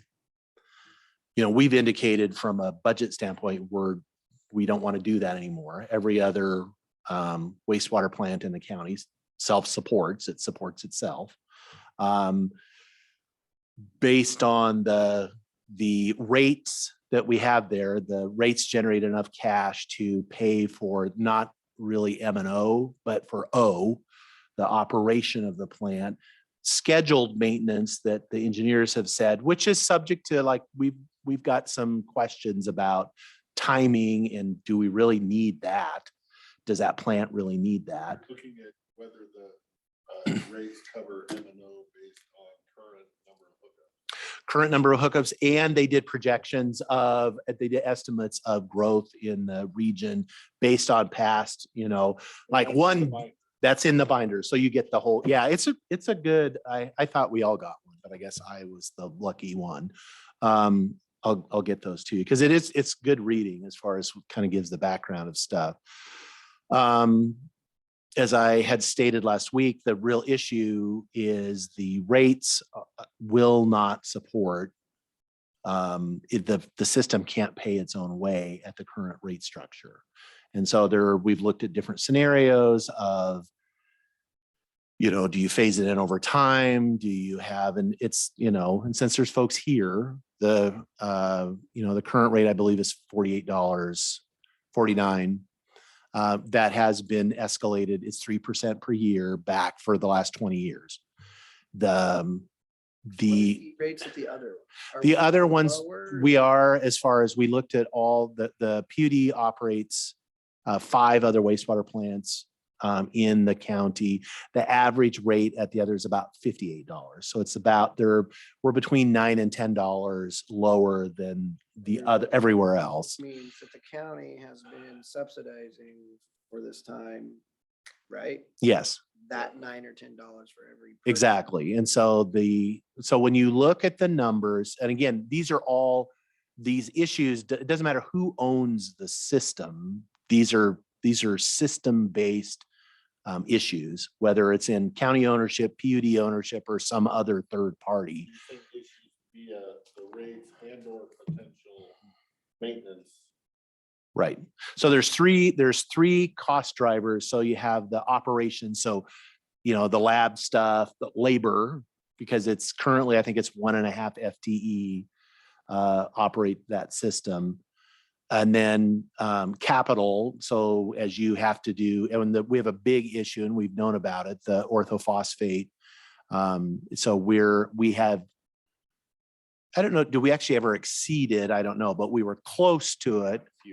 A few months. Back under control. Right. And so they're by management, they've got it back, but the engineers identified that, and that has been a long-term issue with our permit, was that issue has to get dealt with. We looked at it several years ago and the price tag scared us a bit. It's in the report as far as what that would be to fix the problem. One of the issues that's got to be settled is we need to understand our current operating permit, because I still don't have a definitive answer on that. That's what I'm asked. We're Right. trying to go as far as when does that expire? It has to be renewed. And if at the renewal, then we have to have some kind of plan for dealing with the orthophosphate. And then also if we can get that renewal, because the other issue that's raised in there is that the number of connections in what do you call it? The orange book, It's based on connection. It's based somewhat on connection. connections and size, number of, and- it dictates the average number of FTEs it takes to operate a system of that size. So What is that number? that number is 1 FTE higher than what it currently is. And so that's the thing that destroys everything, because for us well, that's what we're trying to get. If we can get so the game plan, again, regardless of whether it's us or somebody else, is if we can figure out what we're going to do about rates and have those stable. And so we know what they are and the community knows what they are. And we're not, we can't raise the rates to a point. And if we can get our permit renewed for the next period of time with with the current FTEs. So that's set. So we know that, and then push some of the capital stuff out, really kind of look at, do we really need that? Can we get by with that? We do a permit for 10 years and then sell the property and they now own the permit, or we still have to own the permit? No, you have to own the permit. The permit is, you could sell it, but then you have to re-permit it. Right now, Right. the facility is permitted as owned by Klickitat County. Right. And managed by Dallasport Water District. If No, that changes, PUD. the permit has to be So redone. if we're trying to liquidate this off of our books, why would we need to set a permit? Because we can't transfer it, because it has to have its operating permit is only valid right now if we own it. Right, but if we extend the permit and then sell it to PUD for $1, they would have to redo a permit, is what I'm hearing from you. No, they couldn't operate it. We could set it up where PUD does that, but if you bring in a third party that's not a government entity, you have to re-permit it. And that permit, that operator has to be on the DOE permit. Because we pay a yearly fee to So you DOE. only have to do that if it's not a government entity. No, we still have to do it if right now, if we change it at all, we have to update the permit. We have to label those people. Right. If it's PUD, it has to say owned by PUD, not owned by the county. It has to Right. say owned by PUD. Or whoever else. Right, but it could be owned by Wasco County PUD. Then it would have to be changed though. Yes. Yes, anything that changes the way it is today, what it's permitted, that the county owns it, PUD operates it, the permit has to be updated. Before that takes We place. decide who's gonna own it, why do we need to upgrade the permit? We don't, You do if it's going to PUD. we don't, other than it may get forced as far as, because we do have the orthophosphate issue that's got to be dealt with. And eventually that will, like if nothing was changing and the county's we're just keeping it and it's business as usual, eventually that permit's gonna have to be updated because something has to be done to the system to fix that problem or not, or, I mean, they've got, there's a couple different options for how to deal with that, and, Right, I guess where I'm coming from is, I'm hearing we need to do a rate hike. We Yep. need to do a new permit. These sound like perfect scenarios if the only answer is it's going to the PUD. If it's going to Wasco County PUD, they're gonna want to do their own rate study. They're not gonna want our rate study. They're gonna have to redo the permit anyway. So we're only doing all this legwork if the answer is it's going to the PUD. If it's going out to a bid process, anybody else who takes it is gonna want to do their own rate study and set their own rates, and get their own permit, get their own appraisal. but who's looking after the interests of the community? Maybe it's the community that wants to take it on. Man. Yes, of course, Mr. Chair. So I'm really excited to read that. I need something to fall asleep to. Just skip to the end. I highlighted it. You did. Well, then I'll take the one that's Yeah, highlighted. With that said, A copy with the highlights. it's hard for me to understand how we took county resources, a significant amount of them, put them into this community, built this wastewater system, set rates that were not able to cover the M&O, let alone capital costs in the future. And I don't know how that stayed that way for a length of time. Hearing that whoever takes it over, they're saying you may need to put more additional staff. That even scares me even more. It still is an asset. There's multi-million dollars worth of value of real property there, sitting there, that giving that asset up just because we don't want to be in the business. I mean, if it's private business, that's an asset that you can borrow against. You can do a lot of things against. But the asset, especially if all the other sewer systems in the county are paying for themselves and they're able to make it work, how is it that ours doesn't, other than that people see us as an easy mark? It's government run. Well, it's all of them are government run to that degree. And I know, we went into an area and we built this whole system all at once. And people went from being on a drain field that cost me nothing a month to being on a system that I have to pay every month. But you also don't have to replace your drain field every 30 years. You don't have to worry about. So if there was ever a time to understand the situation that got us here, I understand that. But considering that this thing's finally about paid off or is going to be paid off, it needs to stand on its own 2 feet, just like every other enterprise fund, water system by a city or anything else, they have to stand on their own 2 feet. And I think that it is in the best interest of the county and the community that while we still own it, we set that at a rate that it is going to cover itself. And hopefully, as time goes on and that area builds out and more comes on, because it's not being run at full capacity, so you've got a delta there. And we did that on purpose. Things didn't grow as fast. We went into a recession and everything else. But when we get it to that point where it's covering its M&O, if we can push off some of these capital costs for the next big tranche of building that's going to come in and put in SDCs and everything else to it, that'll hopefully cover that.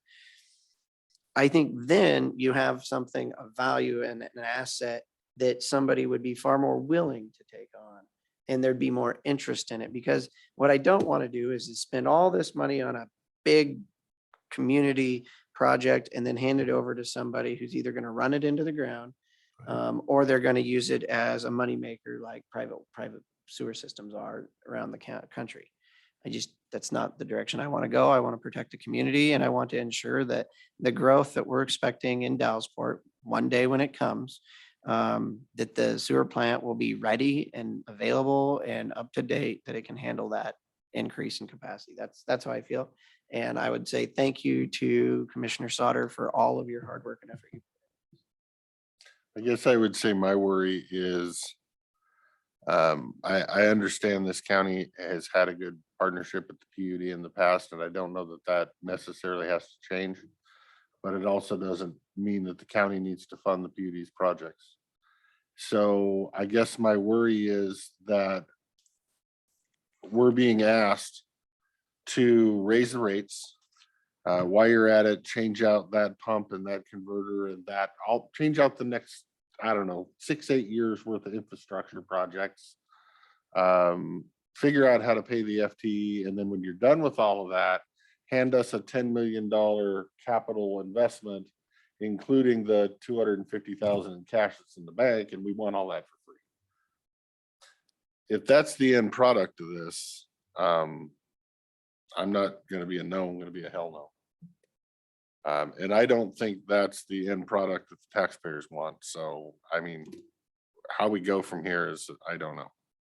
Well, I think what I need is we were operating, because I agree completely. I agree with both of you, but we were working from the premise that, I mean, the board was pretty clear, we don't want it anymore. That's where I've been operating from, even though I don't necessarily agree with that, because when you look at it, what the county was really most concerned about was it didn't matter. It was, we don't want to keep subsidizing the system. That's the real issue. That's what I said. I don't care. Honestly, when I said I'm not really wild about being in the sewer business, we're not actually in the sewer business. We contract with somebody to do it. We always have. It wasn't always the PUD. We did it with the city of Bingen before was the operator. We went to PUD a while ago. The real issue, because I do think we meaning the county or whether it's us or the PUD, honestly, I think we're the best at it as far as to look after the interests of the community. All the reasons why the county invested all that money and made that investment in Dallasport still exists today. As far as like I really do feel like we are on the cusp of realizing some benefit from all that investment in the community. And so if the direction I'm hearing from the board is that we're less concerned about, we need to get this thing off our books, to what do we need to do so that the system operates itself, it subsidizes, and if we are still the owners of it, great. I have no issue with that at all. We are going to have to deal with somebody, which that's us, we're the owners, are going to have to deal with the rates. And if we're going to continue to be their owners, just so you know where I'm at, because it sounds like you're not sure. If we're going to fix it all up and give it away, I don't think that's a good use of taxpayers' resource, and I don't think that looks after the interests of the community. If we're going to invest a bunch of money in it, it's now at the point where it's paying for itself or producing itself if we fix the rates. Right. And then it can actually be okay if there's growth down there. Yeah, there is no, we're handing it off right before the growth happens. So if we're going to be investing into the capital of upgrading it, I think we need to look at more of a holding it long term and us actually owning it, which I don't think the community would be opposed to, like they are the PUD owning. So I would say if you're interested in the best interest of the community, before we go that route, we should have a community town hall to ask the community what they want. Well, it sounds like also another good time to talk to them about, here's the numbers on this thing and here's how much we, the county, the entire county has been subsidizing you monthly because it doesn't pay for it. I think we need to know the answer of what we would need to raise your rates to maintain. Well, the way we ran the numbers were, again, like every other system, is what would we need to do to make it self-supporting, where it paid all of its own M&O, all of its long-term capital. And the rates can do that. It doesn't, it's, so when we're saying, oh, we're going to fix up the system doesn't necessarily need fixed up, but it needs maintained. Any system will have to be maintained any more than, we don't have a bunch of deferred maintenance. We've been paying as we went all along. It's just, it's ongoing. But the way we've done it is that we just paid for all that. But The if rates we didn't pay adjust for the it. Rates, we might be able to have a little savings account started. So when a pump does go out, we have the money in the savings account. Pay for pump. Right. The way we crunch the numbers is, we actually looked to fund take the capital expenditures that are anticipated or recommended, push them out a little bit, give us a time, adjust the rates, because if we adjust the rates, we can actually start building some cash balance towards the capital. And barring the FTE, that's the thing that kills us. If we don't have to add FTE, the rates, the system will self-support with doing all the capital. What does FTE do to the rates? Well, the numbers we ran to make it work. 10? Oh, no, it was far worse. When you went out, like right now, to make it work,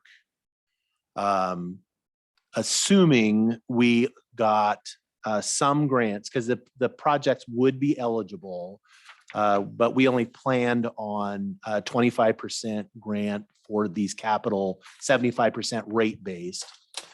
If you can either raise the rates $10 now. And when I say now, I'm saying 23. And then you can go back to a 3% inflator every year, and the system is solvent. And that will pay for the capital. I know you're shaking your head, but will pay for M&O, so maintenance and operation. So when I say M&O, that is the capital, because that's what we're doing. That doesn't pay for any expansion of service or anything. That's a whole different project that would have to self-fund itself too, but the system. Or you could do a bigger, but it took if you add an FTE, it's like $10, and then the rate has to be, it's like 5.5% every year indefinitely to cover it, to make it pencil. But I would also imagine if you were doing a capital project and you needed to replace a pump or something that was $500,000, this project would qualify for landfill gas dollars. Potentially. If that board decided to use those funds on county projects as opposed to PUD projects. Right. And I think it's realistic that I don't think a 75% or a 25% grant, I don't think that's unreasonable to think that over the next 10 years of these things like that we couldn't find, because the PUD, that's one thing they are not good at. They're not really interested in looking for grants because everything is rate based. So if you can just stick it on the rate, it's easy. You just know it, you raise the money.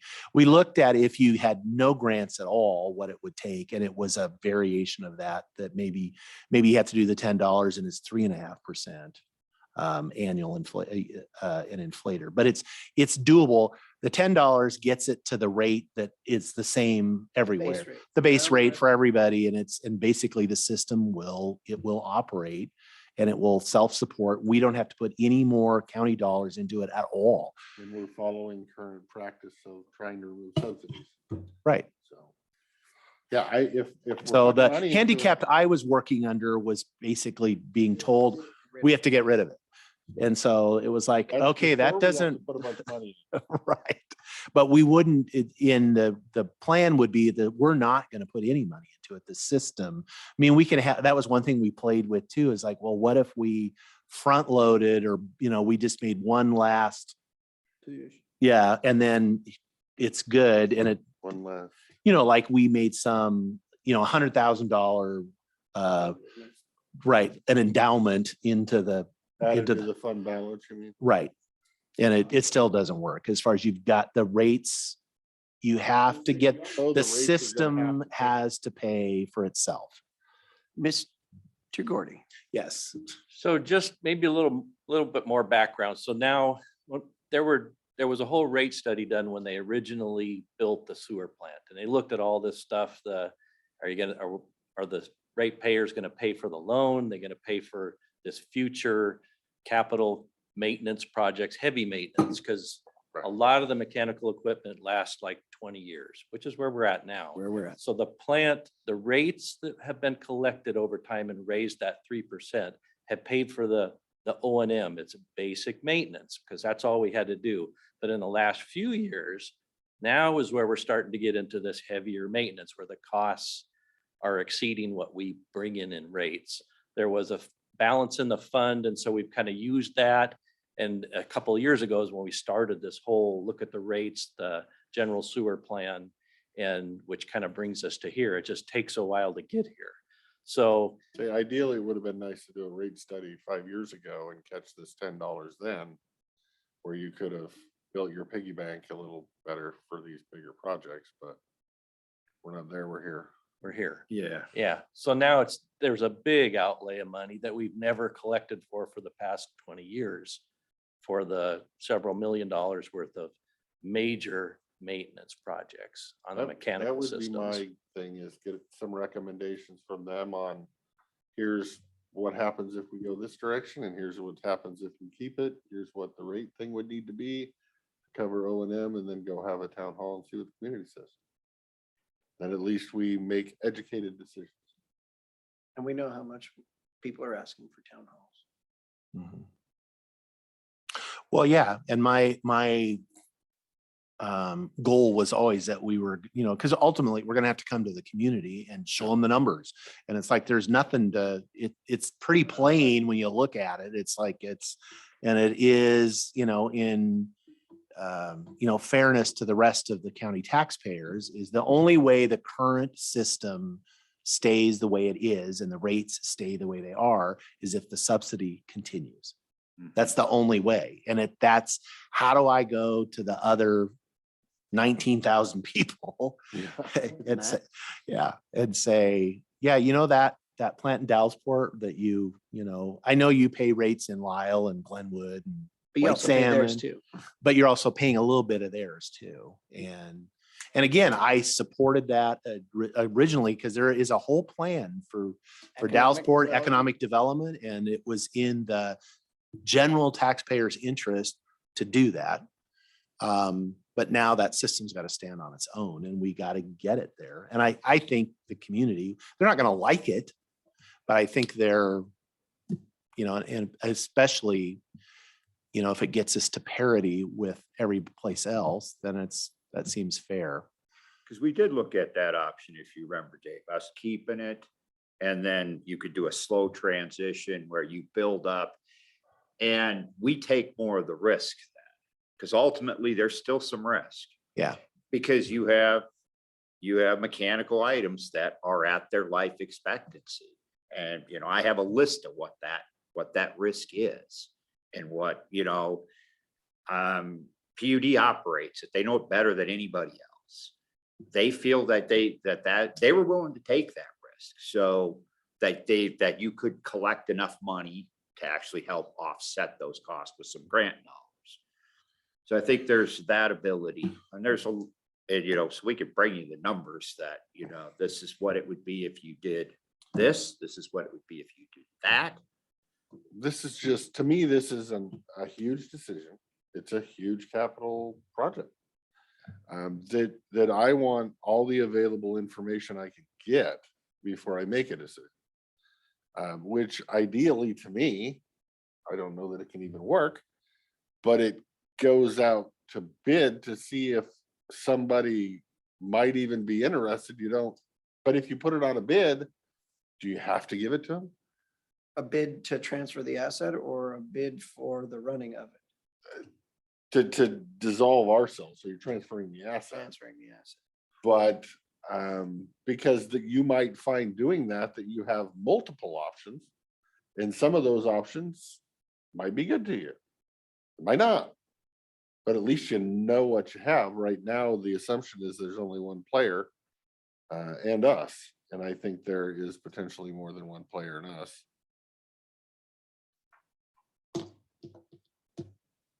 Okay, that was a great discussion. I think we have more to do. We have more to do. We You guys can read will your, read uh, this. You read guys the- will That would be work on, good, yeah. and you guys will work on the numbers. That sounds absolutely wonderful. Is there anything else to add to this discussion? Oh, we could carry the discussion on On for quite a forever, while. right. There's, oh, like. I said, there's- Anything of productive no, discussion there's a at lot this, of mo- at productive- this it would all moment? be Productive, but there's other options outside of the rates.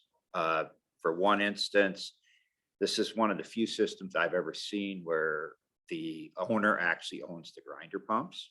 That's another way to reduce cost. So Who usually, who explain else that a would little under? better. We own the county owns the grinder pumps. When the grinder Explain pump what they are. quits. So what a we- grinder pump is the people that are on a force main, and it's lower, you gotta pump How does that work elsewhere though? You're saying so like the PUD would own the grinder pump and you would own the system? How does, I mean? I don't- if you were lived on a grinder pump system, your house was a grinder pump, you would own the grinder pump. Oh, I see. Because if you flush grease down the grinder pump, you get to replace the grinder pump. In this instance, the county actually owns the grinder. Is that grinder pump for like a bunch of houses? Did It's we per build each resident. each resident Wow. and we own all of Yep. it? Yeah, we don't, not every resident is on a grinder. Some of them are. All the other communities that have a wastewater treatment, they're on their own grinder pump, not the county on the grinder pump? Pretty much. How the heck did that ever happen? Because it goes back to the whole thing. It's like, we Yeah. built the whole thing. The community couldn't afford it.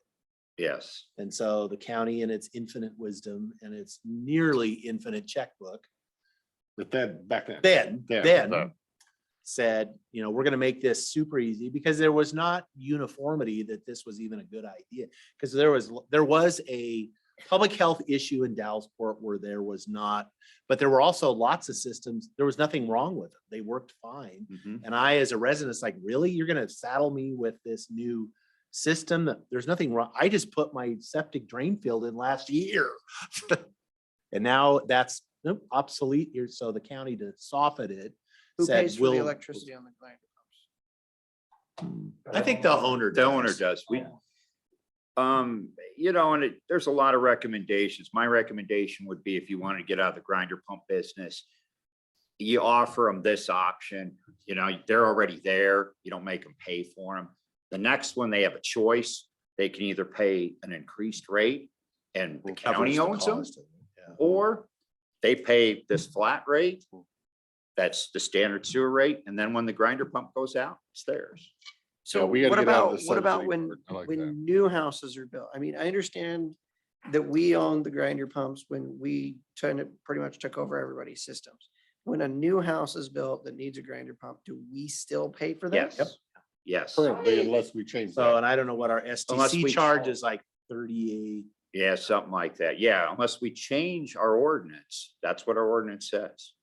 We Say, still it provide. should be fairly easy to change your ordinance. Yes. So when they build a $300,000 house, they put in their own grinder pump.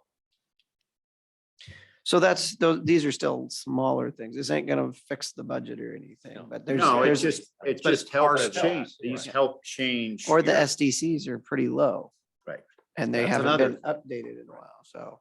That's another thing, but like Dave kind of alluded to, right now, the development, the SDCs are not the huge, are not the big. They're Yeah, not. but if we have a 500 or 700 unit. Yes, housing if we get complex, some That of would be a those, game changer. that for would the be whole great system. if we Actually could get generate that. money. That's my worry. Okay, let's keep looking into it. Thank you all. We are late by 30 minutes for our prosecuting attorney who has much better things to do than. Yeah, that's my worry is if. He that doesn't have enough happens, then we're gonna be employees and he's sitting accused Of backroom deals. Yeah, we handed this off. Yep, the we screen knew it thing. was coming. We handed it off. I said, if the thing is, we're okay, maybe. Like I said, everything goes well, we could. actually- I made his day. I have one question that regarded board pending for. I was open. just looking for how much popcorn to bring to this meeting where you announce rates. I got some granola if you want it. Oh, you want to come, do you? Oh, it'd be See, for some fascinating. of us, it's not an election year, so we can actually be truthful. I've gone through many meetings and, yeah, okay. Be thoroughly entertained. No, it's my Uh, community. I'm Good. happy to go and tell them the truth. Good afternoon, sir. So I had a question in my board pending. I've been working with the landfill to potentially fix some of our code compliance and trash on people's properties. And so if the landfill was willing to amend the contract to provide the county, say 15 contractor dump bins, of which they own, and we can haul them out to one of our nuisance compliance places. And the people that live there fill it up with their trash. We haul it to the dump. Don't get charged. Republic will pay the dump fees. We shouldn't have an issue with gift to public funds for the container or the trash, but are we gonna have gift to public funds for driving it or the gas in the vehicle to take it to the landfill? I mean, where's the gift to public funds risk in that theory? Or are we gonna have to have Republic volunteer to drop it off, pick it up in order to get out of gift to public funds? Well, first off, any legal analysis you'll receive will, the quality will Yes. be derived from the opportunity to Research. investigate and research. So I just want to know if I'm wasting my time. we have a PA opinion request email. love that Feel answer. free I'm to send writing that down. So the, first and foremost, I think, to my ears, rather cavalier about contemplating amending that contract. That would be my first observation. This is a complex contract with a lot of moving parts. So I would hope the board would have a serious deliberation on whether to move forward to tinker with this very important contract for relatively minor provisions like this. Yes. But We in the middle of it, starting down. there. There's a potential for a contract renegotiation. If that happens, this Right. would be a piece of it. If it doesn't happen, this wouldn't be a piece of it. well, that's part of a broader discussion Correct. that's not going to be determined right now. So Well, I know, I just try to figure out if I'm wasting my time trying to achieve this approach. I think this is probably a really good conversation, and if you could talk with him on the side about it, that would probably help. Because we know he's not gonna give any advice right here, right now, on whether you're barking up the wrong tree or not. But That's fine. so with regards to that, my question with regards to this is that Republic has said we want to renegotiate this contract and open it. They have entered into discussions with Commissioner Sauter. I believe the last time we renegotiated this contract, it wasn't just Commissioner Sauter or whoever it was and the solid waste director at the time. We had Foster Pepper involved with this, I believe. I mean, when we were building these contracts, like we had some high power people on our side, did we not? Yeah. And we can't. Wasn't me. Well, you're not that much of a dinosaur. But we can't, my personal thing is if we're renegotiating the largest contract that has the biggest amount of impact in this county, you are the representative on the legal side for that. Is this something that you feel we should bring in outside legal counsel to help with renegotiation of this? That's a professional facilitator that's going to look out for the best interest of this county. And if we do, we need you to agree to that.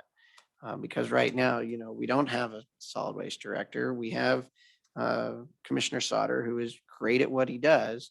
But my firm belief is like, if we're renegotiating a $9 million a year contract, we need somebody who knows what they're doing and maybe hopefully has done it before somewhere else That's a for other no-brainer. counties. yeah, I'll need more information. Okay, you guys will get together and chat about it. Can we do that? Yeah. Okay, all right. What updates do you have for us?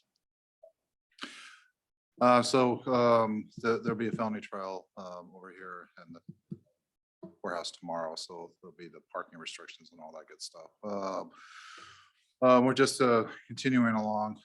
Hopefully, there'll be some reason to spend time with some interviews and so forth the next few weeks, I'm hoping, but we'll find out. And thank you again for the preliminary approval given this morning. Other than that, I think there's a couple of brief updates. Is Mr. Van Cleef still here? There might be a brief update in executive too. Okay. How long would you need an executive? It'll be very brief. So any other questions from me or anything?